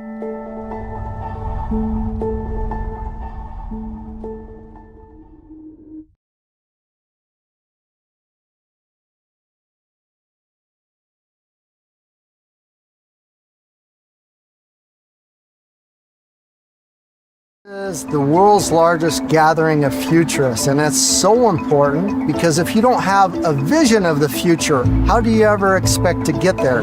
It's just a phenomenal time to be in this moment when all of these changes that are going to reshape humanity are happening in front of our very eyes. Humanity have always prevailed and adapted to advancement of technologies, and I don't think this will be any different. It just needs more courage, more positivity, but more importantly, it needs unity and collaboration. Biggest benefits of the International Space Station is the collaboration that we're able to share. Despite our differences, we're able to work together and keep this thing going. The achievement of being up there, doing scientific experiments, being part of international community, that's something amazing. What we've learned so far has already had impacts around the world, and it's very exciting. This is something I've been dreaming about, and going to space. It's like a target, it's a goal, the childhood dream. Ultimately, children and young people are going to be the leaders of the future. And so it's really important that we are also bringing them into the process of shaping our preferred futures. The job is for people to be guides by the side as the children and the youth make their own voyage of discovery. And if we think 2 or 3 generations ahead, and then they will live in a world in which they cannot behave like we do. So we need to give them the possibilities to make changes in their life, to adopt different behavior, to live in different places, to build different communities than what we are used to. We are behind our climate goals, and our chance to reduce emissions by 2030 is escaping us. The good news is that most technologies to achieve 1.5 degrees are already available today. Whatever we need in order to combat the climate crisis that we have is there. What we just need now is the will and the discipline to act. The vision that we have for sustainability is about really regenerating the ecosystems. There's a lot of rebuilding and regeneration that needs to happen. We have to innovate consciously. We have to think about the ethics of what we're doing. It's not a conversation about technology, it's about humanity. So if we continue asking the right question and continue to innovate, then I'm optimistic about our future. Collaboration we need for the future is not the collaboration that worked in the past. It's going to be more horizontal. If we want to be positive about the future, if we want to create the future in the right way, we need to bring everyone with us.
Imagine the beginning.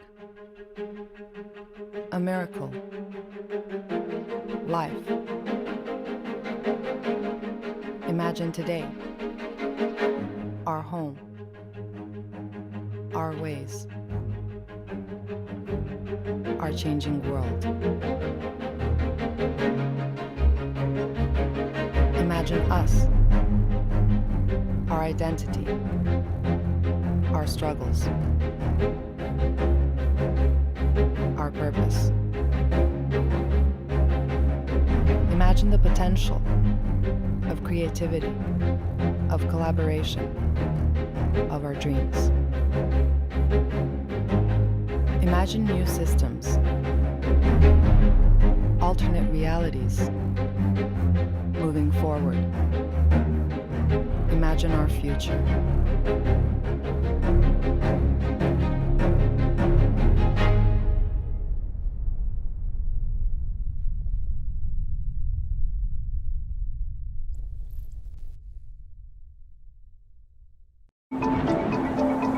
The future is not set. There are multiple possible futures awaiting us, and the difference between the better and the worst futures is us.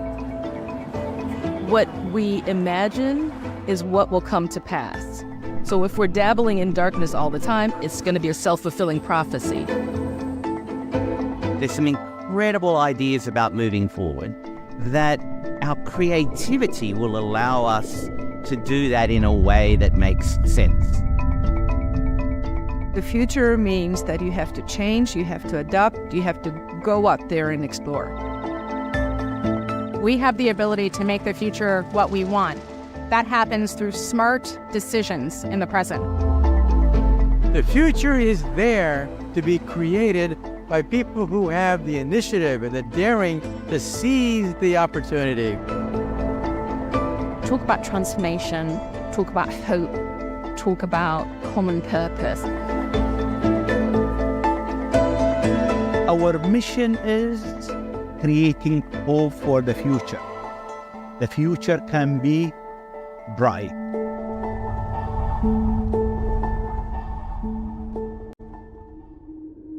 This is the world's largest gathering of futurists, and it's so important because if you don't have a vision of the future, how do you ever expect to get there?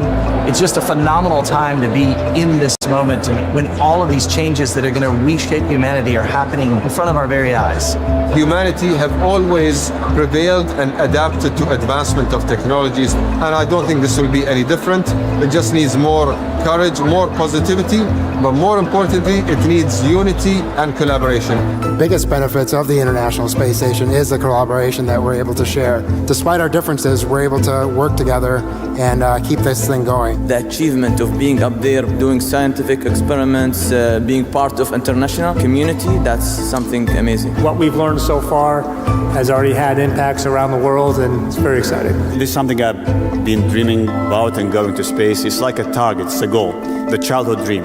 Ultimately, children and young people are going to be the leaders of the future. And so it's really important that we are also bringing them into the process of shaping our preferred futures.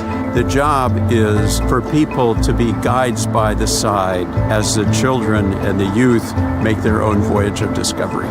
And if we think 2 or 3 generations ahead, then they will live in a world in which they cannot behave like we do. So we need to give them the possibilities to make changes in their life, to adopt different behavior, to live in different places, to build different communities than what we are used to. We are behind our climate goals, and our chance to reduce emissions by 2030 is escaping us. The good news is that most technologies to achieve 1.5 degrees are already available today.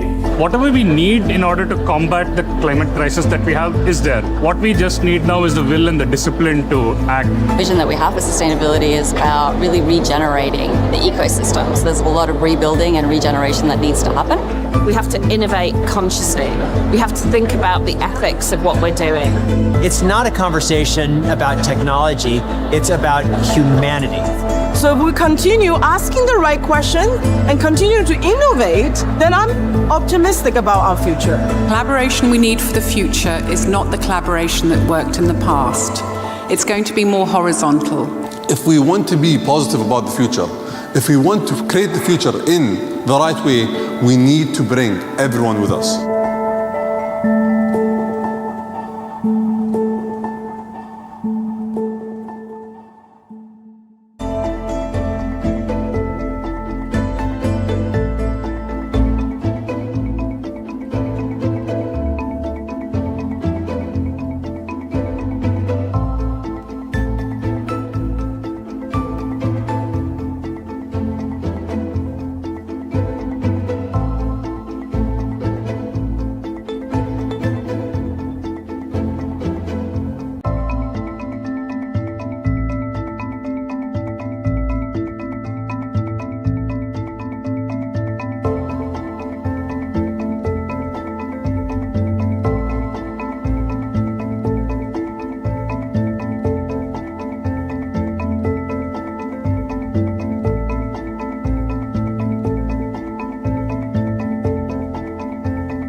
Imagine the beginning. A miracle. Life. Imagine today. Our home. Our ways. Our changing world. Imagine us. Our identity. Our struggles. Our purpose. Imagine the potential of creativity, of collaboration, of our dreams. Imagine new systems, alternate realities, moving forward. Imagine our future.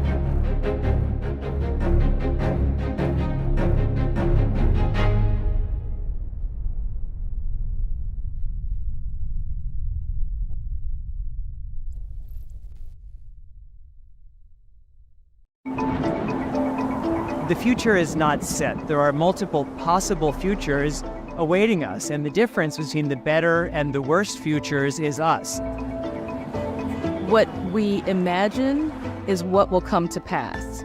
So if we're dabbling in darkness all the time, it's going to be a self-fulfilling prophecy. There's some incredible ideas about moving forward that our creativity will allow us to do that in a way that makes sense. The future means that you have to change, you have to adapt, you have to go out there and explore. We have the ability to make the future what we want. That happens through smart decisions in the present. The future is there to be created by people who have the initiative and the daring to seize the opportunity. Talk about transformation, talk about hope, talk about common purpose. Our mission is creating hope for the future. The future can be bright.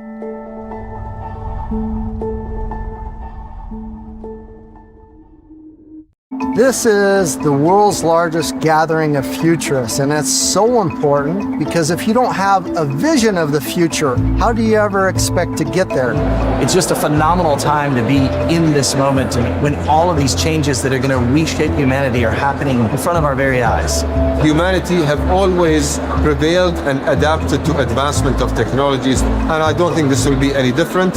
It just needs more courage, more positivity, but more importantly, it needs unity and collaboration. The biggest benefits of the International Space Station is the collaboration that we're able to share. Despite our differences, we're able to work together and keep this thing going. The achievement of being up there, doing scientific experiments, being part of international community, that's something amazing. What we've learned so far has already had impacts around the world, and it's very exciting. This is something I've been dreaming about, and going to space. It's like a target, it's a goal.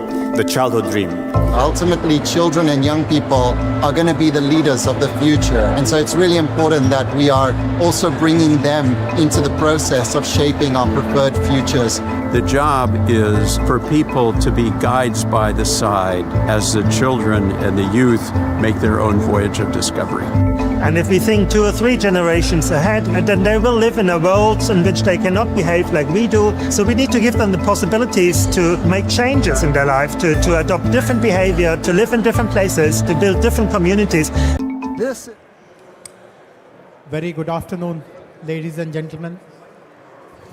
I would request people who are at the back to please move in so that those who are joining late will have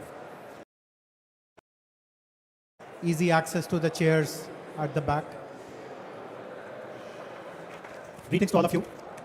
This is a very special panel which will be discussing a very promising technology of digital twin, and particularly what is its application in the areas of life sciences, personalized medicine. I'm the moderator of the panel. My name is Jayesh Ranjan.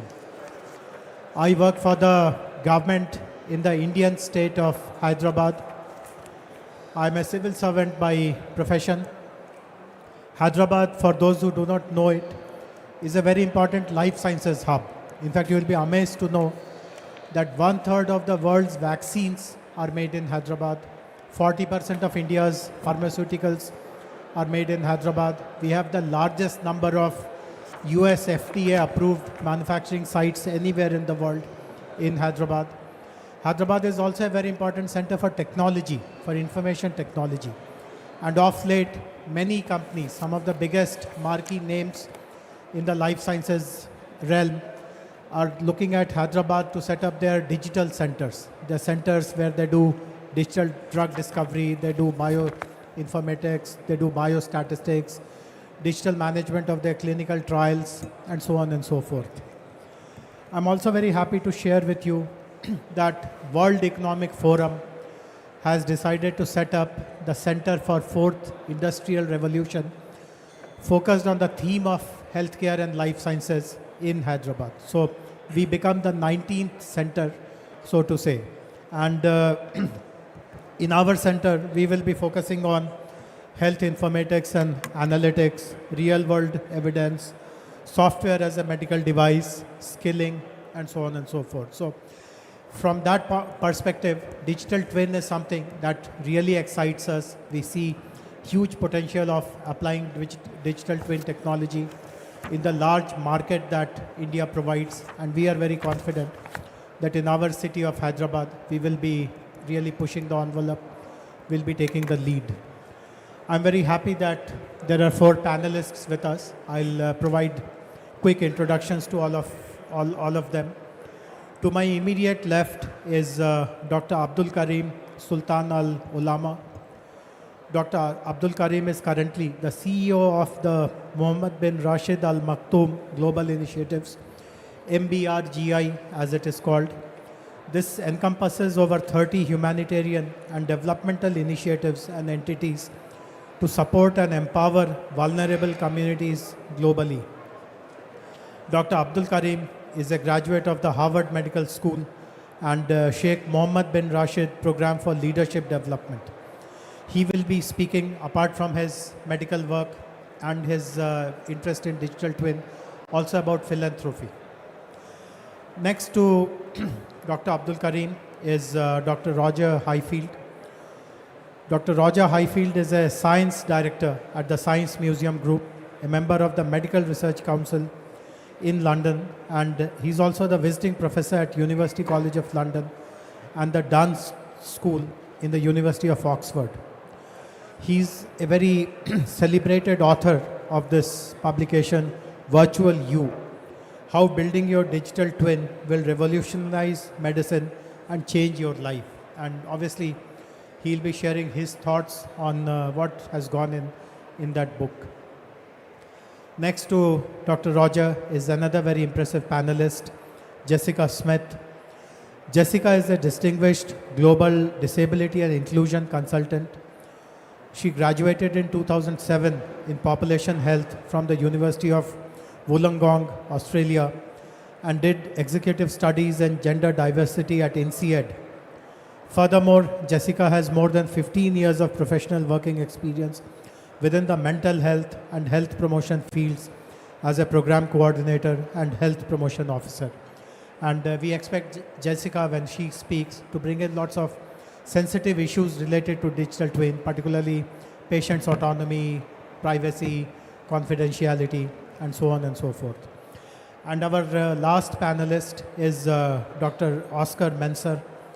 Dr. Oscar Menser is the CEO and founder of Maxilla Technologies.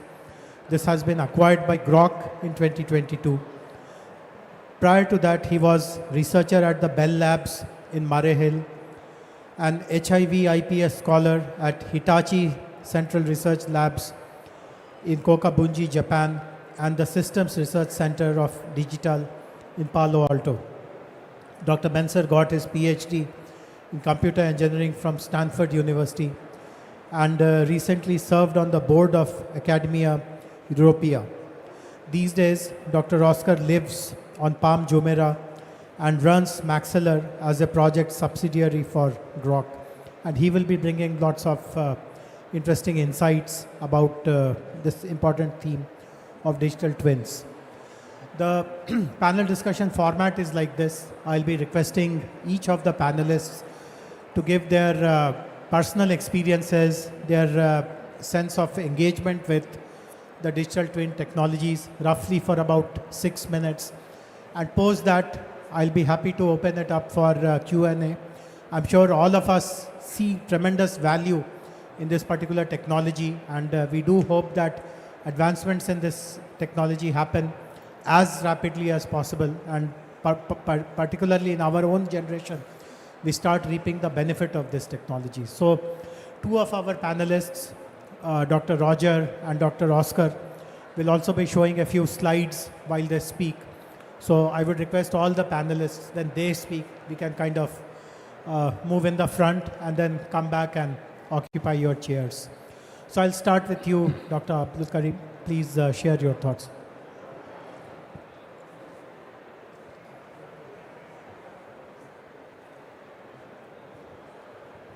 Bismillah ar-Rahman ar-Rahim. You can hear me? Assalamu alaikum and good afternoon. And for those people who are coming from abroad, welcome to my beautiful city of Dubai. You know, the topic of digital twins is very interesting because I remember back in the days when I was a medical student, we used to have cadavers. There are doctors in the room, they will know that. You know, when you use to dissect and look at for the organs. But today with the digital twins, I think the younger medical student, the new generation, they will not have that experience. Those who attended the speaks by Worley in the morning, and he was talking like there is no need for you to know codes anymore. You need to know how to ask the question to ChatGPT or the computer, and then it will do all the codes for you. I think with digital twins, this might be the reality for healthcare. Back in the days when you talk about cancer, it was a death center, right? Today they talk, it's like might be like diabetes. Patient can survive with cancer for so many years, but I believe with digital twins, where people can do mapping, when you add data of patients, genetic data, bioinformatics, imaginary MRI and CTs, I think it can unlock all the diseases. You know, back in the days, if someone has a salivary cancer, the treatment, the gold standard were radiation therapy. But the patient who receives radiation therapy for salivary glands, you can see them, it's beautiful, no changes, but they cannot talk because there is no saliva. They can only drink fluids slowly. So there were no quality of life. We cured diseases, but we didn't preserve the quality of life. I think with AI and precision medicine, it's the time we talk about quality of life. It's more about curing. It's not about curing disease, because today we have very powerful drugs. We have very powerful operations, very powerful radiotherapy. I think today MRI and all the diagnostics, they can diagnose cancers everywhere. But with the new technologies and new modalities, I think we can give patients back the quality of life they deserve to have. Because there is no point of living another 30 years and they cannot eat or drink, right? There is no point of, today if there is a patient with prostatic cancer, at least they will receive 36 sessions of radiotherapy. And you can imagine, the life is not there, but with precision medicine and with radiotherapy, with AI, I think the radiotherapist can target the cancer itself and preserve the normal tissue around it. And maybe from 36 sessions, we end with 1 session. You know, we are not talking about science fiction. I think this is happening somewhere in the world. You know, back, I think, and Dr. Roger can talk more about that. And for example, in the UK, you know, for example, if there's a pregnant lady, there is always doctors we are afraid of placenta preeclampsia or high blood pressure. So what they can do with AI and digital twins, because they did lots of and massive research, they would know that this placenta will result in placenta eclampsia or it will be a normal delivery. So then if they knew it will result in the complicated pregnancy, then they will take the patient to different route. Same thing is happening for cardiology. And I remember back when the 3D printer was the new thing, doctors were used to, because my brother is a neurosurgeon, so they used to 3D print the clot in the brain. And they will start doing hand maneuver and the clots and the 3D samples. I think with the digital twin, there's no need for that anymore. It overtaken the 3D printer. So I think the future is bright. The quality of life that will be preserved is amazing. What we should really think is, when we think about the digital twins, and because I think those who can afford it will have good life, inshallah. They will live very long. But coming from philanthropy background, we should think that this technology also should be available for the unfortunate, you know, people who cannot afford this technology. As today also, the lady who from Open Water, she talked about how they made Apple iPhone available to everybody, but today the treatments, there are some treatment that one syringe cost is $2 million, not affordable. But if we can unlock that and make it cheaper, where even people in Africa or Southeast Asia can get access to digital twin and they can treat their cancers. There is no need for an injection worth of $3 million, right? So if we can, because today when they talk about big data, what I like about it is there is zero cost, right? Because they just copy information. It's not like they copy a product. So if we can do the leap jump for healthcare from products to information technology, the cost is zero because you just copy. Then the healthcare will become very affordable. And I think we are at just the start of the digital twins. This is what will really come very fast. And I hope it will bring lots of hope for patients around the world and accessibility. Thank you. Thank you. That's very fascinating. And as I had guessed, Dr. Abdul Karim could bring in that element of philanthropy also. How do you make this technology accessible, affordable, etc.? Dr. Roger, please run us through your work, and I would request the rest of the panelists. Dr. Roger will be using a few slides, so please come and take these chairs in the front. I hope I've got this microphone working. Wonderful to be here in the Museum of the Future. What an epic location. So when I think about digital twins, or let's think about conventional medicine. When your doctor drives you down the road, hopefully to health, I've always got this picture in my mind that actually they're not really looking out the windscreen of the car that's taking you towards good health. They're actually spending most of their time looking in the rearview mirror. They're looking back at clinical trials done on patients a long time in the past who may or may not be a bit like you in circumstances that probably aren't a bit like you. And so current medicine is mostly one size fits all. It's based on the past. It might work, it might not. In fact, it's surprising how many popular drugs just don't really work, and sometimes it causes side effects. So I think digital twins offer the chance of truly personalized, truly predictive medicine. We've already seen digital twins in use in factories, in spacecraft, and so on. In fact, if you talk to NASA, they would say that the very first serious use of a digital twin was in rescuing Apollo 13 using simulators on ground. So in a strange way, the field of digital twins is as old as the UAE. So now we want to apply digital twins in medicine. All this has been summed up in a book that I've been working on a few years with a guy called Peter Coveney. And of course you might think, and the reaction from medics and doctors is, we are so complicated, this is impossible. But of course we're already using very highly complex models consisting of billions of equations, running them on supercomputers, making predictions that save lives in the form of forecasting typhoons, serious weather systems, and so on. And just as forecasts can save lives, we think that healthcasts can too. And if you look at the digital twin field, it's burgeoning. You can have virtual pandemics. Virtual drug trials are commonplace. We can show where inhaled drugs end up in the lungs. We can simulate the muscles and skeletons of a virtual human. We can show whether an osteoporotic hip is going to break. We can also look at the forces in the pelvic floor of a woman during childbirth. We can plan epilepsy surgery using digital twins. There are already trials going on in French hospitals. Perhaps the most epic example of a digital twin is in simulating the human heart. So this is Yasmin Algado Sierra. This is our little display that we just unveiled a few weeks ago in the Science Museum. This is the first time that we've actually got an example of a digital twin person working at the Barcelona Supercomputing Center, or the first time in the world that they've actually created a digital twin of their own heart. She did it.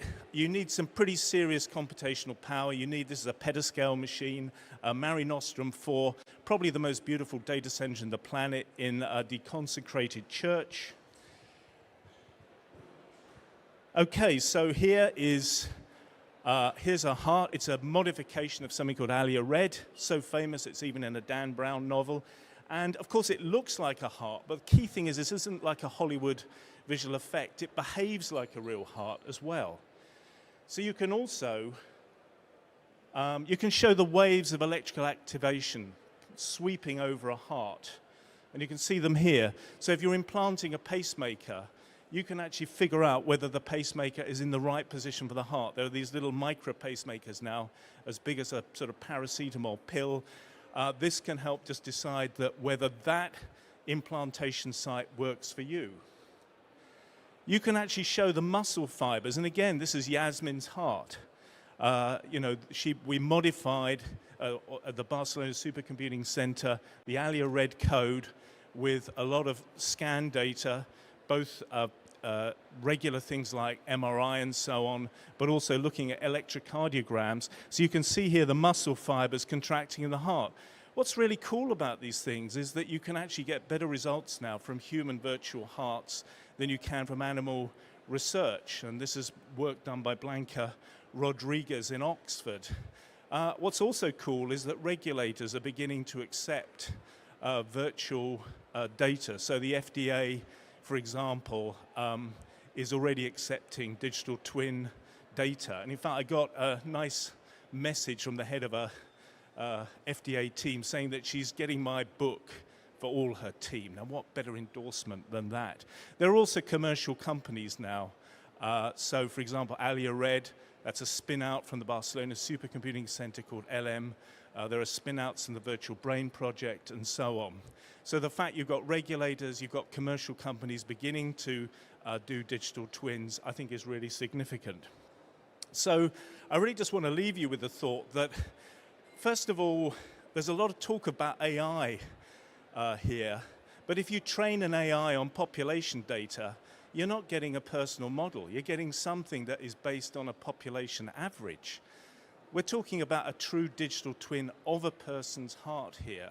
So this behaves like their heart. You can do trials of arrhythmias and drugs in certain digital twins and so on. And again, don't get me wrong, AI, if trained on one person's data, could be really useful.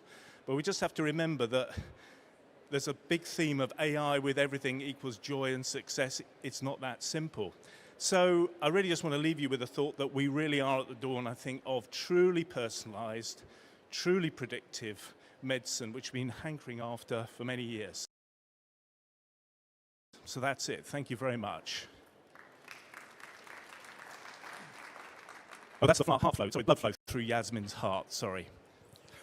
Wonderful, wonderful, Dr. Roger. Thanks for bringing these slides. These really show that digital twin is no more just a realm of fantasy, but lots of work is actually happening. So do we get the chairs back, or what do you do? Or, all right, so okay. So I now invite our next panelist, Jessica, to share her thoughts. Thank you very much. So it's very fascinating and very exciting, Roger. But I think the question is, as personalized as the data gets, you then have to be able to facilitate the conversations with the rest of society and the users. And that begs the question around every tech advancement in ethics and regulatory systems that are put in place, and how does this technology integrate with the current healthcare technology systems that are already in place. I think as well, the data, the sustainability around the incredible amount of data that it takes to be able to create just a heart, let alone an entire digital twin. And so a lot of those questions are similar to everything that we've already discussed throughout these last 2 days. What does it actually mean for the person in terms of the privacy and the safety around their data? How much of their data is being shared, and who is it being shared with? Historically, we've wanted to keep our medical history quite private. It's been used against us. How much do we want to know? And if we're able to use this to identify some problems, but then we identify more problems, who then makes the decision as to whether that information is shared with the patient? Does the patient actually want to know? From a personal perspective, I was born missing my left arm, and I've been able to adapt in this current world. I found my own way of doing pretty much everything, and without the use of technology and prosthetics. Although I wear a prosthetic today because it is the incredible advancements in technology and the social acceptance that has now created an opportunity for me to be able to wear something like this, and for the rest of society to not be scared or afraid. And so I think it's the same sort of question. If I was to embrace digital twin, I mean, I don't come from a tech background, by the way. I've worked in clinical trials for many years, and obviously being face-to-face with patients, this sort of technology would be able to alleviate so much of their pain and grief of going through, all the side effects of medicine that is being tried on them, and that's why I stepped away from that, because it was a personal connection that I wanted to be able to create. And so from my experience, if I was to be able to access some of this technology to be able to identify and prevent future illness or disease, would I take that? Absolutely. However, I think what confuses a lot of people is that I don't ever want to have 2 arms, 2 hands. I don't want to get to the point where we're able to create technology that can regenerate cells. For me, that's quite scary, because what happens when we get to that point of being able to identify illness and disease and then prevent that? Are we all alike? Are we all the same? What happens to the diversity among society? I've tried very, very hard throughout my career to be able to bring this discussion to the forefront, the humanity and the empathy that is needed. The resilience and the perseverance that I've been able to gain because of the fact that I live with a disability has put me in the position and situation that I am now. So I guess my question for the doctors and the medical professionals working in this field is, what happens when technology advancements get to the point where disability is no longer part of the conversation, considering that disability hasn't really ever been part of the conversation? We are a group within the population who has always been a minority. It doesn't matter where you are from, what your culture or religion, disability is always seen as less than. And a lot of these technological advancements are made for people who are disadvantaged, but not with us as part of that driving the solution. So for everybody working in this incredible space, I would beg the question as to how can we ensure that diversity and things that have historically been seen as such a disadvantage as disability might be considered to be advantageous in the future? Could it be that people like me, born with a disability, would be the superhumans of the future based on the use of this sort of technology? Now, I don't know how that happens. What does the future look like? We're already living it, of course, and technology such as that I have today is proving that, and seeing what we've been able to create with the digital heart. But I just hope that we don't get to a point where we forget those who are most vulnerable in our society, and we don't make assumptions based on what we think ability is versus what disability is. I'm a former Australian Paralympic swimmer, and I beg to, without ego, say that I am probably fitter and stronger than most people here at this conference, irrespective of the fact that I have one arm. So yes, I would like to further enhance my own abilities and performance and my health, but I still want to have a disability, and I still want to make sure that I can be a voice for those who can benefit from this technology, but as part of the conversation and as part of where we are going. So I leave that with all the medical and the tech-minded, which I am not. Thank you. Thank you very much, Jessica. It's very, very inspiring. And I do hope that this very fundamental question that you raised about technology being inclusive, some of our medical panelists will be able to address that. But before that, I would invite our last panelist, Dr. Oscar, to share his thoughts. You also have a slide, so please put it on.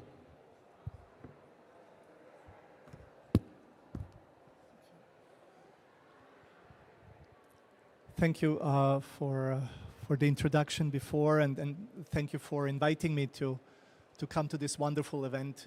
It's very unique to be able to have a conference about the future.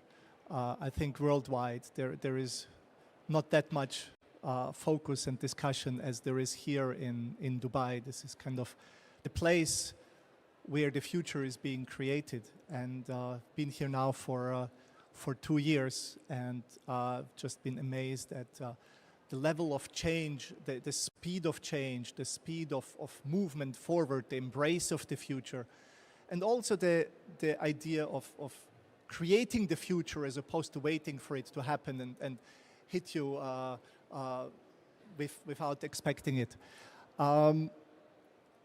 I'm coming from the opposite side of the spectrum compared to other speakers. I'm on the technology side.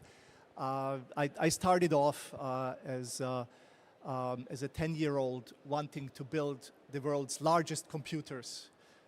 Mathematics, numbers, putting these numbers together, and just creating the future of that. Of course, that was a long time ago, and we had pocket calculators where we would do one number at a time. And today, we build larger and larger systems that are creating more and more surprising results and events. In particular, if you look at the advance of chip technology, I'm currently working at Grok, where we built the fastest computers for a completely new thing that even 1 year ago at the last Dubai Future Forum did not exist, was large language models. We figured out how to connect numbers to language. And language, of course, is at the core of medicine and of human interaction. We've used computers before that for many things. We use them for finance. We use them for government. Of course, with the UAE, Dubai being at the forefront of digital government and everything being on your phone. We know everything we need to do here in Dubai is an app on the phone. There's literally nothing that doesn't have its own app. We use computers for communication for a long time, and we're starting to struggle with the implications of that. What does it mean to have all of these different communication technologies? So medicine is the new frontier. It's the new next thing that computers are starting to enter. And in particular, with the advance of connecting numbers with language, we can now actually have medical doctors work with computers. I was at the doctor's office maybe 10 years ago, and there was a monitor, but there was no keyboard. So I asked the doctor, why do you have a monitor? You have no keyboard. He says he's not touching a keyboard. He talks to his administrator, the administrator types. He's not going to touch a keyboard in his life, just not doing it. He will talk to people. He will not touch a keyboard or a mouse or any piece of technology. And so that was the barrier for a long time between technology and medicine, in that it's really a split of society. So if we take technology like most advanced chips to create language, we have an interface for medicine to interact with numbers. We can now start to create digital twins. We create copies of the things that we see around us, and we've done that in physics, of course, and in chemistry and in biology. And we are now starting to do the same things in other fields. In medicine in particular, of course, creating copies of organs is really important.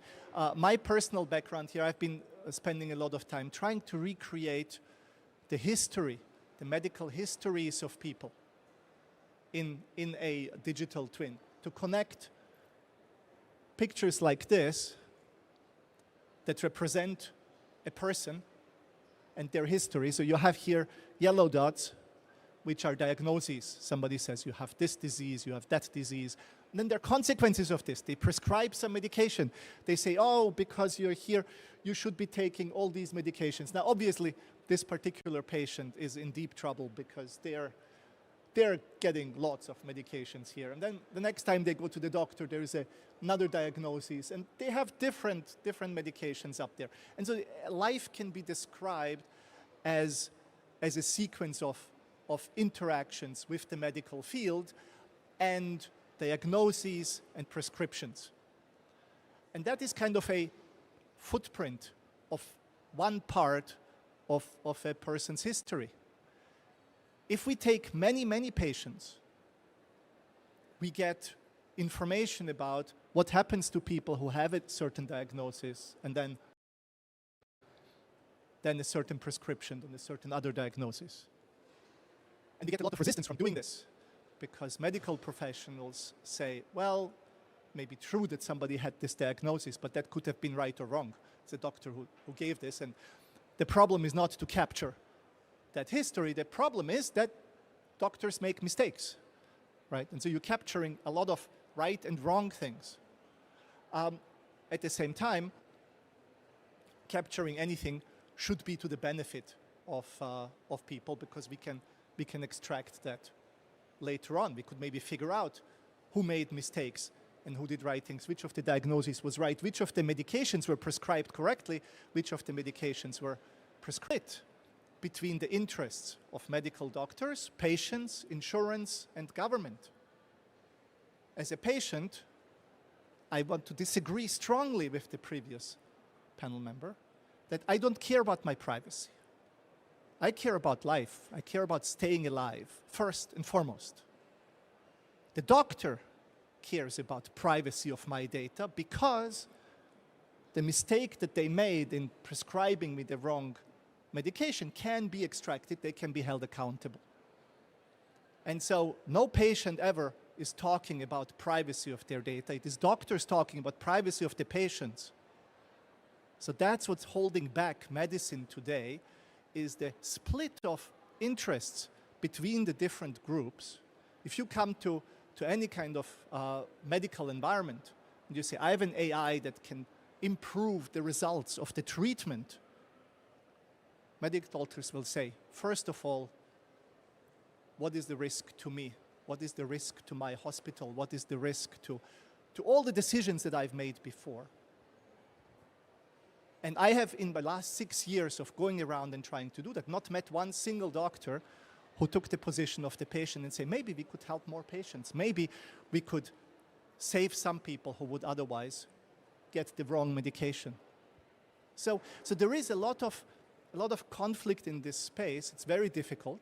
Ultimately, I'm a strong believer that patients will prevail and the interest of the patient will prevail, but it's a tough journey and it will take a long time. The key argument, which I want to close with, for using technology is not just that there is a reduction of cost and there is an improvement of the quality. There's also an opportunity to personalize, to say, I have a digital twin. There was a patient who looked just like me, got the same prescriptions, got the same diagnoses. And I can tell that that one prescription didn't do them well, they did well or they didn't. So we can train on large populations decisions that are personal. So even though we're looking at averages across large populations, we can personalize to individual people, find somebody who is most similar to the patient we have, and see what happened to them when they took this medication versus the other, and then decide which of them worked better. That can be done a lot faster than the current medical system, which requires, of course, drug trials and drug-drug interactions and looking at drug-drug interaction booklets which have certain rules that are then being taught to medical doctors, which then have to fulfill it. A technology solution can be real-time and adjust to a new drug, to a new vaccine that somebody comes up with for a new virus that comes out. And when that vaccine starts being given to people, and that vaccine happens to not work, people start to die from it, we could catch that a lot faster than if we wait for 10 years to see how many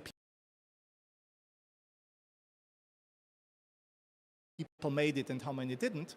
And we then go making a decision, maybe this was a bad idea, we shouldn't have done that. Right? So speed is going to be of ultimate importance, and that's what these technologies can bring us.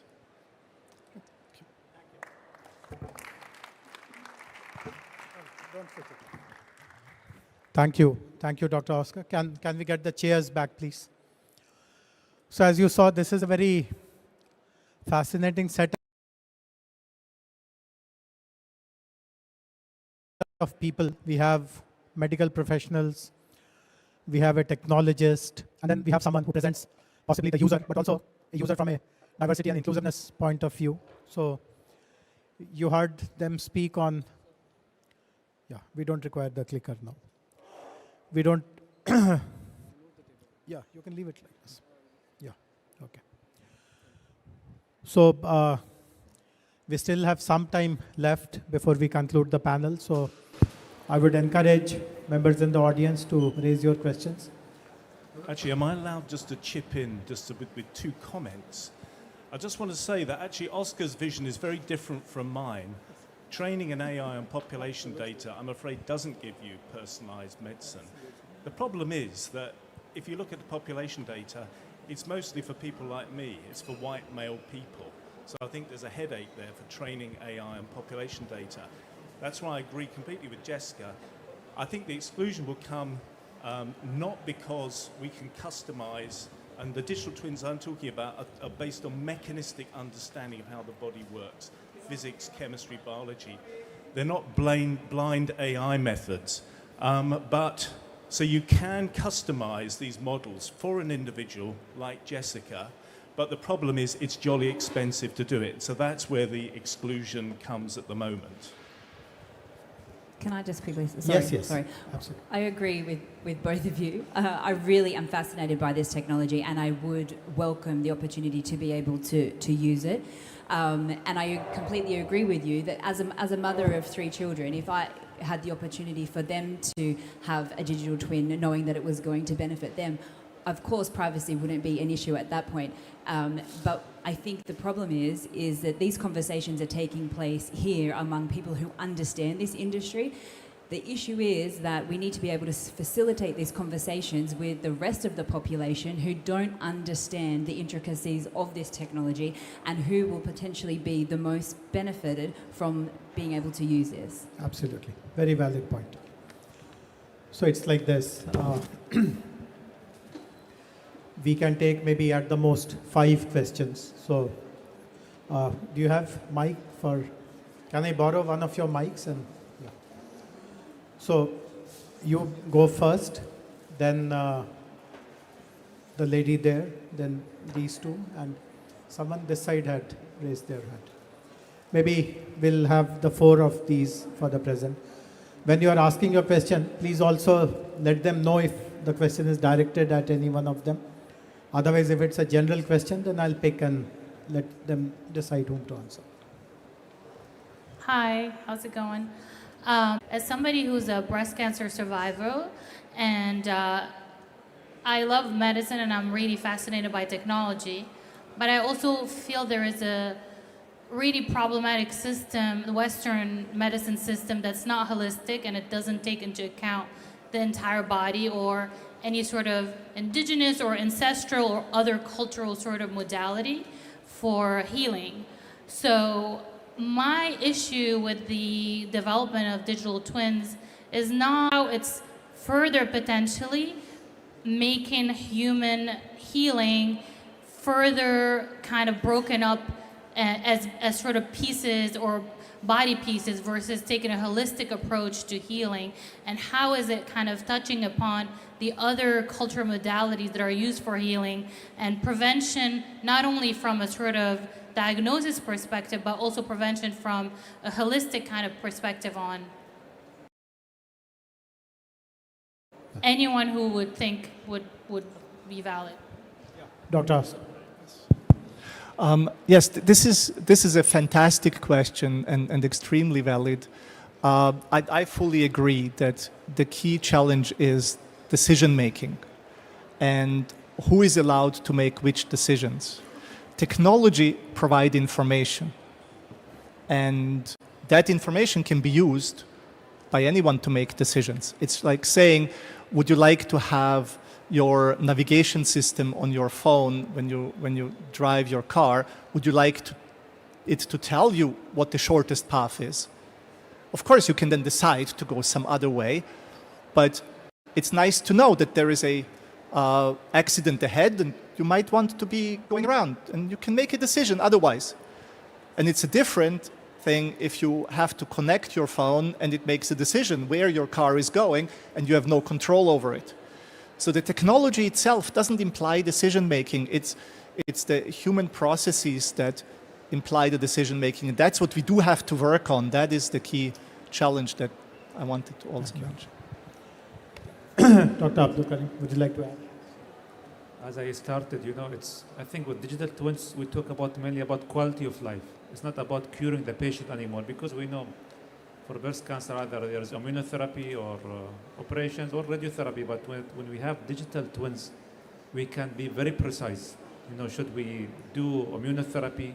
Should we do only one single shot radiotherapy that's very precise, that will preserve the tissue? So I believe not only on, as you said, holistic medicine. I'm a big believer of holistic medicine. So the way that Western medicine will be training digital twins, we should ask traditional Chinese medicine, acupuncture, and all of them to step in. They should not stay in their corners and waiting for someone to call them. It's their call to come forward and do it. But thank you for the question. Go ahead, please. Raise your question. Hello? Yeah, okay. I have a question regarding the data, and I see the futures that digital twin is, I see it's promising. But the things that with the medicine, it's not a single data. We are talking about a complex of data when it comes to the data informations, notes of the patients, lab images. It's a complexity of the data. It's not a simple data. And on the other hand, when we are talking about the quality of life, we are talking about emotional, how the patients feel, and this will not be figured in the data, right? So how we can see the digital twin, how we can take all those data. I don't see at the present those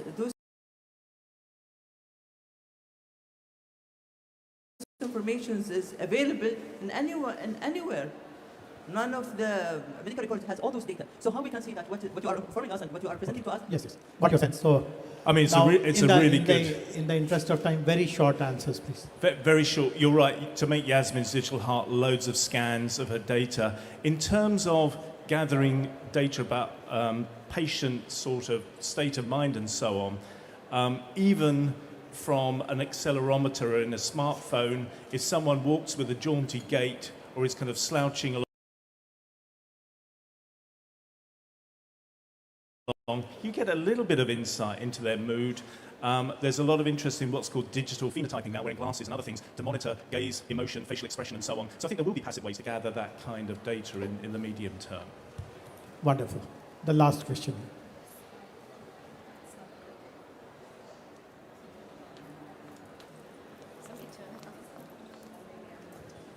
This will be the last audience question, but then I'll raise the the last question to everyone. Right, so thank you so much. It was very informative. I learned something from each and every one of you. I would like to start by thanking Dr. Abdel Karim because he mentioned quality of life, and this is something that we often overlook when we are thinking about, you know, the most advanced clinical practices, modalities, software, and so on. Secondly, I'd like to admire you, Jessica. Thank you so much for bringing in the diversity, the inclusivity, and my question to you as well as to Dr. Oscar and whoever would like to pitch in as well. So inclusivity, diversity, what about choice as well? Because we choose, for example, in your case, to be diverse, to celebrate that, to let people know that when something is missing, there's something else that's there that defines a person. And would you believe that for the sake of quality of life, people should have and celebrate whatever we might call as disability or something is missing versus, no, I'd like to go for the latest modality in order for me to feel complete. So it's the choice. Can I ask the rest? And for you, Dr. Oscar, this modality is beautiful. It's like a mind map. So my mother is not a victim, but she's one of the people who shop across the ecosystem of healthcare. So no map that shows how much medications, drug interaction, new symptoms and ailment one person is having. So this is my map and where things are going wrong. And that's where I feel further development, or maybe this is something that's happening, if you can talk about it, especially when it comes to drug interaction. Thank you. Okay, so brilliant question. Choice is at the foundation of absolutely everything. And I often say that I'm more disabled by my environment and the way that society treats me than anything I can or can't do living with one arm. So that's my choice. I was also born this way, so I don't know any different. I don't know how to live my life with two hands. So for me, that's my normal, and my choice is to stay like this because I love my life and I love all the opportunities that I have been granted because of the fact that I live with a disability. But that is personal to me, and everybody else, as you said, has and should have the right to choose. And if there was a technology that was somehow able to reverse or change the quality of life based on somebody's ability and physical ability and mental and emotional ability, then yes, they should have that choice. But what will be very interesting in the future is how society responds to that. There will still be issues of diversity. Even if we are all exactly the same, what do those challenges look like? What does difference and diversity look like in a world where disability doesn't exist? Those issues will still exist, but they will be different. So I'm excited to see what they are, but for the meantime, I will stay living with one arm, and very proudly. Wonderful. Want to add anything, Dr. Oscar, very quickly? Yeah. Just to say there are three different things that people are mixing up. One is the data collection, how you record all of the different information. The second one is how you derive knowledge from that data. And the third one is how you make the decisions. As society, we need to really work on how to make decisions because technology will not do it for us. So the decision process is separate from the technology side, which can give us information. In order to have good information, we have to have good data collection, and that's where governments come in, where they can control who gets which medications, who got which diagnoses, and how we can collect that data for a population in order to become wiser and see patterns that we otherwise wouldn't be able to see. Thank you. So, since we are in the Museum of the Future, this is a very apt question to ask all of you. Now let us race to 2071. What do you think will be digital twin doing at that time? 2071. Dr. Abdul Karim. Okay, inshallah, I hope we will be alive, healthy, and with quality of life. But I would assume that healthcare would be very straightforward, like it will be like car drive-through, where you will enter a place where they will scan you or take a blood or ask a question. Before you leave the place, you receive treatment and go back home. Wonderful. I think in 2071, we won't be talking about digital twins, we'll be talking about analog twins, because we're beginning to run into a problem with digital. In fact, two problems. You caught a glimpse at the end of my presentation of some work simulating the blood flow through Yoon Sun, a 26-year-old South Korean woman, done by Peter Coveney, my co-author. Peter's now working on exascale machines like Frontier and Aurora in the States. To run these machines takes between about 20 and 60 megawatts of power. It takes 3-foot wide cooling pipes. We're beginning to hit the buffers in terms of the energy use of digital computation. Same with these large language models, they're burning a lot of carbon and so on. There's a second problem to do with chaos theory, which is that all digital machines run on limited strings of numbers, and for nonlinear systems, there's tons of nonlinearity in the body, you run into problems. You don't actually get the right answer.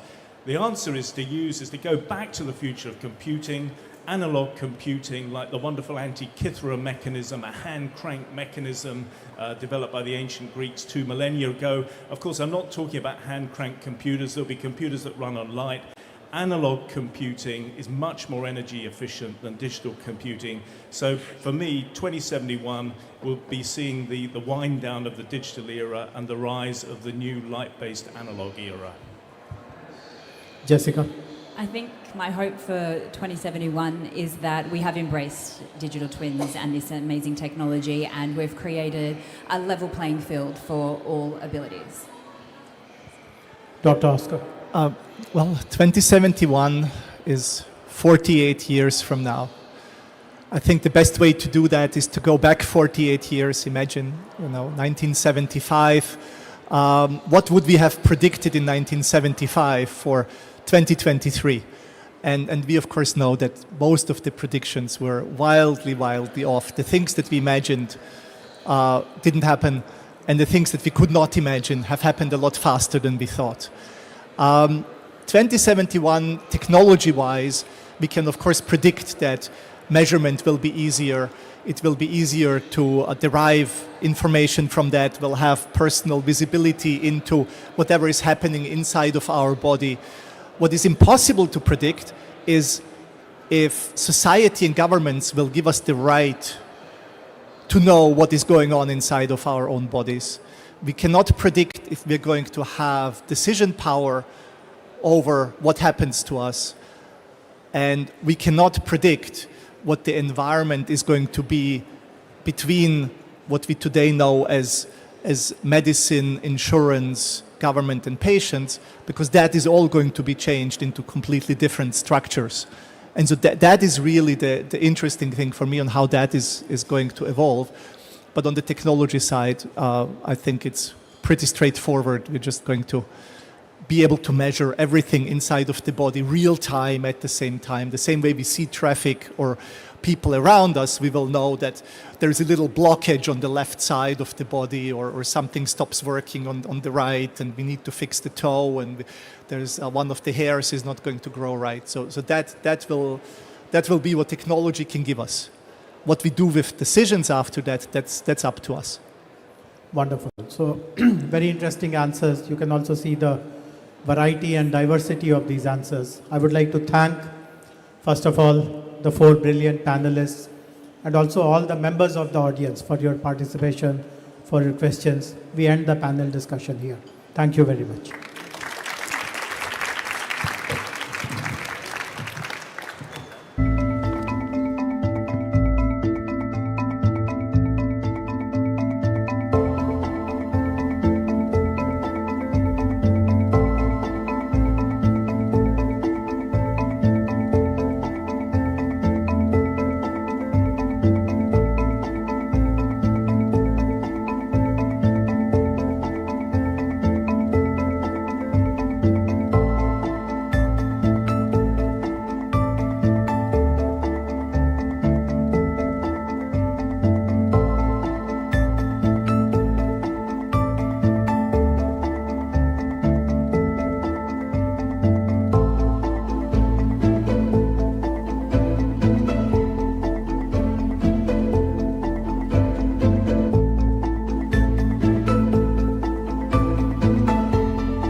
Imagine the beginning. A miracle. Life.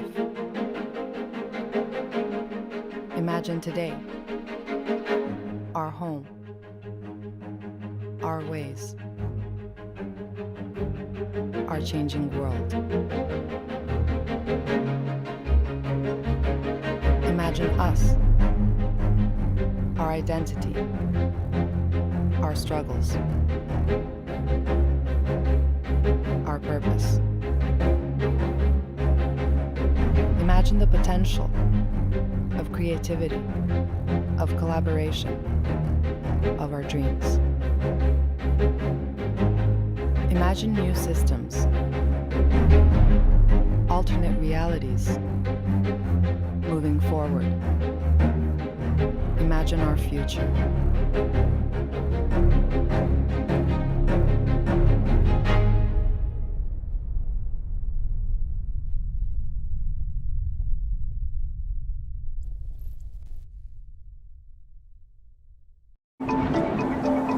The future is not set. There are multiple possible futures awaiting us, and the difference between the better and the worst futures is us. What we imagine is what will come to pass. So if we're dabbling in darkness all the time, it's going to be a self-fulfilling prophecy. There's some incredible ideas about moving forward, that our creativity will allow us to do that in a way that makes sense. The future means that you have to change, you have to adapt, you have to go out there and explore. We have the ability to make the future what we want. That happens through smart decisions in the present. The future is there to be created by people who have the initiative and the daring to seize the opportunity. Talk about transformation, talk about hope, talk about common purpose. Our mission is creating hope for the future. The future can be bright.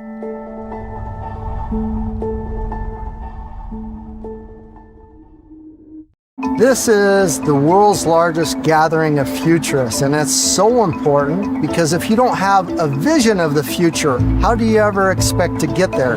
It's just a phenomenal time to be in this moment when all of these changes that are going to reshape humanity are happening in front of our very eyes.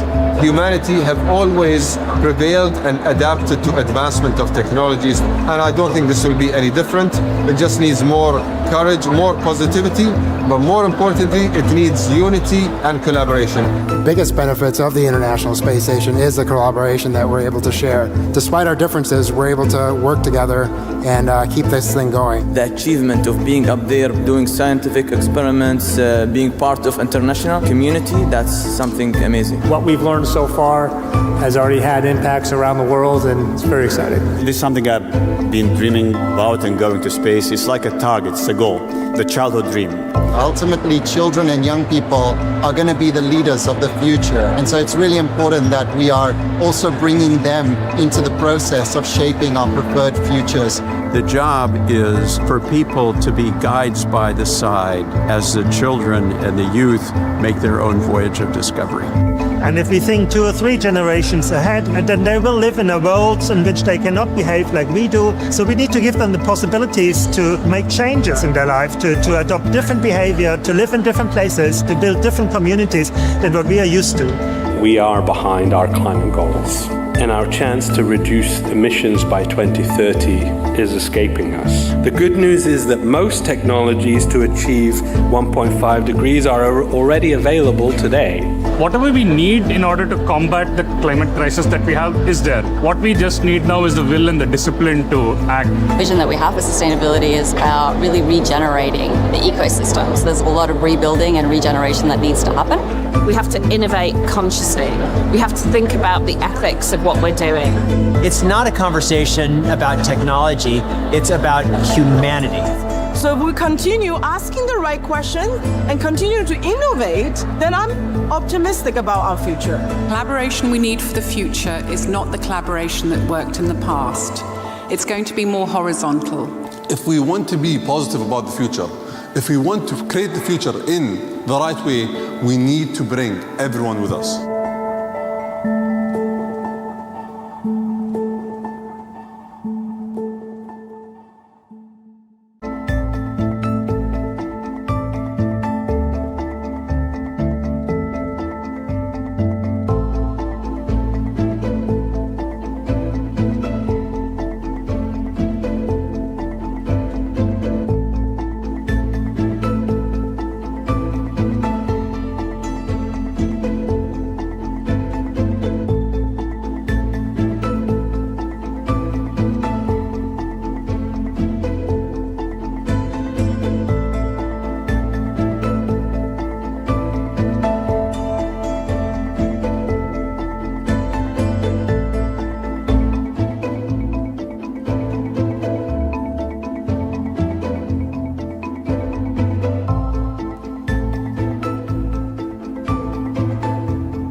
Welcome aboard. My name is Ricardo Nunes. I'm an airline pilot, and I guess I'll be your captain, or should I say your moderator, for today's panel on the future of travel.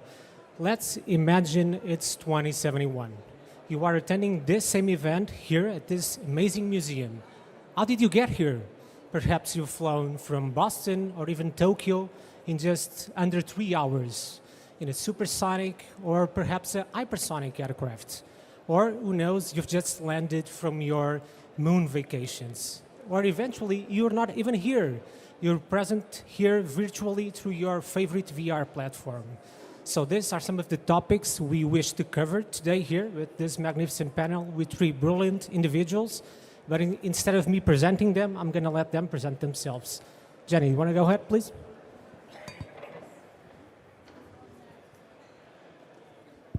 On, yes. Okay, thank you all for being here. Yeah, my name is Jenny Southern. I am the editor, founder, and CEO of a company called Globe Trender, which is the UK's leading travel trend forecasting agency and online magazine dedicated to the future of travel.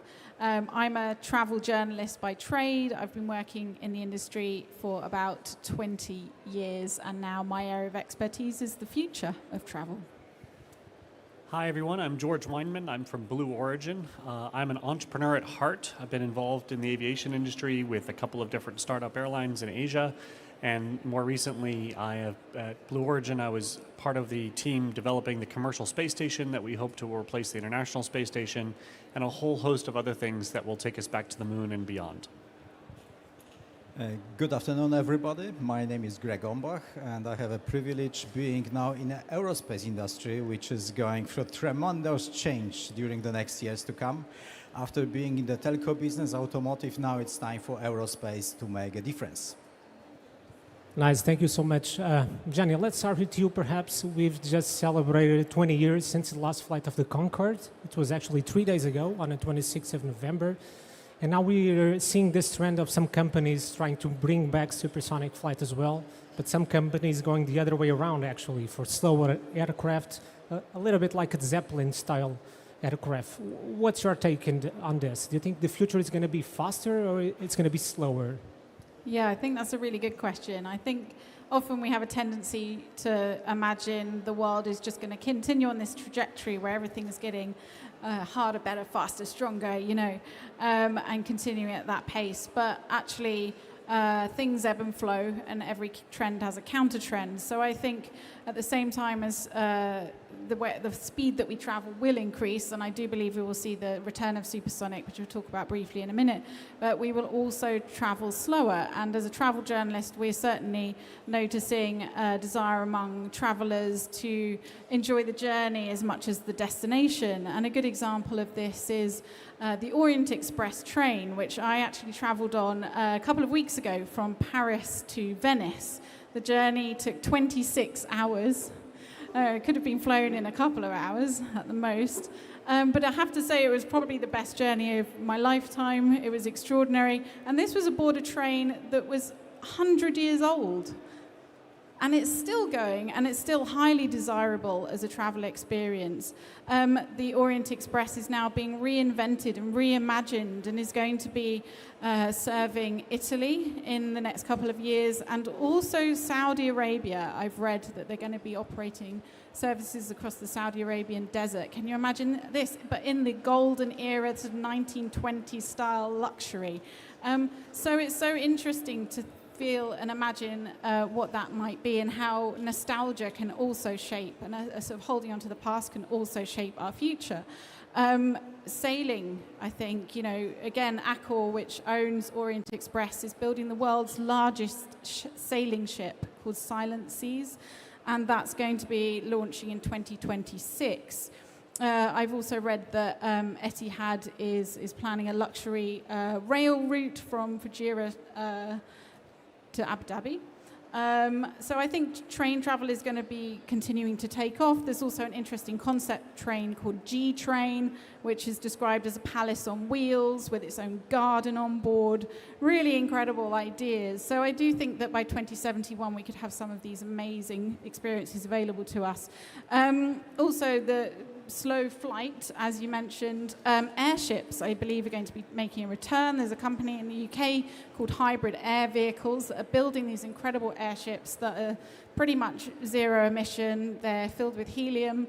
They can fly for a week without landing or refueling anywhere. They can take off vertically, so they can land at the North Pole. You can have lunch on the North Pole, have all these wild experiences, or you can actually just use them for point-to-point journeys. So there's a Spanish airline called Air Nostrum that has ordered a fleet of these airships. I think they've put in an order of 10 airships to serve regional destinations across Spain, just replacing short-haul aircraft. And it will be greener. And yes, it will take longer. It will travel at 80 miles an hour versus, 500 miles an hour in a commercial jet.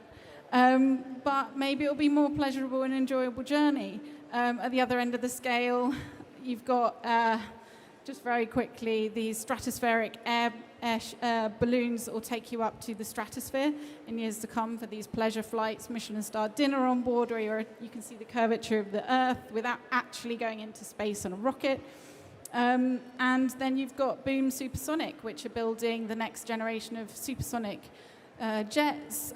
American Airlines, United, and Japan Airlines have already put orders in for them for deliveries 2029, probably in the 2030s we can expect. So that's a little overview. Yeah, it's going to be an exciting future for sure. Talking a little bit about space, George, I know you work at Blue Origin. I guess that's a company everyone here knows quite well. So exciting times to be at that company, I believe. So I'm going to ask you really straightforward. My son is 6 years old.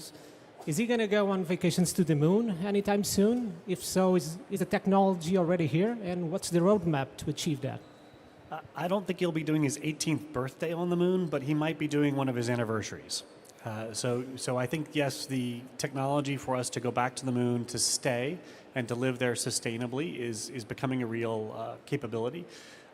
So there's the Artemis program, and as part of the Artemis program, Blue Origin is building one of the 2 landers to go back to land on the moon with human crew. Initially, it'll be 4 crew, but what's different this time is that the lander is reusable. So it'll land on the moon, it'll conduct a mission, and then be able to fly back up to orbit. That's exciting because in the past we've just thrown things away when we go to space, which is not very efficient. It's very costly, but also isn't a great way to go to a new land. We've learned that in the past. We want to be like good campers. You pack in what you pack, or pack out what you pack in. In this case, we want to be able to land on the moon and come back with our assets intact. But more importantly, that lander is based on hydrogen, oxygen fuel or propellants.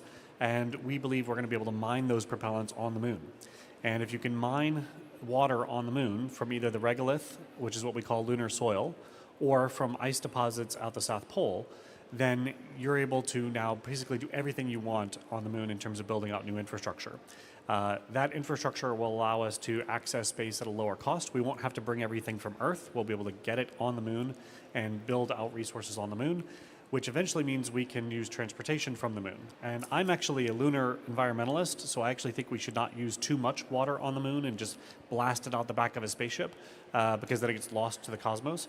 But eventually we'll be able to build solar power and other systems on the moon, which will allow us to build things like railguns, which can hopefully be used for peaceful purposes of launching things off the lunar gravity well at a much lower cost. We'll be able to do other kinds of production on the moon and use the moon as a staging point for further exploration of the solar system. And what's exciting about that is that the solar system is abundantly rich in resources. So we believe that once we lower the cost of access to space, we'll be able to build out infrastructure in space at a much, much lower cost than we can envision it today, which will allow us to then start building large systems in space, which will then lower the cost of doing things in space that we can't do on Earth. And what you don't all realize is that all of you here in the audience have a problem. You have a gravity problem.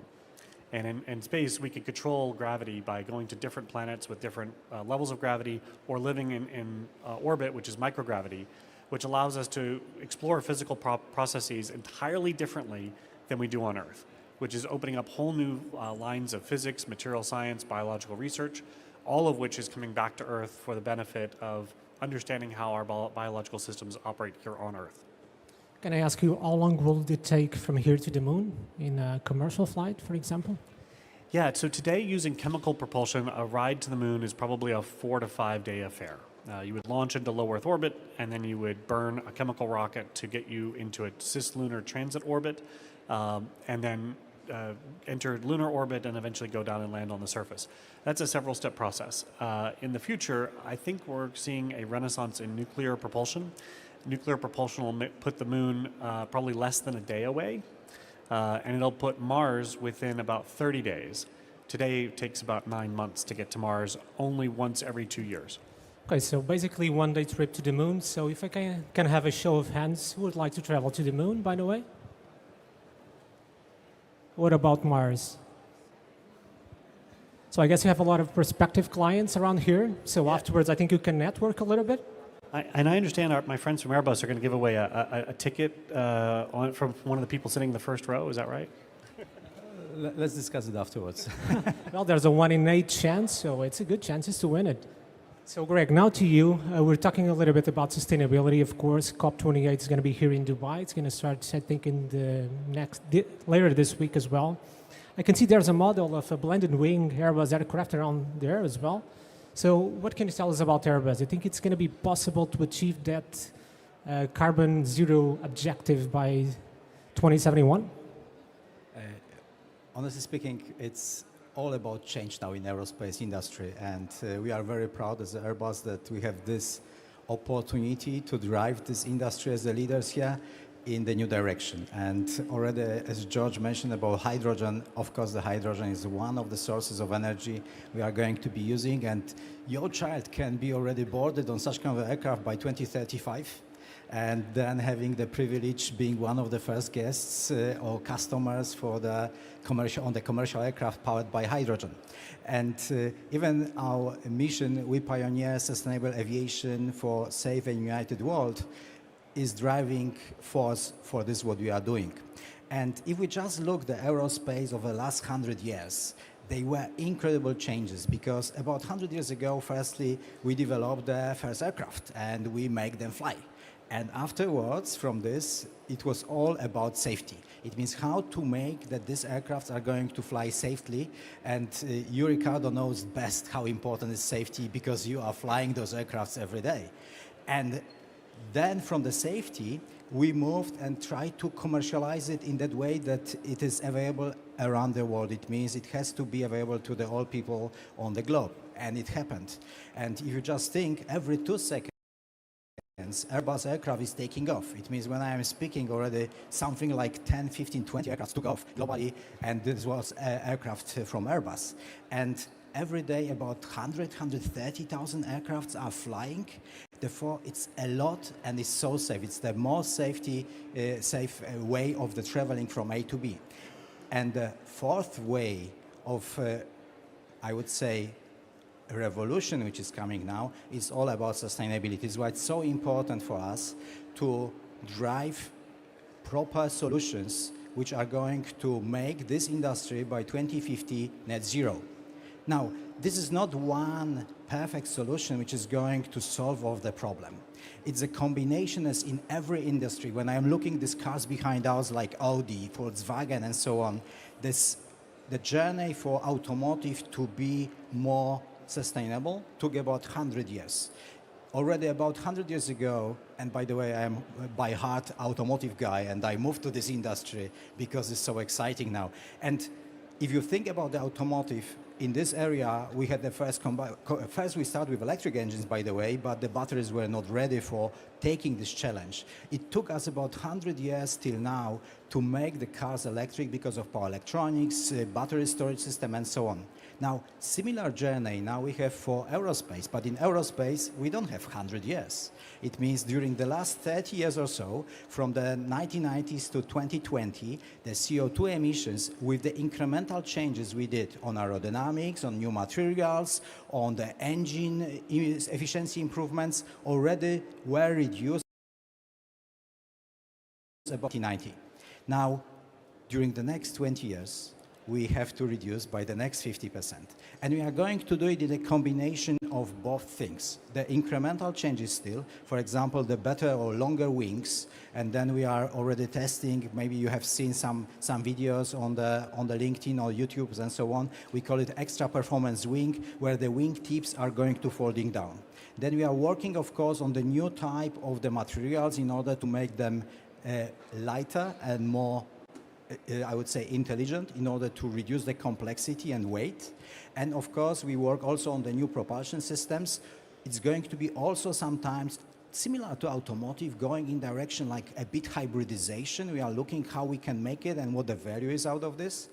And then, of course, it's coming the big change with the hydrogen aircraft and the blended wing behind you. There is a small model there. It's a good example of the possibilities we see in this direction. If this is going to be blended wing, I don't know yet, because we are working on the technology bricks in order to find the best way to deliver on this ambition. And at the same time, it's not just about the aircraft. It's also about the infrastructure, and very short term, we can already apply sustainable aviation fuel to this, what we are doing, and already by 2030, all aircrafts we are going to produce are going to be 100% sustainable fuel proofed. And already today, some portion of the fuel is SAF, sustainable aviation fuel. It's still not enough because it's in the below 1% in the global use, but takeoff is going to happen. We, with our partners here globally, also here in the region, working on creating those or mobilizing the sustainable aviation fuel opportunities. And at the same time, we have to think about the next wave, where the green hydrogen is going to come from. And here we are talking about the green energy.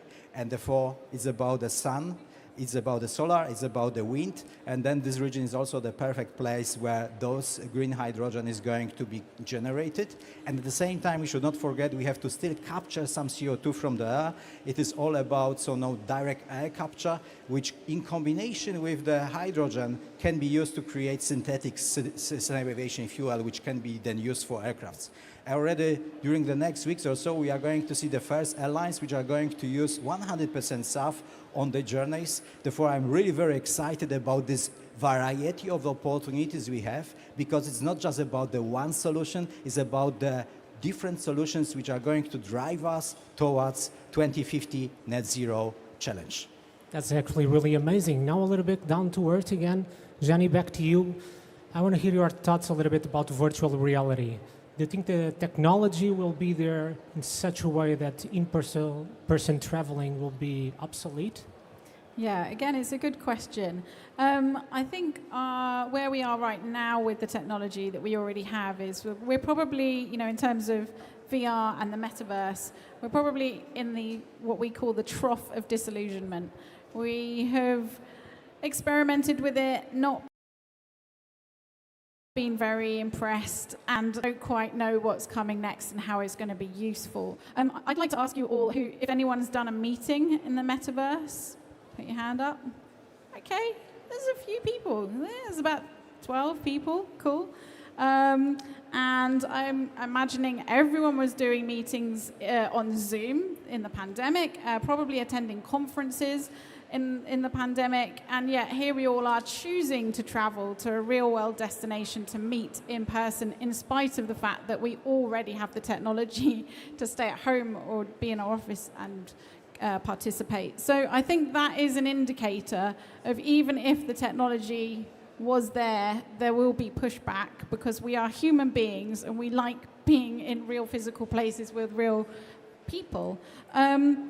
I do think there are interesting use cases for it, and it will be part of our lives by 2071. Can you share some examples I with think us? yeah, definitely. I think for educational purposes, for inspiring children, young people, anyone who can't travel for whatever reason, they can't afford it, they may be disabled in some way, they may be ill, they might be very old.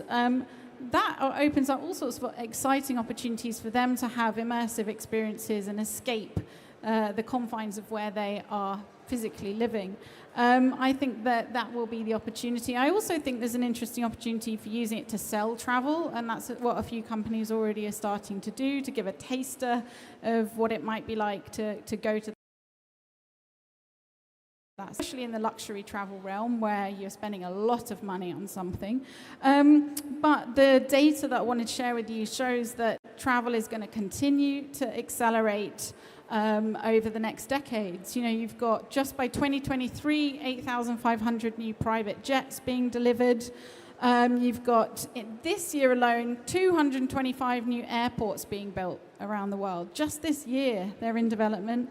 Obviously, they're going to be opening over the coming years. You've got Airbus delivering 3,000 aircraft to the Middle East by 2040. And those aircraft are going to have a lifespan of, 20 years, probably. So that takes you up to 2060.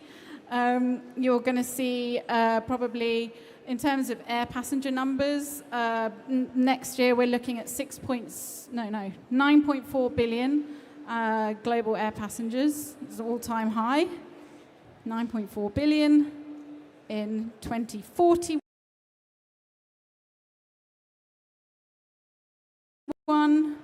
We're talking about 20 billion. So double the number of air passengers just by 2040. I mean, this is again assuming that everything's going to continue in that trajectory. And as we know, the world is a fragile place. Things can go awry. We can't take everything for granted. There could be something that happens that means we do not carry on in this way. So, of course, and the pandemic was a good example of that. Exactly.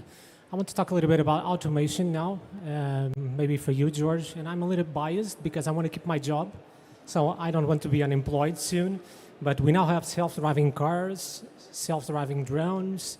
We are already testing automation in aircraft as well. I know Blue Origin rockets are completely automated. So, yeah, it's true. Today, if you fly to the International Space Station, you are flying on a rocket that's controlled by a computer.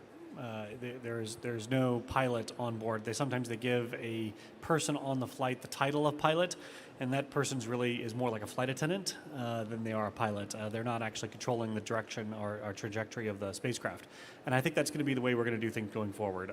The old space shuttle actually had the capability of auto land, and the spacecraft commander almost always turned off the autopilot so they could land the shuttle themselves, being they were all... That's something we do. Yes, pilots tend to be that way. I'm a pilot too. But I think that the automation that we're learning in the space environment, and space is harder in every respect, things that we do on Earth. It's more deadly. The systems have to be more precise. The systems themselves are very fragile. You could take a screwdriver and poke a hole through the spacecraft body usually if you really wanted to. So you have to be very, very careful. And I think that the precision and the tolerances that we're learning for spaceflight are now coming back into other aspects of aerospace and will allow automation to be done with a more higher confidence level. I also think that, just if I could talk about virtual reality for a second, not everybody's going to go to space, but some people will, and those people are going to be lonely, and they're going to want their family members and others to be there with them. And I think we're going to see these kinds of applications are going to help drive virtual reality and in whatever way you want to define that, whether it's holograms.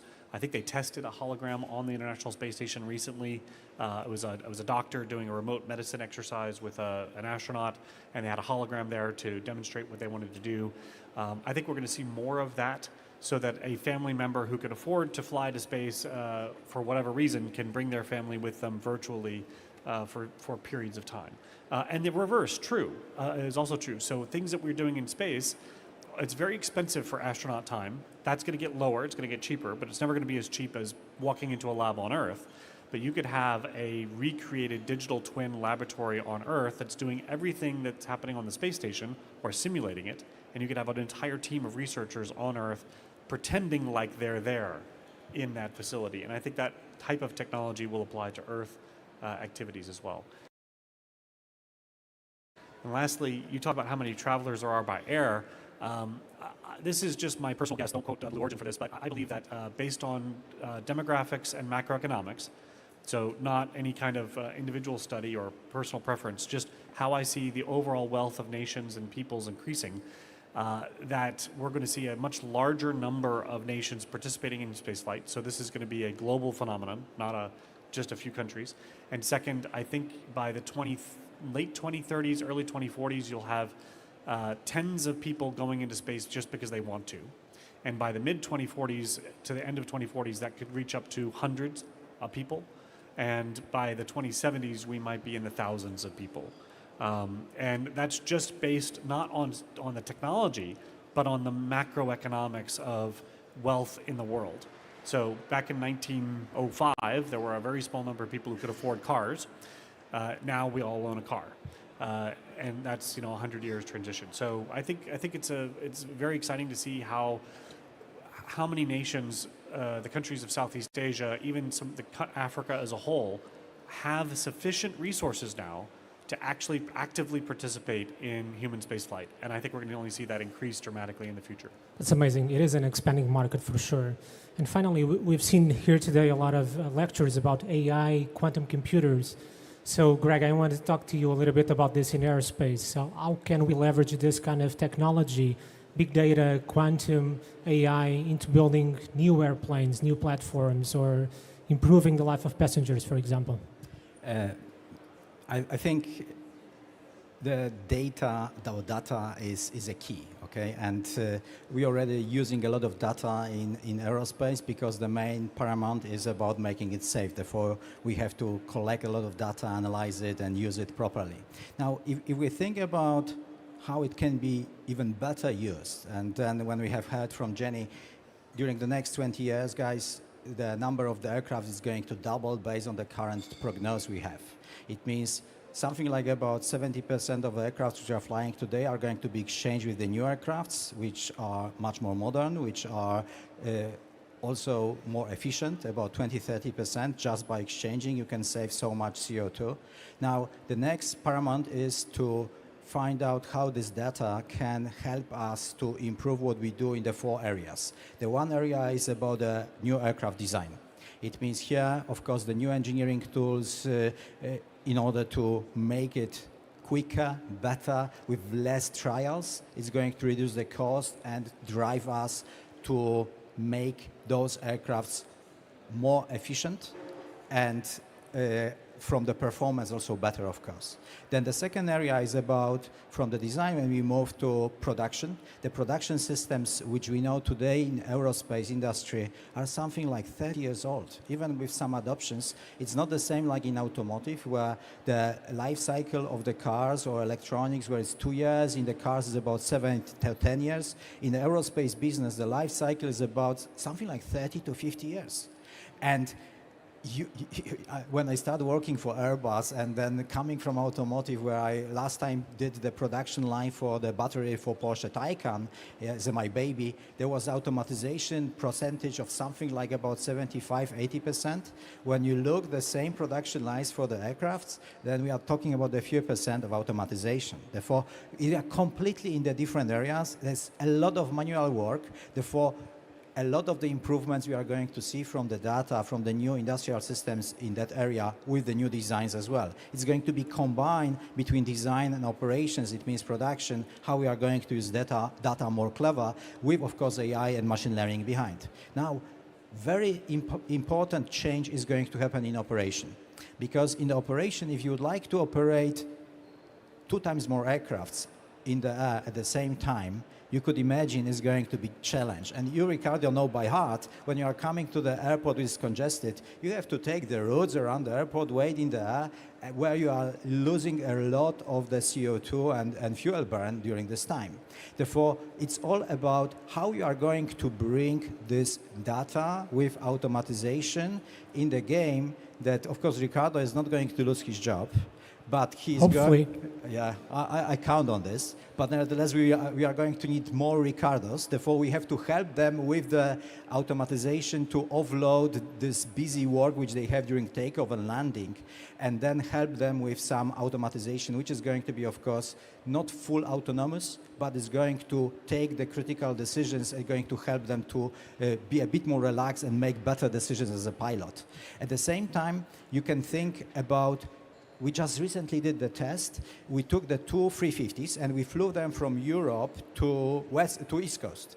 And we flew them in the distance of about 3 nautical miles. And the second aircraft was flying on the turbulences of the first aircraft. You could imagine like the birds are migrating from the north to the south during the winter and coming to the summer and so on. They are keep making the chain in order to use the energy of the birds in front of you to reduce the drag and get some lift. And also this nice symbol here of the Blue Origin is also about birds. Therefore, these guys are looking also the nature as we do. Therefore, what was happening, if you do it right with the aircrafts, you are reducing immediately the fuel burn, something like 4 to 5% less fuel burn if you can do it. But you cannot do it just manually by having the 2 pilots and trying to adjust the position and so on. This has to be more automatic. And for this, you need more sensors, more connectivity, more data. And then for this as well, you need, of course, the machine learning, which is going to help you to optimize those positions on the aircrafts to, for example, reduce this fuel burn. And guys, I could be talking for hours how the data is going to change, because if we just look to the cabin, and let's be honest, the cabin on the aircrafts is not as exciting as it should be for passengers. And we talk about the metaverses and so on. Stay tuned, because next year there are going to be quite interesting announcements going in the direction as well. Nice, it's very insightful. And before we pass to the Q&A, because I'm expecting a lot of you want to make some questions, I'm going to ask the 3 of you to, in just one word, what do you think the future of travel will be? Maybe we'll start with you, Greg. I would say disruptive. Disruptive, good one. George? Brilliant. Good one as well. And you, Johnny? It's a tough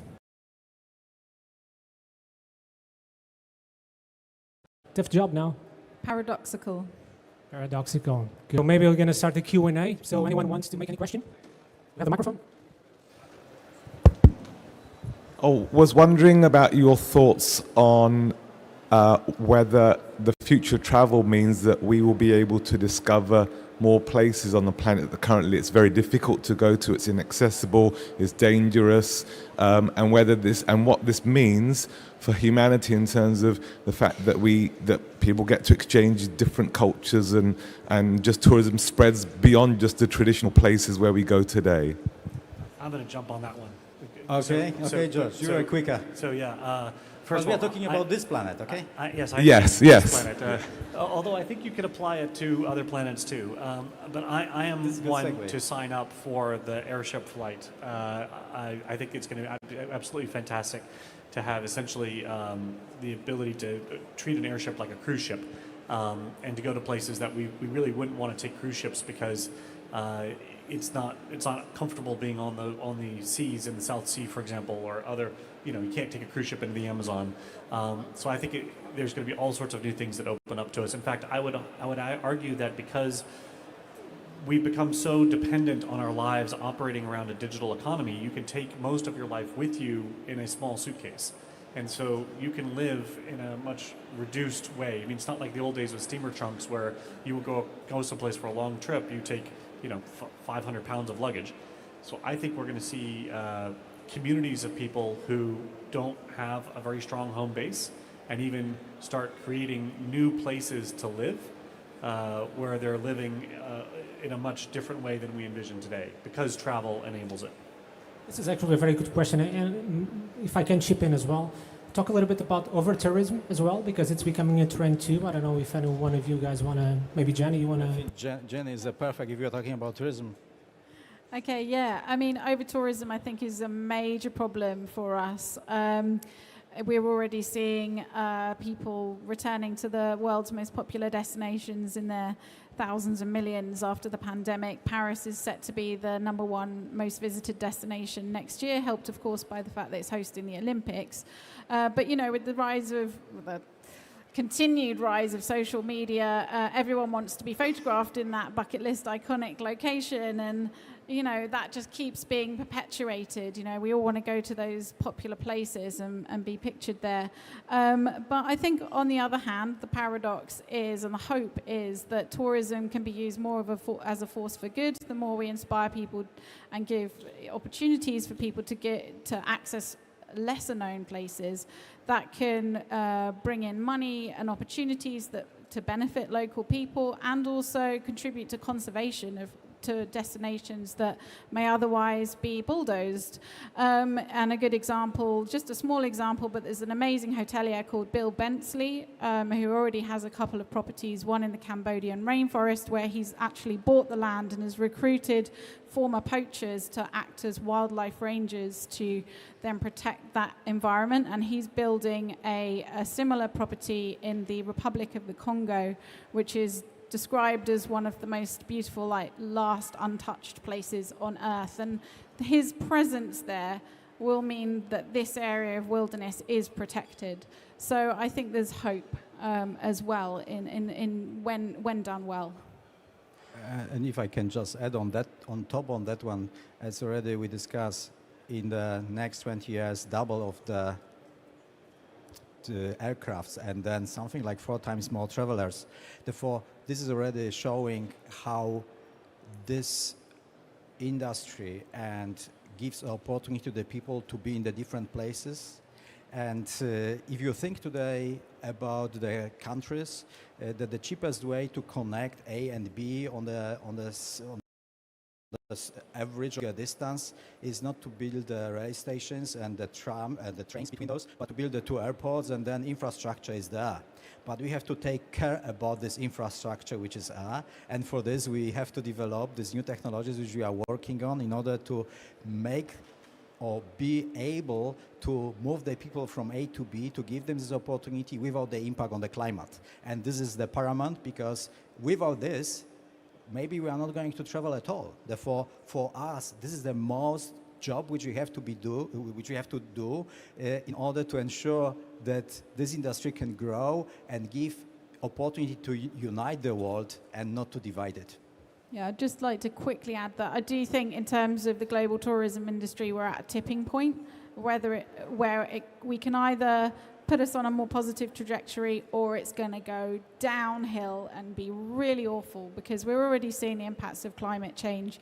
We're going to see travelers doing what at Globe Trender we described as climate evasion. So when it comes to planning your summer holiday, you're going to be rethinking going to the Mediterranean because, frankly, 48 degrees is unbearable. And maybe it's better to go to the Nordics instead. And so people are going to be thinking in a different way about this. And if it's overcrowding and extreme heat and wildfires, maybe we'll just stay at home. And I am sure, as a tourist, when you are going to be boarding the aircraft, you would like to be sure that your impact on the nature is not as is today. Therefore, it's on us to make it happen, because if not, then we have a challenge. Yeah? Any other questions?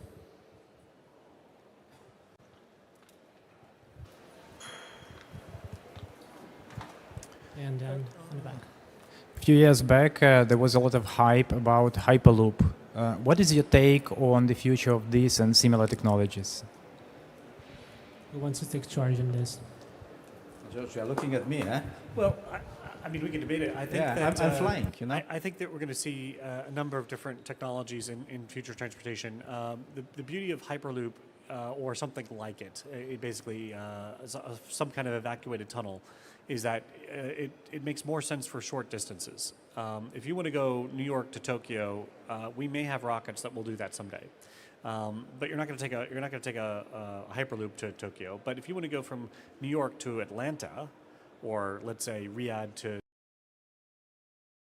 Dubai, Los Angeles to San Francisco, then a faster airplane runs into certain physical limits because of the atmosphere.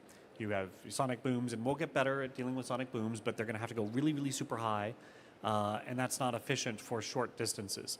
So I think the Hyperloop has this sort of, or like I said, technologies like it, has a place in medium range distances, short to medium range distances. Beyond that, I think the congestion of the loop will make it inefficient, and that's where air transportation or even space transportation will have its strong suit. At the end of the day, it's not just about one solution. It's about a combination of the various solutions, and the Hyperloop is going to be one of them. Although today already you have in Japan or in China or in Europe also some trains which are doing 400 kilometers per hour. Therefore, they are already solutions which are working in that direction. And I think it's about the combination, because there's no one solution that fits all. Therefore, we need many. And also like this.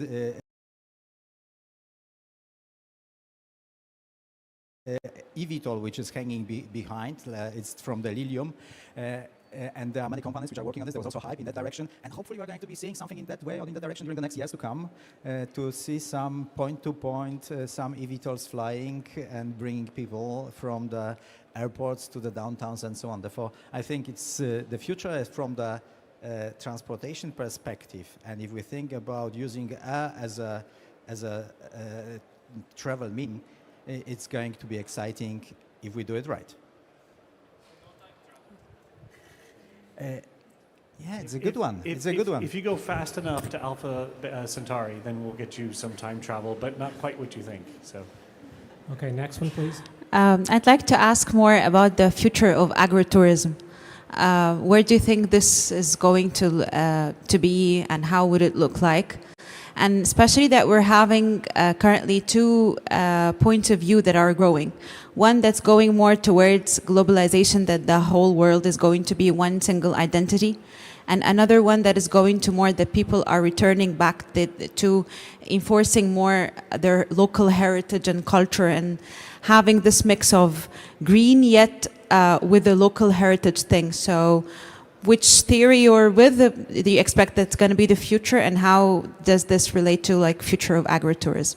It's a lovely question, and it's definitely something I've looked at. I stayed in a lovely little agritourism place in Ibiza, a small hotel that was fairly self-sufficient actually, permaculture, vegetable plots, orange and olive groves, and this is a wonderful model, I think, to look at, and it's something that can be replicated in all sorts of interesting ways. And in fact, what I'm talking about when I do consulting with hotel brands is showing them how actually for a 5-star hotel, even in a city, you can be somewhat self-sufficient. There are really interesting examples of, I know this isn't quite agritourism, but it's interesting to think about rooftop gardens and vertical farming and all these kinds of things. But I think in terms of agritourism, I think that as we continue to become so over-technologized, there's that desire, that longing to be more connected with nature, and especially for people who live in cities. So I think the opportunity to actually go and pick your own tomatoes is going to become the next luxury status symbol for many people, ironically. But yeah, so I actually think there's a huge opportunity for growth there, and also for, again, directing money straight into the hands of local people and communities. So I'm sorry, I guess our time is up. So I'm just going to ask you guys two things. I hope this was insightful for you. The first one is, after this, can you all head to the auditorium, please? And I'm going to ask you to a round of applause to these 3 brilliant guests. Thank you.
Imagine the beginning.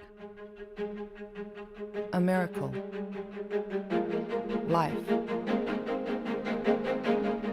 Imagine today. Our home. Our ways. Our changing world. Imagine us. Our identity. Our struggles. Our purpose. Imagine the potential of creativity, of collaboration, of our dreams. Imagine new systems, alternate realities, moving forward. Imagine our future.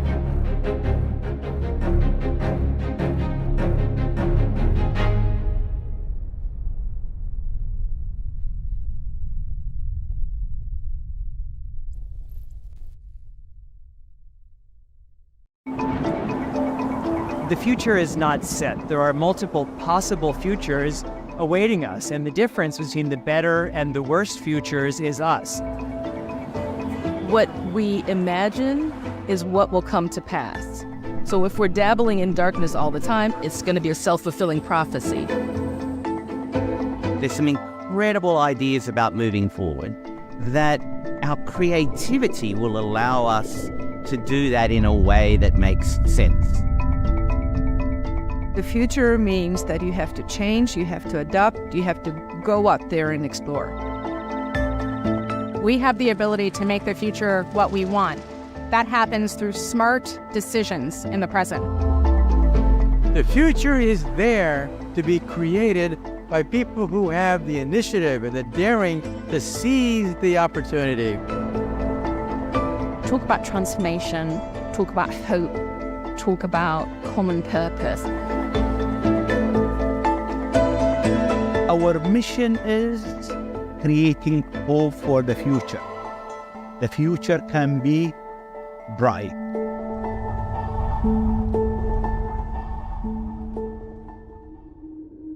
This is the world's largest gathering of futurists, and it's so important because if you don't have a vision of the future, how do you ever expect to get there?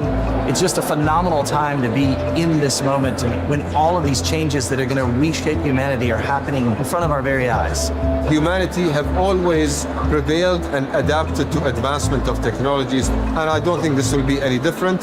It just needs more courage, more positivity, but more importantly, it needs unity and collaboration. The biggest benefits of the International Space Station is the collaboration that we're able to share. Despite our differences, we're able to work together and keep this thing going. The achievement of being up there, doing scientific experiments, being part of international community, that's something amazing. What we've learned so far has already had impacts around the world, and it's very exciting. This is something I've been dreaming about, and going to space. It's like a target, it's a goal, the childhood dream.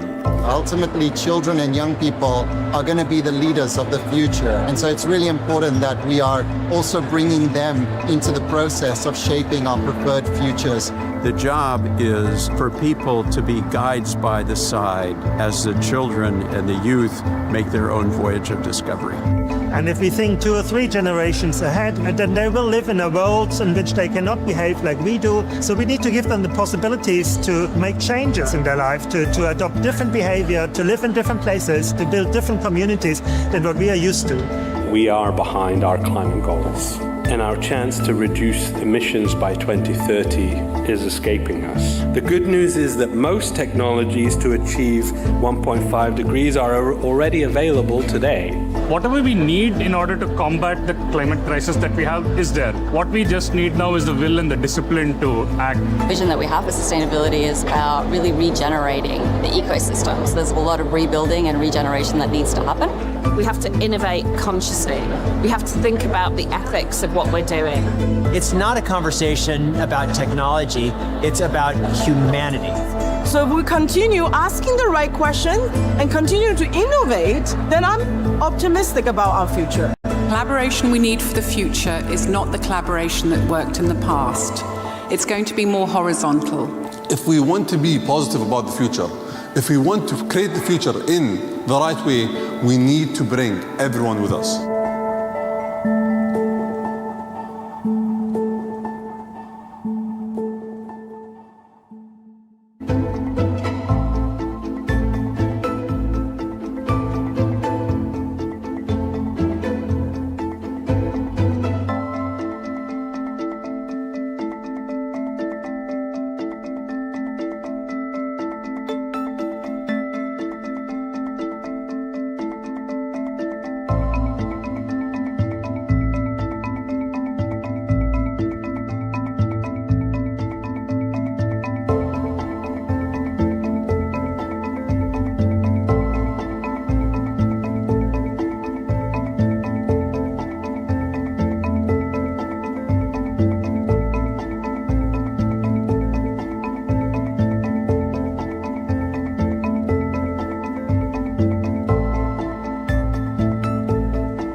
Imagine the beginning. A miracle. Life. Imagine today. Our home. Our ways. Our changing world. Imagine us.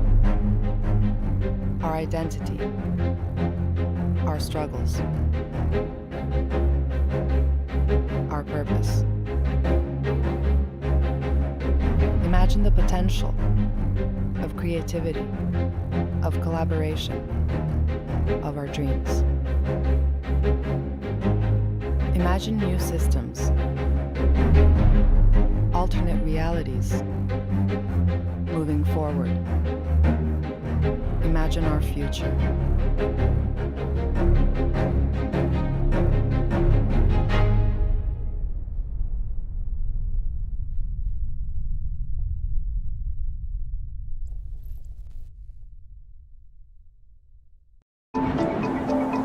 The future is not set. There are multiple possible futures awaiting us, and the difference between the better and the worst futures is us.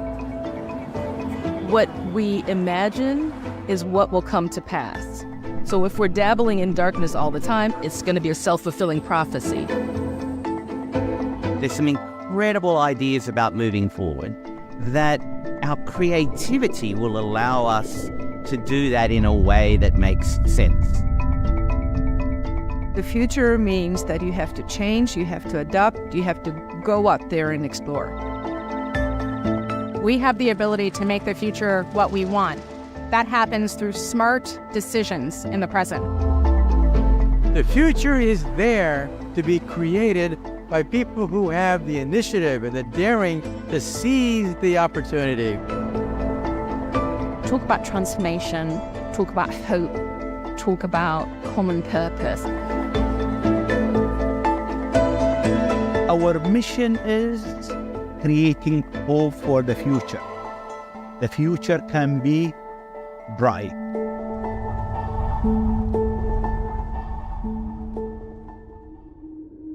This is the world's largest gathering of futurists, and it's so important because if you don't have a vision of the future, how do you ever expect to get there? It's just a phenomenal time to be in this moment when all of these changes that are going to reshape humanity are happening in front of our very eyes. Humanity have always prevailed and adapted to advancement of technologies, and I don't think this will be any different. It just needs more courage, more positivity, but more importantly, it needs unity and collaboration. Biggest benefits of the International Space Station is the collaboration that we're able to share. Despite our differences, we're able to work together and keep this thing going. The achievement of being up there, doing scientific experiments, being part of international community, that's something amazing. What we've learned so far has already had impacts around the world, and it's very exciting. This is something I've been dreaming about, and going to space. It's like a target, it's a goal. the childhood dream. Ultimately, children and young people are going to be the leaders of the future. And so it's really important that we are also bringing them into the process of shaping our preferred futures. The job is for people to be guides by the side as the children and the youth make their own voyage of discovery. And if we think 2 or 3 generations ahead, then they will live in a world in which they cannot behave like we do. So we need to give them the possibilities to make changes in their life, to adopt different behavior, to live in different places, to build different communities than what we are used to. We are behind our climate goals, and our chance to reduce emissions by 2030 is escaping us. The good news is that most technologies to achieve 1.5 degrees are already available today. Whatever we need in order to combat the climate crisis that we have is there. What we just need now is the will and the discipline to act. The vision that we have for sustainability is about really regenerating the ecosystems. There's a lot of rebuilding and regeneration that needs to happen. We have to innovate consciously. We have to think about the ethics of what we're doing. It's not a conversation about technology, it's about humanity. So if we continue asking the right question and continue to innovate, then I'm optimistic about our future. Collaboration we need for the future is not the collaboration that worked in the past. It's going to be more horizontal. If we want to be positive about the future, if we want to create the future in the right way, we need to bring everyone with us.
Imagine the beginning. A miracle. Life. Imagine today. Our home. Our ways. Our changing world.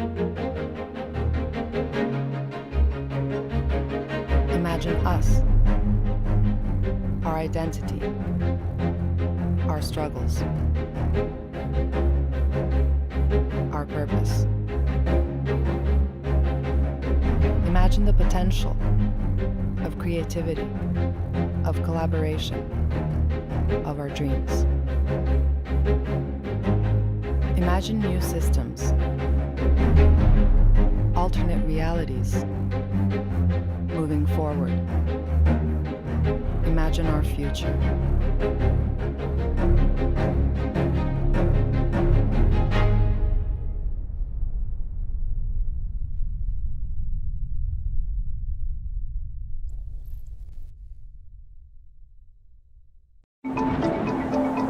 The future is not set. There are multiple possible futures awaiting us, and the difference between the better and the worst futures is us.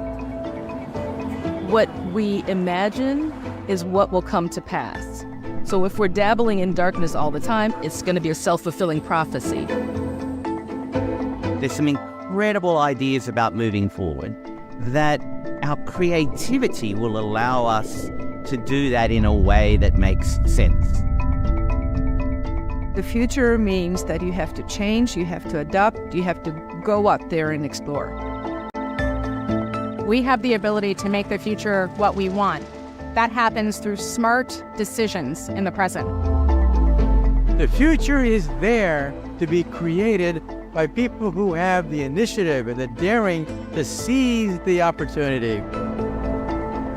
Talk about transformation, talk about hope, talk about common purpose. Our mission is creating hope for the future. The future can be bright.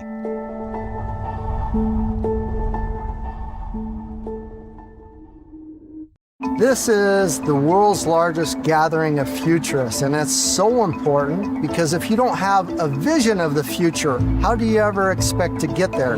It's just a phenomenal time to be in this moment when all of these changes that are going to reshape humanity are happening in front of our very eyes. Humanity have always prevailed and adapted to advancement of technologies, and I don't think this will be any different. It just needs more courage, more positivity, but more importantly, it needs unity and collaboration. The biggest benefits of the International Space Station is the collaboration that we're able to share. Despite our differences, we're able to work together and keep this thing going. The achievement of being up there, doing scientific experiments, being part of international community, that's something amazing. What we've learned so far has already had impacts around the world, and it's very exciting. This is something I've been dreaming about, and going to space. It's like a target, it's a goal, the childhood dream. Ultimately, children and young people are going to be the leaders of the future. And so it's really important that we are also bringing them into the process of shaping our preferred futures. The job is for people to be guides by the side as the children and the youth make their own voyage of discovery. And if we think 2 or 3 generations ahead, then they will live in a world in which they cannot behave like we do. So we need to give them the possibilities to make changes in their life, to adopt different behavior, to live in different places, to build different communities than what we are used to. We are behind our climate goals, and our chance to reduce emissions by 2030 is escaping us. The good news is that most technologies to achieve 1.5 degrees are already available today. Whatever we need in order to combat the climate crisis that we have is there. What we just need now is the will and the discipline to act. The vision that we have for sustainability is about really regenerating the ecosystems. There's a lot of rebuilding and regeneration that needs to happen. We have to innovate consciously. We have to think about the ethics of what we're doing. It's not a conversation about technology, it's about humanity. So if we continue asking the right question and continue to innovate, then I'm optimistic about our future. Collaboration we need for the future is not the collaboration that worked in the past. It's going to be more horizontal. If we want to be positive about the future, if we want to create the future in the right way, we need to bring everyone with us.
Imagine the beginning.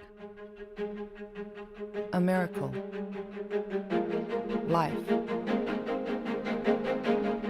Imagine today our ways. Our changing world. Imagine us. Our identity. Our struggles. Our purpose. Imagine the potential of creativity, of collaboration, of our dreams. Imagine new systems,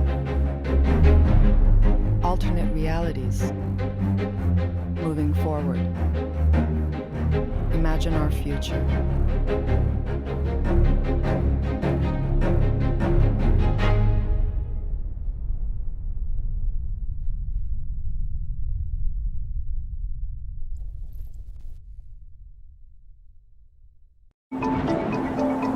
The future is not set. There are multiple possible futures awaiting us, and the difference between the better and the worst futures is us. What we imagine is what will come to pass. So if we're dabbling in darkness all the time, it's going to be a self-fulfilling prophecy. There's some incredible ideas about moving forward, that our creativity will allow us to do that in a way that makes sense. The future means that you have to change, you have to adapt, you have to go out there and explore. We have the ability to make the future what we want. That happens through smart decisions in the present. The future is there to be created by people who have the initiative and the daring to seize the opportunity. Talk about transformation, talk about hope, talk about common purpose. Our mission is creating hope for the future. The future can be bright.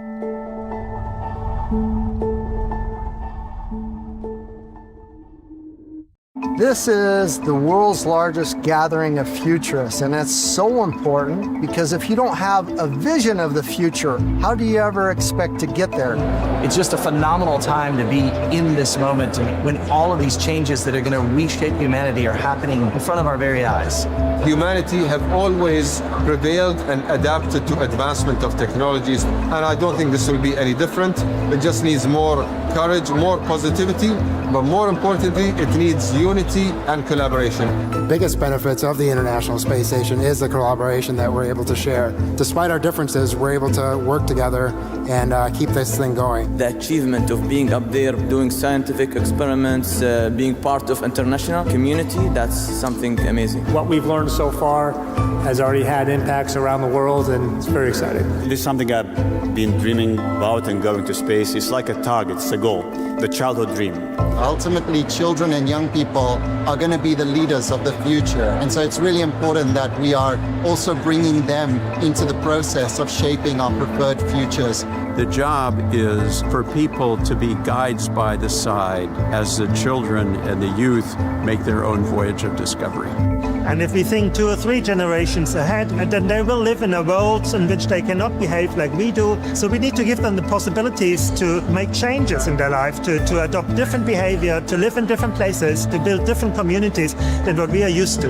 We are behind our climate goals, and our chance to reduce emissions by 2030 is escaping us. The good news is that most technologies to achieve 1.5 degrees are already available today. Whatever we need in order to combat the climate crisis that we have is there. What we just need now is the will and the discipline to act. The vision that we have for sustainability is about really regenerating the ecosystems. There's a lot of rebuilding and regeneration that needs to happen. We have to innovate consciously. We have to think about the ethics of what we're doing. It's not a conversation about technology, it's about humanity. So if we continue asking the right question and continue to innovate, then I'm optimistic about our future. Collaboration we need for the future is not the collaboration that worked in the past. It's going to be more horizontal. If we want to be positive about the future, if we want to create the future in the right way, we need to bring everyone with us.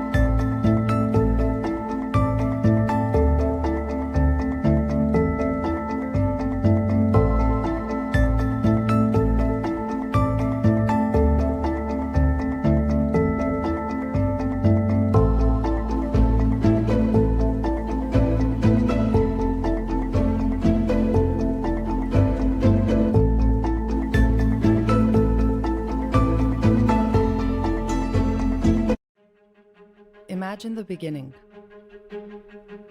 A miracle. Life. Imagine today, our home, our ways, our changing world. Imagine us, our identity, our struggles, our purpose. Imagine the potential of creativity, of collaboration, of our dreams. Imagine new systems, alternate realities, moving forward. Imagine our future.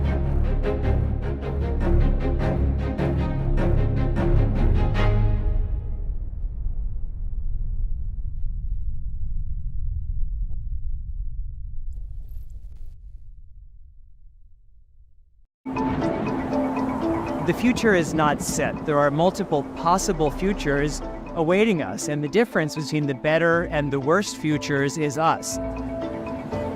What we imagine is what will come to pass. So if we're dabbling in darkness all the time, it's going to be a self-fulfilling prophecy. There's some incredible ideas about moving forward that our creativity will allow us to do that in a way that makes sense. The future means that you have to change, you have to adapt, you have to go out there and explore. We have the ability to make the future what we want. That happens through smart decisions in the present. The future is there to be created by people who have the initiative and the daring to seize the opportunity. Talk about transformation, talk about hope, talk about common purpose. Our mission is creating hope for the future. The future can be bright.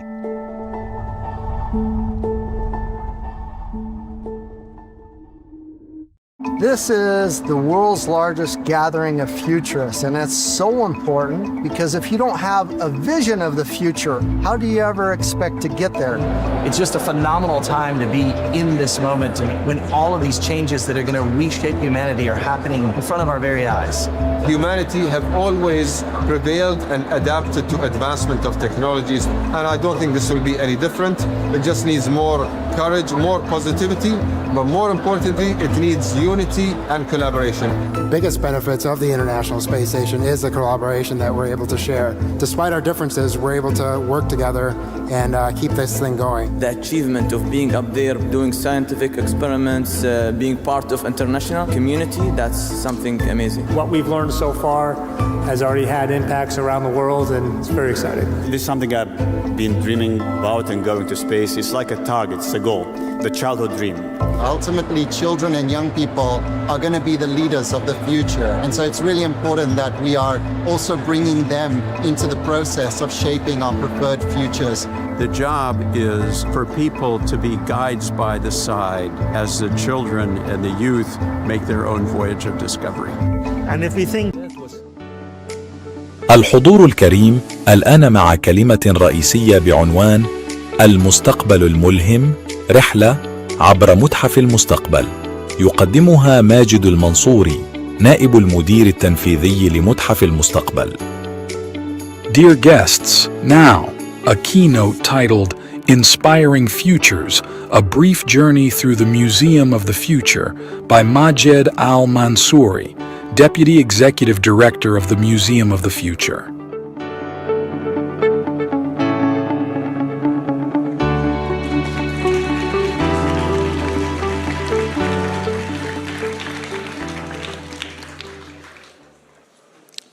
Good afternoon. Over the past few days, many of you attended keynotes like mine, attended different panels, speeches in this building. In some way, it was a kind of a different experience than what the Museum of the Future does to the general public. I hope that by the end of this presentation, I'm able to give you a different experience, an inspiring of why this institution exists and why the Museum of the Future is a beacon of hope in not just Dubai, not the UAE, in the region, and possibly in the world as well. This journey goes back almost 10 years ago. Back in 2013, leadership gave us a challenge. And that challenge was, I want to be able to experience the future. And I want to experience the future of government services. That was the challenge. And you have 6 months to deliver on this challenge. 6 months later, the first Museum of the Future came to life in the World Government Summit. It was for a small group of people, similar to the numbers that we see here at the Dubai Future Forum. And we created an experience that took people and made them experience what the government services are going to be like 10, 20, 30 years from now. And this was done by really taking people through a journey through the senses. So it's not just, pretty pictures and screens. No, it was actually an experience. And even at that time, there were specific positions in the government that did not exist at the time, which existed 5 years later. For example, the Minister of AI was a position that was envisioned at the Museum of the Future in 2014. So after that, His Highness visited the museum. He went through the tour, and towards the end, he looked back and said, excellent, now what's next? And that's a story that we regularly hear here in Dubai and the UAE. What's next? So the Museum of the Future Government Services became the Museum of the Future. And the next year, we spoke about the future of food. We explored kind of what the future of food is going to be like, cultured meats, lab-grown meats, and various different things that are becoming more mainstream or accessible right now. And we did the future of food experience. His Highness came again, went through the experience, and looked back and said, what's next? And what's next was His Highness wanted us to create an experience that is open to the general public, to showcase what the future is to the general public. And hence we went through a different journey where we wanted to create a building that was inspiring, was iconic, that reflected the culture of Dubai, the UAE, of the region, and that would be basically a magnet to showcase the importance of future here and the importance of future for humanity. There was an architectural exhibition, competition with many architects from all around the world. And once we were ready, we went back to His Highness and we presented the different designs. And I have to be very honest, we were all hoping His Highness does not choose this design. We were extremely terrified because we had no idea how we could build it. The technology to actually design this building did not exist at that time. And His Highness went, well, if you're building a museum of the future, and the building has to be futuristic, so this is what you're doing. And it all came to select a group of people, including myself, to ensure that this thing is built. And I'm extremely proud to say that we built this building exactly as it was envisioned and exactly as it was designed.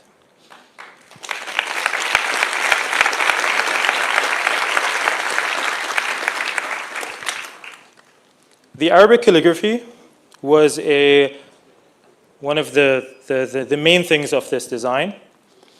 And we chose the Arabic calligraphy especially because we see a lot of the research that's coming about the future is coming from either the West or the East.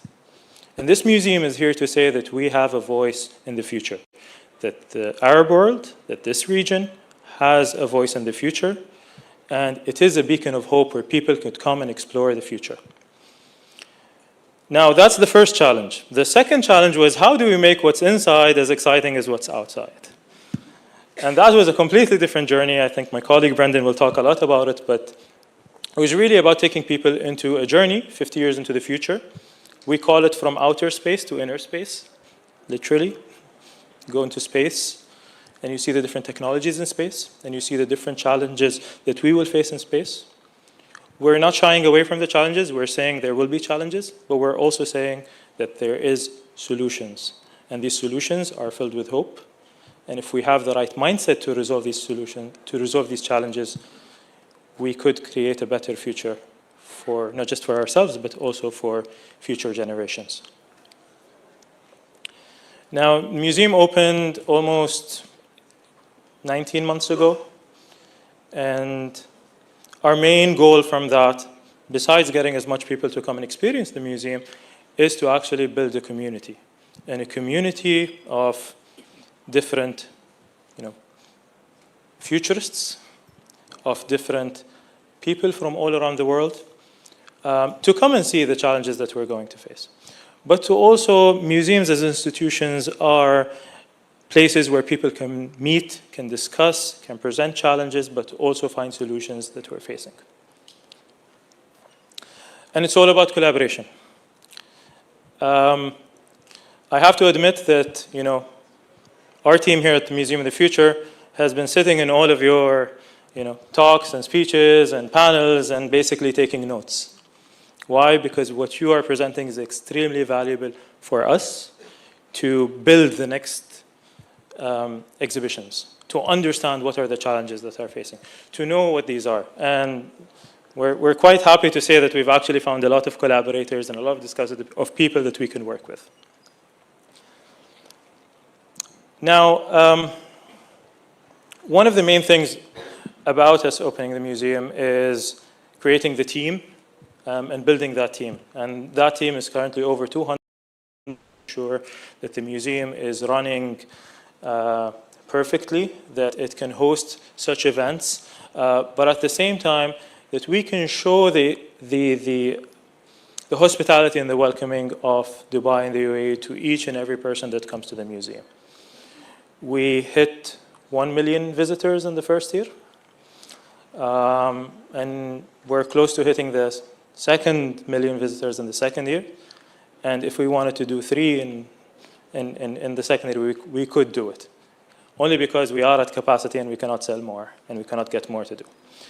And I'm not saying this information because I just want to boast how successful our museum is and how many people are coming and so on.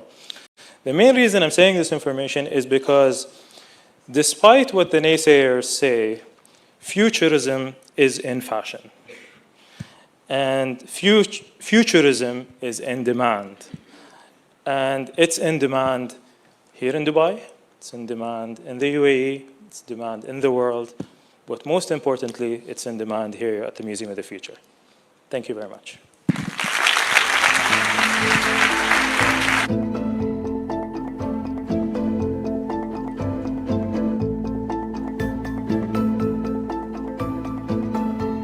الحضور الكريم، يرجى البقاء في مقاعدكم. ستبدأ الجلسة التالية بعد قليل. Ladies and gentlemen, please remain seated. The next session is about to start.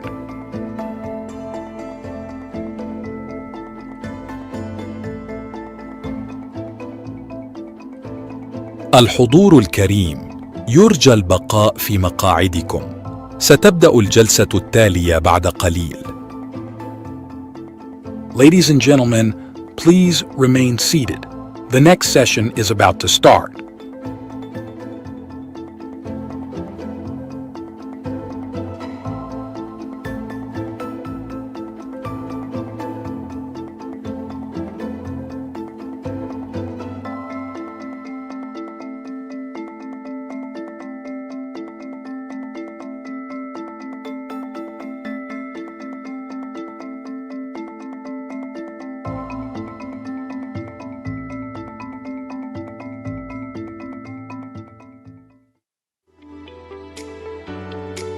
السيدات والسادة، تبدأ الآن جلسة حوارية بعنوان هل تحققت توقعات الماضي؟ تديرها دكتور كريستين ألفورد، مدير متحف الاكتشاف في جامعة جنوب أستراليا. Dear guests, starting now. A panel discussion titled The Future Past: How do visions of the future shape our tomorrow? Moderated by Dr. Kristen Alford, Director of Museum of Discovery, University of South Australia.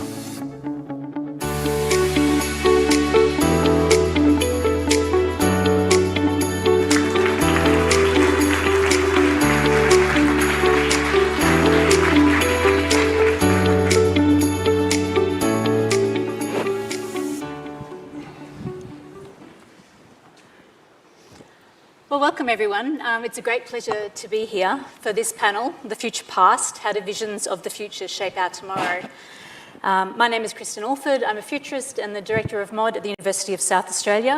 I'm joined here by Dr. Karen Milbourne, who is Acting Head of Knowledge Production and Senior Curator at the National Museum of African Art, Smithsonian Institution in Washington, DC. Dr. Tom Marks, a writer, art critic and co-founder of Marks Kellel, a cultural consultancy that provides strategic advice to international museums and art businesses. And finally, Brenda McGettrick, who's the creative director of the Museum of the Future and an internationally renowned writer, creator and designer. Please join me in welcoming the panel.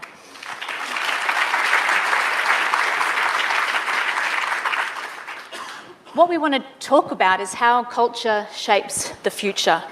I've been doing a project recently with an Aboriginal researcher and colleague of mine, Dr. Gilda Andrews, and we've been looking at the toolkit that we use for futures methodologies and saying what's missing when we want to think about not just Western approaches, but also First Nations approaches in the Australian context. What's missing from the futures toolkit? And what Gilda's taught me is that there is one really strong thing missing when we start futures, and that's often that we other the future. It doesn't exist in our space. We don't see it as us being in it. It's removed. And so one of those first really important questions to ask from a two-way minded perspective is, where are you and who are you with? Who's having the conversation? So we've got this amazing panel and we're with you all here at the Museum of the Future, and I'd just like to again thank the Dubai Future Forum for welcoming us to have these conversations over this space. And I also just wanted to mention something from a previous panel. It was the panel about heritage futures, and Rashid bin Shahib, who was moderating that panel, talked very eloquently about the contribution of this museum to shape how its citizens might think about the future. And he just made some comment about the fact that it is clad in poetry. These words are cultural trajectories. And I think that first question, where are we and who are we with that in mind, is a really, really great way to start the panel. The second thing I wanted to say was the stories we tell shape our beliefs. One of my colleagues at the University of South Australia, Professor Marnie Hughes-Warrington, has just published a book with Routledge looking at how people perceive histories. And interestingly, most people understand and know about history from film, from TV, from online streaming. So I think horrible histories has a lot to be responsible for. That's how most people perceive histories.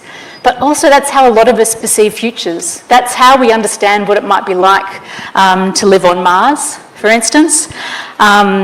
You know, if we think about the word robot, it first came from a Czech play, and it was a story about a slave. If you've been to the mezzanine level 2 with that humanoid robot there, you'll understand that a lot of the way we perceive robots is through casting them as women. A lot of our AI, voice aids are cast as women because that's how our beliefs and our stories have been structured. And there are a bunch of artists and speculative designers who are thinking about how we might think about the future through their art. There was a really great panel yesterday with Rahid and Macy talking about felt futures and how we might feel the future through art and how that comes about.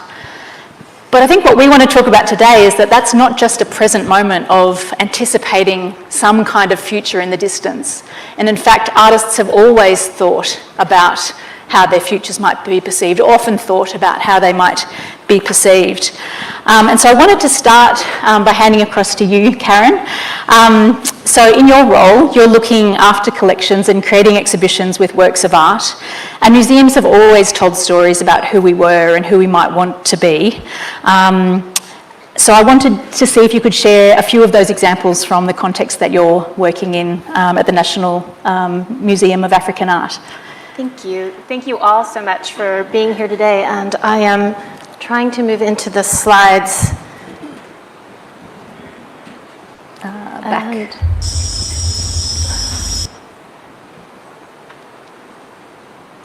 So, perfect. Oh, there we go. Thank you. Thank you for your patience with that. I work actually primarily with global contemporary artists, and part of the reason I do that is trying to think about ways of creating platforms collaboratively and allowing artists the space to take new visions in the direction that they wish to do that. But I intentionally picked this work of art from 1898 to allow us to sort of have a moment to think about the lens that we bring to looking at the past and how we imagine futures in the past. And in particularly, this work of art was carved by an artist by the name of Lubosi Liwanika. He was the king of Barotseland from 1878 to 1916. He placed this work of art in the hands of a Swiss entrepreneur in 1898, and it became an ambassador for his nation internationally. It is one of multiple works of art that he placed in museums.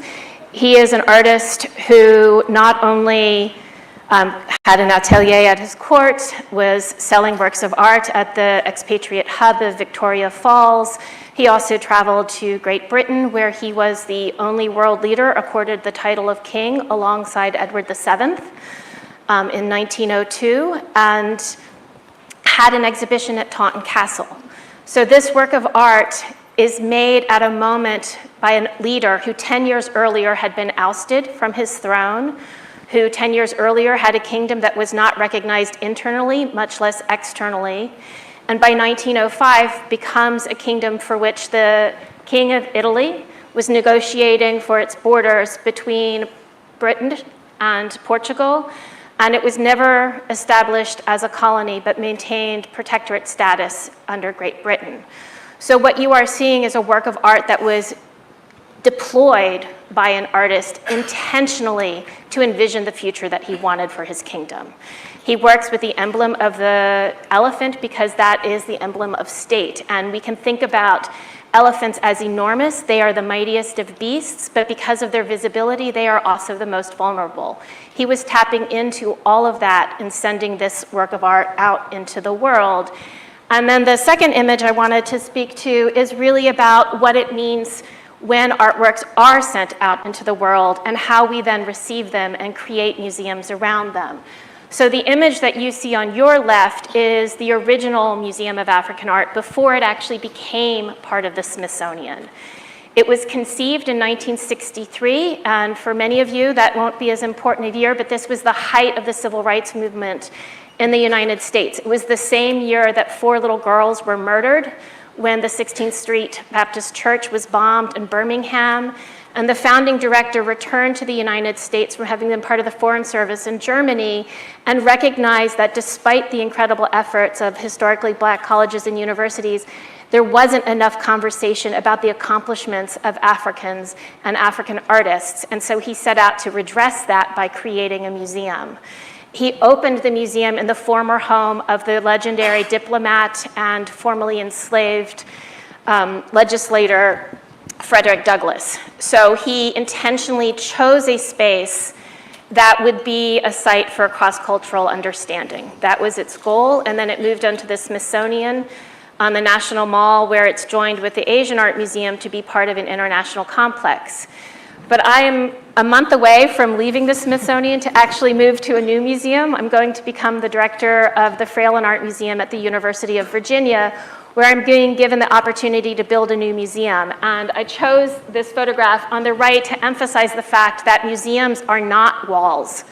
That is one of the most common mistakes that we make. Museums are spaces for encounters. And in trying to think about a new museum for the future, that will represent arts. The idea of this museum or this art center is how does it combine across media? So we're combining with a performing arts center. And how do we center underrepresented voices within that space? How do we create flexibility in it instead of predetermine what the future can possibly be based on where the walls are, based on how the space is conceived, based on so many different concerns? For instance, I'll give one example before turning it over to you to talk about artists. How do we build a space where we know that communities can come in and burn in Pepe, or have feasts with the ancestors without setting off the sprinkler system and destroying the whole of the museum? How do you think about that in anticipation of what a museum can be, instead of always trying to retrofit? So. Yes, that resonates every time we want to do a smoking ceremony with a welcome to country, where at Mod, where I am, we have to go down to the river, which is also a beautiful place to be. It smells like eucalypts and you're in nature, but otherwise we do set off the sprinkler system. And I think that's a really interesting point to bring up around how museums are also changing to enable people to start to think about the future in those spaces which are traditionally historical kind of entities. So I know that there's quite a few people from the Future Oriented Museums Network in the audience, museums that are deliberately using their collections or their installations or their artworks to build futures capability in communities, which is exactly as you're describing. So we might come back to that in a minute as well. And if I may, one thing I forgot to say about Lunica that I just want to emphasize is that when we bring a particular lens to looking at the past, when we anticipate something is traditional rather than looking at the agency of that moment, we limit the kinds of stories that we can tell in these new spaces. And I think it's really important to highlight the agencies of each context. Yeah, no, thank you. So we would like to pass it across to you, Tom, to start talking about the artists in that space that Karen's just mentioned. I think what Karen has said about how far objects or artworks might be maps, provisional maps that are evolving into the future, is something that is really relevant, certainly for my second example, and perhaps something we would come back for, temporal maps as much as anything. Yeah. The first example I've chosen, I want to talk about two examples that really, I think, press the kind of radical capacity of the imagination to think or provoke the future. The first one, I felt I had to choose the Futurist Cookbook, because what is a gathering of futurists without a Futurist Cookbook? Futurist Cookbook was published as a provocation in 1932 by F.T. Marinetti, a second wave of the Italian futurist movement, seeking to align cultural production, art, architecture with technological progress and the experience of technological progress, the sights, sounds, the sensory experiences of the new world. It's a very problematic text. It's militaristic, it has a proximity to Italian fascism, it has a misogyny to it and an exclusionary nationalism, but it also has certain types of value that might help us think about ways of imagining the future and ways artists have imagined the future. Very quickly, the sort of chief provocation that became a cause célèbre in the 1930s was that pasta in Italy was to be abolished, which led to articles around the world, a headline in the Chicago Tribune, Italians made down spaghetti, this sort of this terror of trying to move towards, Marinetti saw spaghetti as sluggish, slow, heavy, and the qualities of the food he associated with a national temperament that he wanted to re-engage, reinvigorate with things that were fast, provocative, full of juxtapositions, full of surprise. The reasons why it might still be meaningful, the Futurist Cookbook, not are indeed that focus on the sensory, the tactile. One of the images we have here, the central image, is aerotactile food, was meant to be, sorry, not in the center. One of the famous images is of a type of food that was to be eaten with swatches of silk and velvet alongside it, eating a bulb of fennel while stroking a piece of velvet, while perfumes are piped into the room while you're eating, to imagine this kind of new intensified experience of modernity. In fact, the central image is something else I want to just quickly talk about, which shows you it's supposed to be a tennis cutlet. It's a veal cutlet. The handle is made of an anchovy with a slice of banana on the top of it. But one of the things that shows you in some ways is how Marinetti was thinking about some of the genres of the future. In fact, this whole cookbook is not so much a typical cookbook as a type of collage, of manifesto, of article, of fantasy, of short story, and of recipe. And I wonder whether that's one way we might think about types of things the artists bring to the future, types of medium or genre. Another thing that it really does is it's a very comic, it's very ludic. And one of the things that I've heard a lot about, hilarious, but we were stuck in the green room, not able to listen to it, is a model of quite an earnest future. And I'd really be interested to kind of just set that provocation. What is the role of comedy in the future? What is the role of tragedy in the future? What are the role of genres and the emotions we associate with them, of joy, grief, happiness, and sadness? What versions of them might we have or model in the future? I'm going to move just quickly on to the second example, if I can work out which button I press. Big fat green one. The big green.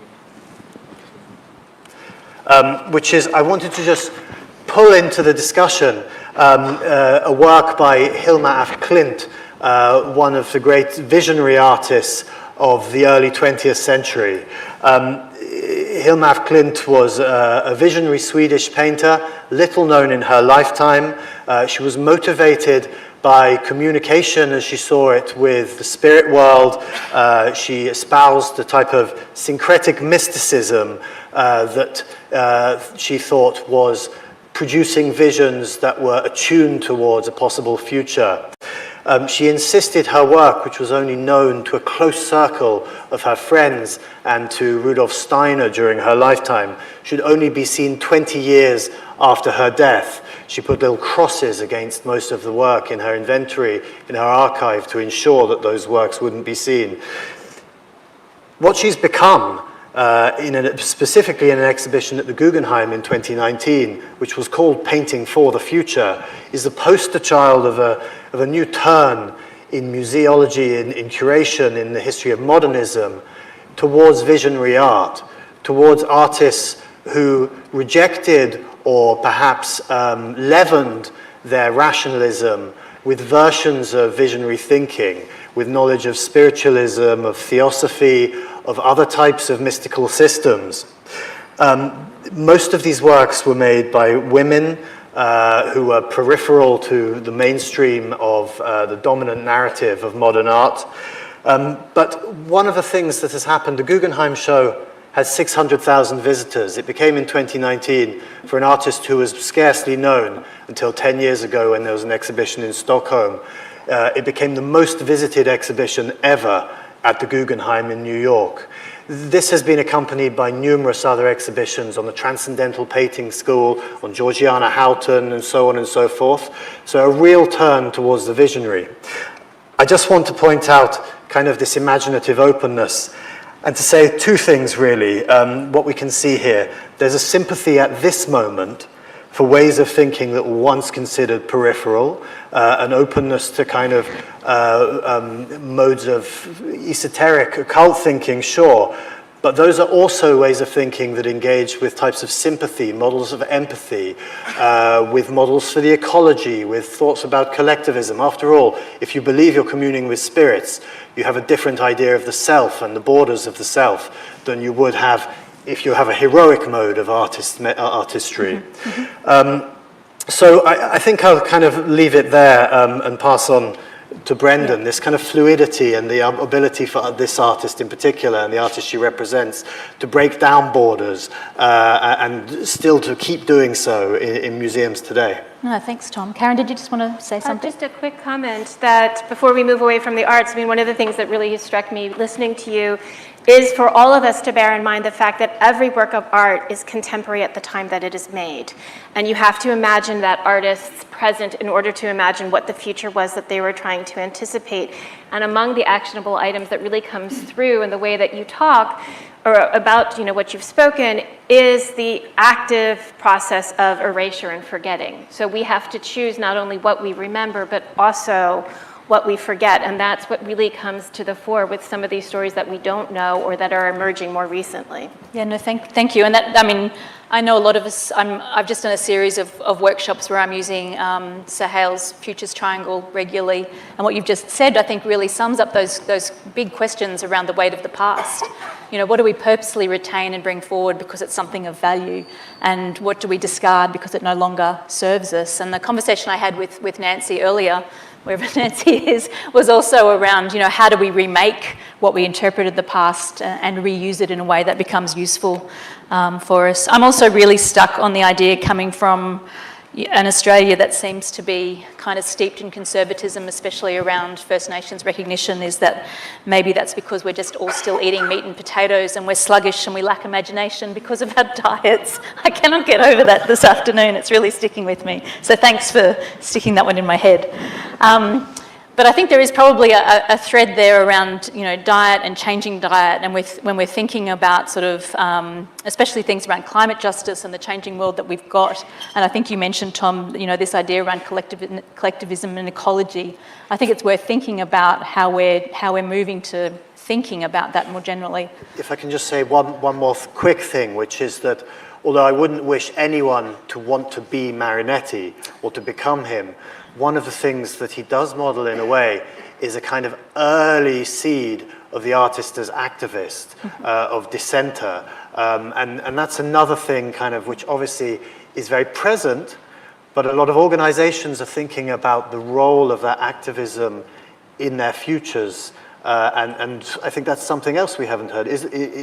What is the role of dissent in the future, and how far might that be carried out by people who have creative practices? Yeah, no, great. Brendan, I might pass on to you because I think there are representations of that collectivism and ecology that kind of sit within the museum that I'd like to hear a bit more about. Sure. Hi, everyone. I'm going to show a piece from the museum. I will express on behalf of everyone at the museum, I express our collective regret that so many of you don't actually get to experience all the exhibitions, but I'll show you one piece. So this is called The Forest. It's on level 4, the Heal Institute. There's a lot to say about it. What I'll say just in the briefest sense is what it is essentially a kind of mixed reality experience, a multi-sensory, multimedia experience of a rainforest. So basically, it's a kind of based on a digital model of a small part of the Amazon. And I'll just say, maybe to kind of zoom out 1 second before I actually explain the piece. One of the things I think that art can and should do, and I think that this, I heard this repeatedly in some of the really excellent panels that I was able to see, is kind of apply a certain pressure to thinking about emerging technologies, thinking about emerging policies, thinking about emerging trends of all kinds.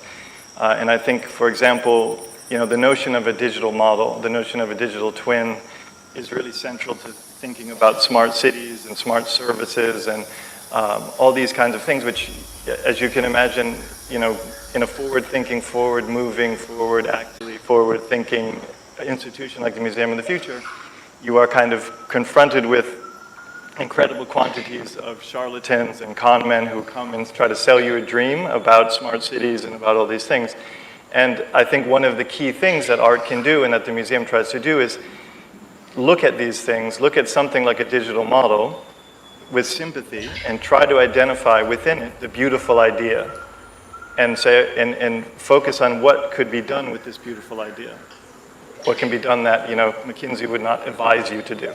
And so, for example, this piece is taking the notion of a digital model, which is common in the world of architecture, in the world of urban planning, et cetera, and it's applying it to the natural world. And so the idea is, in the context of climate change, in the context of ecosystem collapse, mass extinction, what if we were able to create digital models of the natural world that were able to capture the intricacy and the complexity of an ecosystem while it's thriving, anticipating a moment in which it's no longer there, or it's been sort of degraded to such a point that it needs a kind of radical intervention in order to help it continue to live. So basically, this is a piece which was created by Marshmallow Laser Feast, who are a studio in London. And basically what they did is they traveled to the Amazon. They found a single kind of moment, which is this tree, ceiba tree, and then all of the sort of community of species that coexist with it and under it and around it and inside it. And then they captured this to the highest level of fidelity that they possibly could. So they used LiDAR scanning, photogrammetry, scent sampling, sound sampling, etc. And they created, to the extent that within our limited tools we can, they created the raw material for a digital model of not only the tree, but this sort of full interwoven community of species that exists with the tree and help the tree to exist and that it helps to exist. And applied sort of what's interesting about digital modeling, which is that you can reveal not only what something is, but what's happening below the surface. You can show connections. You can reveal things like nitrogen molecules or hydrogen molecules or the distribution of water through a root system and these kinds of things. And so basically, within the context of the museum, that's what this thing is suggesting, is that in the future, could we do this? Could we understand the natural world with the level of care and intensity that we now apply to the human-made world?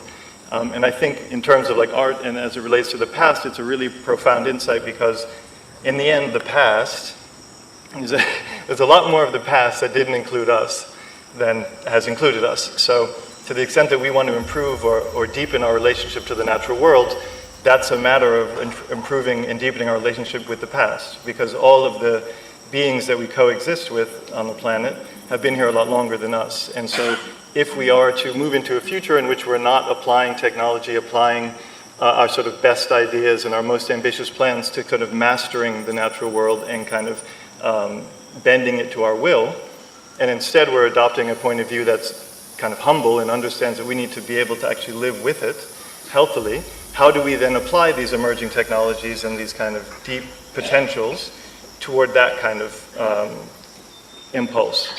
So that's basically what this work does. But I'll just say one other point about it. So that's kind of what it does in the raw sense. And you could imagine that could be like a metaverse work, or you could VR work. You could experience that in a lot of different ways. But one of the things that I really was genuinely touched by in the panels that I sat in is how much emphasis there was on embodiment and multisensory experience and locating an experience as planet Earth, not existing in a virtual space. So this piece has similar qualities. As you experience it, it's a mixed reality experience, so sound is very important. There's sort of spatial audio, 20 channels of a soundscape, which is based on field recordings from the Amazon. There's also a scent that we made, which is sort of attempting as much as it possibly can to recreate the scent of the Amazon, which was a really interesting and torturous experience. You can imagine during COVID, doing that remotely is not fun, but it was really essential to it, because part of what we're trying to do is communicate new ways of getting people to relate to the natural world in new ways. And one way is through the language of game engines and video games. Another is through sound and truly immersive spatial sound. Another is through sound. So the last thing I'll say is one other component of the same floor. Yeah, which is this. So basically, this is a quote from a 17th century scholar in China. Ancestors plant the trees, descendants enjoy the shade. There's an equivalent of it in many cultures. There's one that is sort of questionable attribution that says a society grows rich when old men plant trees that they know that they'll never sit under. So I think the notion here is really understanding ourselves in connection to a much longer timeline, and also understanding us at service to people that don't yet exist and that are going to come after us. And I do think that I personally take a lot of inspiration from that no longer present slide. because that's actually the point that I'm making. It's all ephemeral, and we're all, you know. Yeah. Thank you. So no,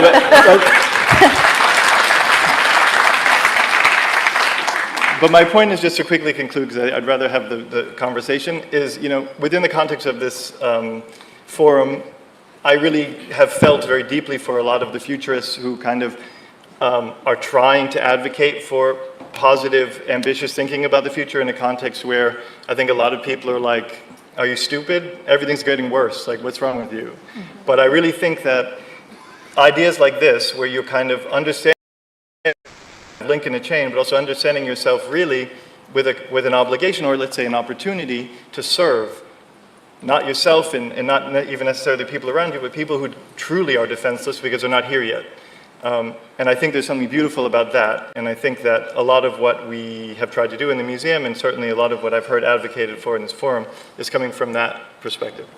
Yeah, I mean, I think, you know, as I said, the title of this panel is Thinking About the Future Past, and I think all of you have really pulled out these sort of different aspects of time and allowed us to be sort of really shifting in our space around time, and it sort of unpicks the linearity of the future just being from now to something, and we're able to shift.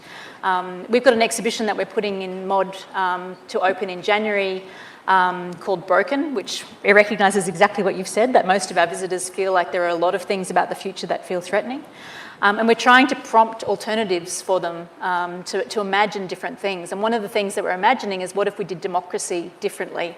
And we're putting in a series of time commissioners who will comment on policy. So we've got the Commissioner for Urgency, who is talking about right now, the Commissioner for the Senate, which is talking about 6 years in the Australian context, that covers the change of government.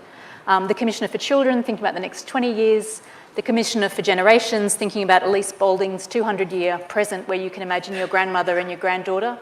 And then the Commissioner for Deep Time, which again in the Australian context is thinking about the last 60,000 years of continuing culture and the next 60,000 years of continuing culture. And all of those timescales then bring a different question to the sort of policy that you're undertaking, and gives some flexibility. And I think actually all of you have played with concepts that allow us to move, I'm thinking futures cone, to the preposterous, to kind of unpicking the assumptions that we have about what the future might be, whether that's being through, I think, you know, Tom, you were talking about sort of the artists working on the edge. I think a lot of the stuff that you were talking about, Karen, was artists who are playing with ideas of power, either challenging power or creating power. You know, you were talking about, you know, a beautiful example of mixing technology and environment and kind of breaking down those knowledge systems. So I just thought we would finish, if I could just ask you each to comment on the power of being able to play with those assumptions and being able to unpick some of those really big concepts like power, time, where change happens. So Karen, I might start with you. Thank you. It's a wonderful question, and I think actually one of the takeaways for me really is the fact that time does not have to be seen as progressive. And I think that that's one of the inherent challenges that many of us face in a context such as this, where we're all thinking forward as if it's straight steps. And that's one of the reasons I mentioned erasure, but I also want to talk about other concepts of time. And I'm going to give an example that's Congo, so from Central Africa, and because I'm a visual person, you often see it visualized as a diamond or as a cross with circles at each point. And it's called the 4 moments of the sun, or the Dikenga. And so just as the sun rises, reaches noon, to set, to fall into night, so to be rise again in the next day, so too the soul is born, we flourish, we become elders, we become ancestors so that the next generation might be born. That time is not inherently progressive, and that's part of what's so important in recognizing erasure. We have to choose what we forget, because otherwise we're going to return to the same cycles, or we can choose what we wish to build upon. It is a cyclical process.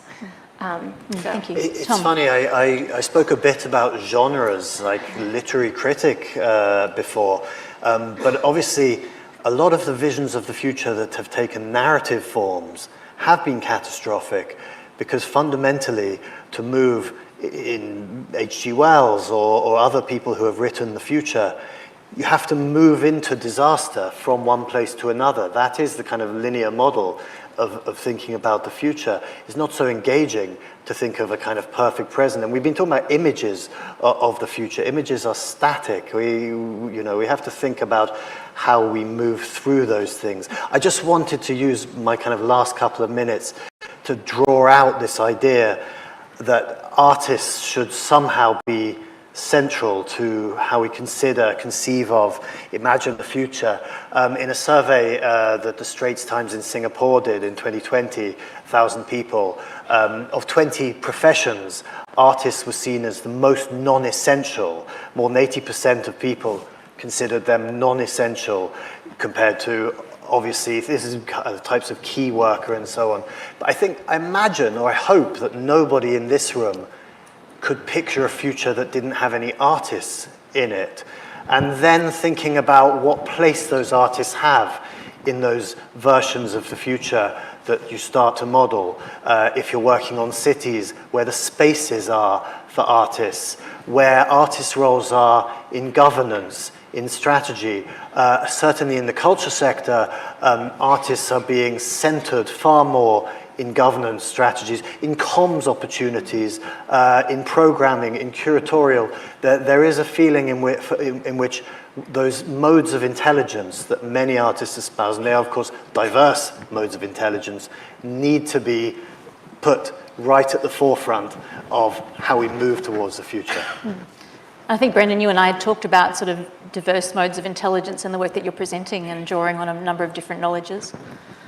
Yeah, I have mixed feelings about it because on the one hand, of course, I think that artists and art in general should have a place of prominence in decision-making or in conversations about it. But I also think that the art at its most valuable is about applying pressure to the system that as it currently exists, basically. So the second that you go like, okay, I'm going to add some art type thinking to this basically indifferent to art ideology, you're not necessarily doing what art, you're not contributing what art can do most successfully, because really, in the end, any society where you go art is, or not any society, but let's say any way of thinking that concludes that art is irrelevant and is not contributing, has within it some systemic problems, I would say. And exposing those systemic problems is kind of what art should be doing, as opposed to like getting in through the back door and trying to make modest contributions to sort of pretty it up. So I don't know, it's a challenging thing because I'm certainly very familiar with that mentality. That's kind of like, if you can't quantify it, it's worthless. If it's inefficient, it's worthless. If it makes me feel weird, it's bad. You know, I know all of those things. Isn't there something about the recklessness and restlessness combined that many artists can bring into, and the breathing space that comes with that can be a kind of opportunity to facilitate different types of discussion about the future or about policy? Inshallah. No, I hope so. I'm not going to say that yes, because I think there's many examples of that not happening, but anyway. Yeah, I mean, and what I'm hearing is a bunch of futurists going, yes, that's what we do, right? We make people uncomfortable, we shouldn't be challenging spaces, we shouldn't be necessarily accepting used futures and just nibbling at the edge, we should be thinking about wholesale system change. And so, you know, I think the panels really successfully helped us think about how we might move beyond accepting those used futures or those cultural patterns or those affordances, working out deliberately and critically what we want, but also making those assumptions explicit so we can unpick them, and so that we can imagine different systems, we can imagine different ways of being, we can move to that preposterous edge to challenge and create space for things that make us feel uncomfortable, that we have flexibility to imagine, to create, to shift power structures and imagine something different, to shift time scales, to move things in from the core to the edge, to really mix things up, because if we're accepting what we currently see as the probable future, that's not sustainable for us civilizationally. We need to do better, we need to imagine better, we need to create better. Can you please join me in thanking our panel? Thank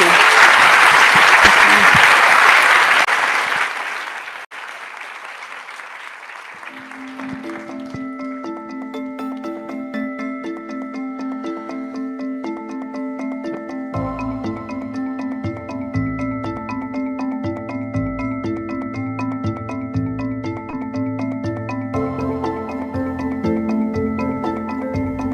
الحضور الكريم، يرجى البقاء في مقاعدكم. ستبدأ الجلسة التالية بعد قليل. Ladies and gentlemen, please remain seated. The next session is about to start.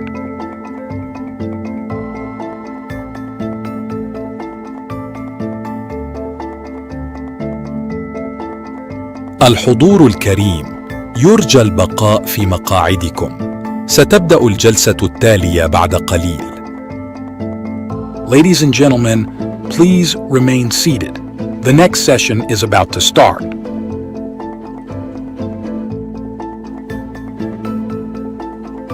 الحضور الكريم، يرجى البقاء في مقاعدكم. ستبدأ الجلسة التالية بعد قليل. Ladies and gentlemen, please remain seated. The next session is about to start.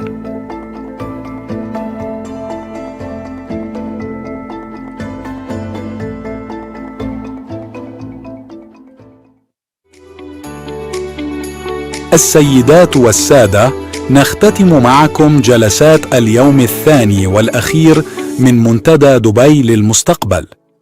الآن مع الكلمة الختامية للمنتدى يقدمها سعادة خلفان بالهول، الرئيس التنفيذي لمؤسسة دبي للمستقبل. Ladies and gentlemen, we conclude the second day of the Dubai Future Forum. Now a closing address by His Excellency Khalfan Bilhoul, CEO of Dubai Future Foundation.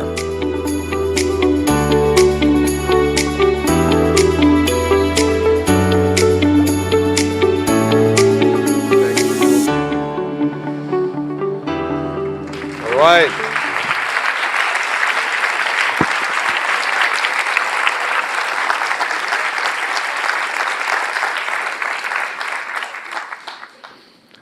Thank you very much. Thank you so much. Just looking at the smiles here and the energy, and it's 5 p.m. out of 2 extremely hectic days, gives me so much energy and gives me so much pride at the same time. And no, this is not the last slide of the presentation, which is usually a thank you. I wanted to make sure that my presentation evolves around thanking everyone. So I wanted to start with thanking everyone.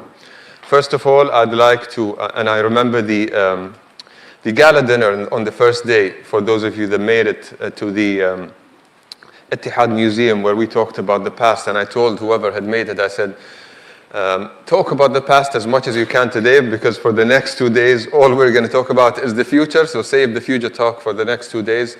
And I think for the past 2 days, we've had enough future talk, so we appreciate you all. So if you don't mind, first of all, a big round of applause for everyone that came, every futurist that came here, so thank you so much.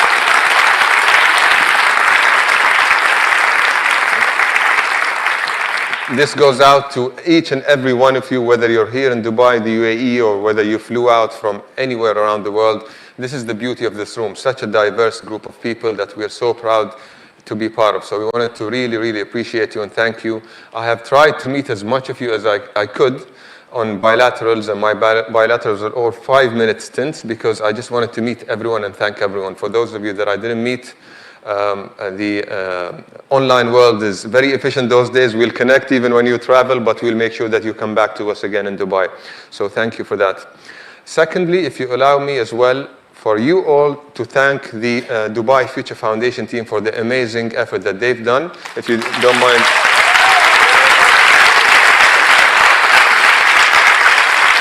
I see you all. Some of them are hiding here. Thank you so much. Thank you.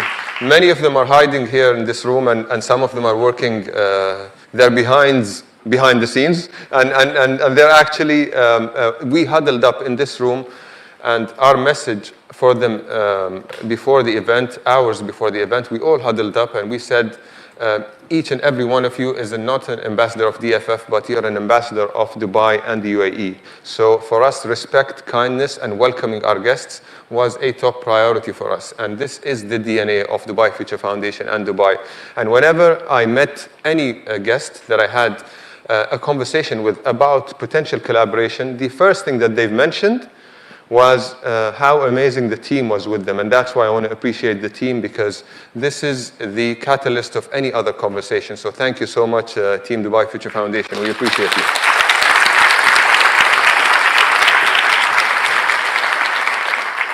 And if you allow me, I'll be very quick. I know this is the last session, but I want to maybe share with you a few facts and a few experiences of this Dubai Future Forum 2023. We were honored with a surprise visit by the Crown Prince. This is a video of today, actually. Some of you might have seen him.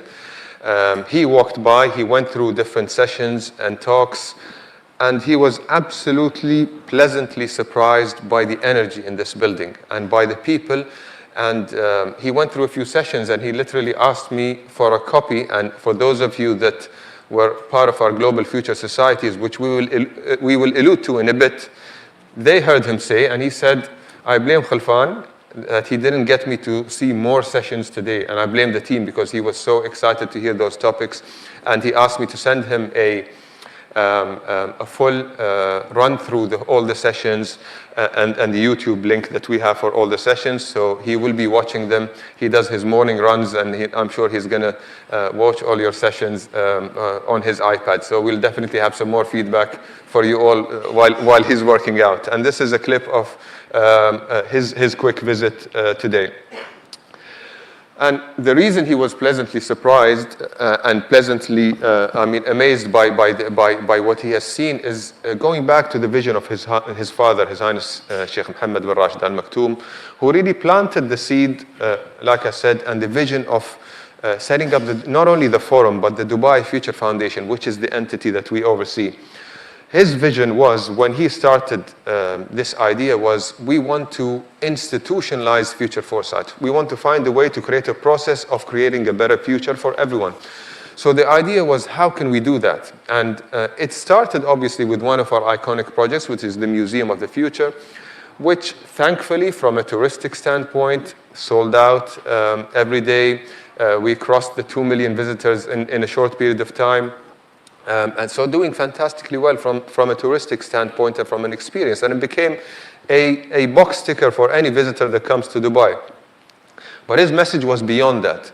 He wanted it to be the headquarter for the most important future dialogues. And those dialogues should also create action. So that's why we suggested to come up with a convening in the museum with the brightest minds from all over the world to have those conversations. And this idea started last year in the inaugural version, for those of you that were here with us last year. This was a picture of last year's session, and clearly it is last year because Brendan was just speaking before this session, and you can see him here wearing something else. So this was and this wasn't planned, but I just realized it's Brendan over there because I remember his red socks today, but he's not wearing them here, I think. So this is from last year. Fast forward, the futurists we had were around 400 futurists last year, and this was our first attempt to aggregate and have future relevant conversations. This is a picture of this year's event, and you can see how much bigger the event is and how many people we have. The registrations and the participations reached 2,500, out of which we have doubled the amount of futurists and the future relevant conversations. So this credit, of course, goes to everyone that has joined us in this event. Adding to that, the idea of really creating some kind of a network of futurists was the Global Future Societies initiative, which you might have saw Sheikh Hamdan taking a picture with a group of people. This is the network of societies that we said, okay, if we wanted to create a better future, we need to conversate with like-minded people and create a bigger network. So what we did is we launched this Global Future Societies, and in year one, we had 4 entities, and the access will take us to, we moved from 4 entities to 40 entities signed this year. And like I said, those are the ones that we took a picture with. And the objective is that those 40 entities will give us access to around 820 futurists with diverse sets of mindsets and ideas that can really come up with an action-oriented initiative. The plan, of course, is not to stop here. We're pushing for more, and we kind of did a pro rata calculation of what if we reach 50 entities by next year, maybe conservatively. And this is an indirect invitation for those of you that didn't join us. Maybe you can join us. Maybe we can hit the 1,200 mark of futurists from all over the world. The bigger the number, the more impact we can reach. And I think And again, I will sound like a broken record by saying this so many times, but I think the world is giving us more signs for us to really unite, looking at all the challenges that we've been facing. Geopolitical, we are in a very challenging environment. We have so many issues going around the world. So the sign is for us to unite. If we look at COVID, we mentioned that in the dinner, we need to unite to come up with solutions. If we look at the economical differences around big countries from all over the world, we need to unite to create a better world. If we look at solving for Gen AI, we cannot solve it in a fragmented manner. We need to unite and work together. The metaverse, the digital economy, everything, all those signs are saying in order for us to solve for those things, we need to act as one. And I think initiatives like this will help us to do so. A little bit about this year's forum, a little bit about the numbers. If you allow me, first of all, maybe to show you the diverse set of conversations. Obviously, we were so proud to have the astronauts give us a view of the living in space and the future of space. We had representation from COP28, which is very synergetic to what we're talking about the climate change challenges. We have, and the beauty of what a decision, to be honest, and I'll keep it within this room, we had a debate whether this event, after launching year one of this event, we had a debate whether we should continue having it in the museum or should we maybe do it in any other ballroom. And obviously we looked at it in many ways and form because, as you know, doing it in the museum means compromise in revenue because we're losing ticket sales for 2 days. So obviously the museum management came to us and they're like, 4,000 visitors per day multiplied by 150 dirhams. You do the math, that's their loss. And then multiply it by 2 and multiply it by the bookings they have for the ballroom, which obviously are all sold out. We thought about it, but then we said the value of having everyone throughout this experience and also hearing it from all of you saying that keeping it in a future relevant environment created that special touch that money can't buy. So we're extremely happy that we stuck to our position and you can pay us back everything we lost. So that's fine.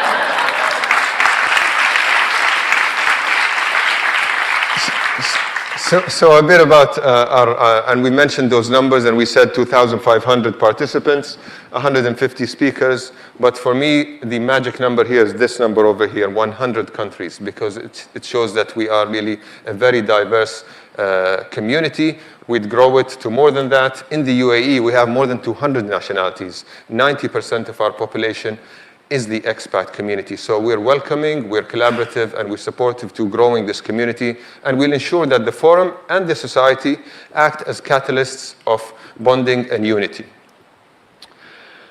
If you allow me, this is a quick video that summarizes some of your voiceovers and some of your contributions to the summit or to this convening, and we will definitely even share more voiceovers as we aggregate them.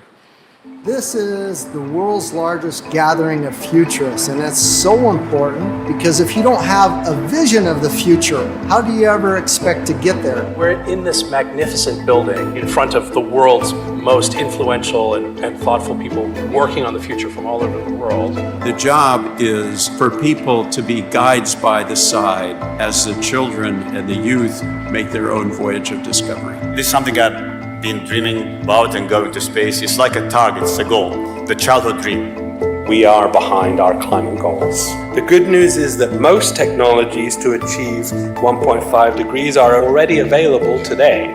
It's not a conversation about technology, it's about humanity. Collaboration we need for the future is not the collaboration that worked in the past.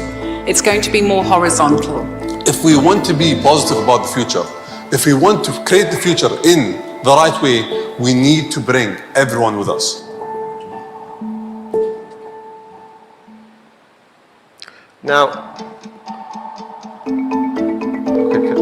I'll go back before playing this video. This is a special video. Before I go to this video, I just want to ensure to everyone that this video we've compiled, the one you just saw, is just the beginning. We will aggregate all your thoughts. They'll come out in our reports, and we'll share them with everyone. And the idea is really to work closely with each and every one of you, whether through the societies or on a one-to-one basis, to ensure that all your views and all your contributions become part of the reports that we disseminate and part of the impact that we want to create. So we want to thank you for all your contribution, and you will definitely witness it and see it within our reports and the findings that we will work on. Last but not least, this is my final part, and that's why I left I started with the thank you, because I'm going to leave you with this last note, which for me was a touching moment.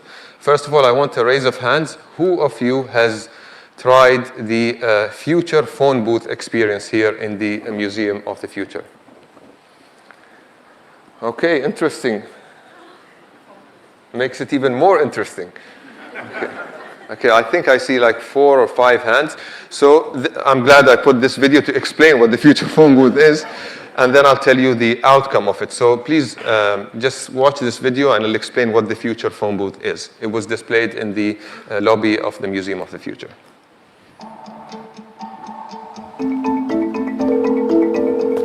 Hello, dear futurist. Welcome to the Dubai Future Forum 2023. Could you please describe how you imagine the future in one sentence? Recording starts for the next 30 seconds. Okay, so this was a video explaining what the future phone booth is. It was a display that gave people the opportunity to express how they look at the future. We had a student that came in and voiced their opinion into this phone booth. And I'll leave you with this recording. Hello, dear futurist. Welcome to the Dubai Future Forum. Could you please describe how you imagine the future in one sentence? Honestly, I worry about the future. I worry if I'll ever make my parents proud. I worry if I'll be as intelligent as all the people that I've met here today. But I don't know, maybe I'm being too negative, because honestly I've been really inspired by everything I've seen.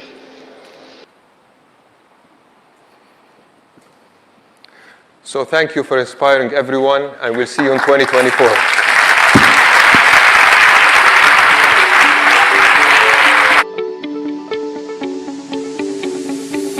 السيدات والسادة، شكرا لمشاركتكم في منتدى دبي للمستقبل لعام 2023.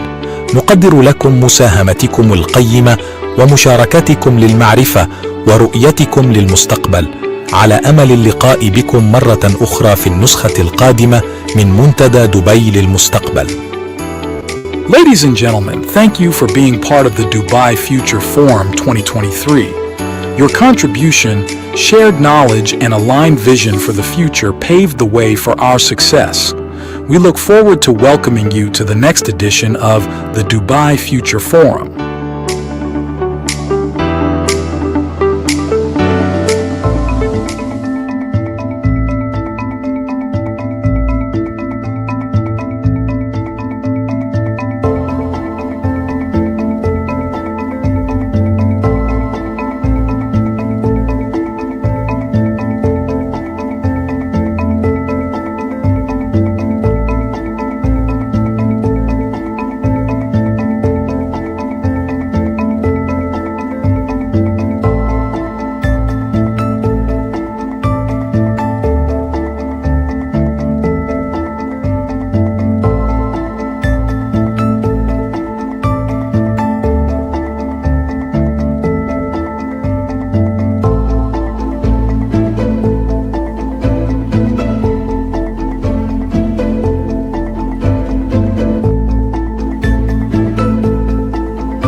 Imagine the beginning. A miracle. Life. Imagine today.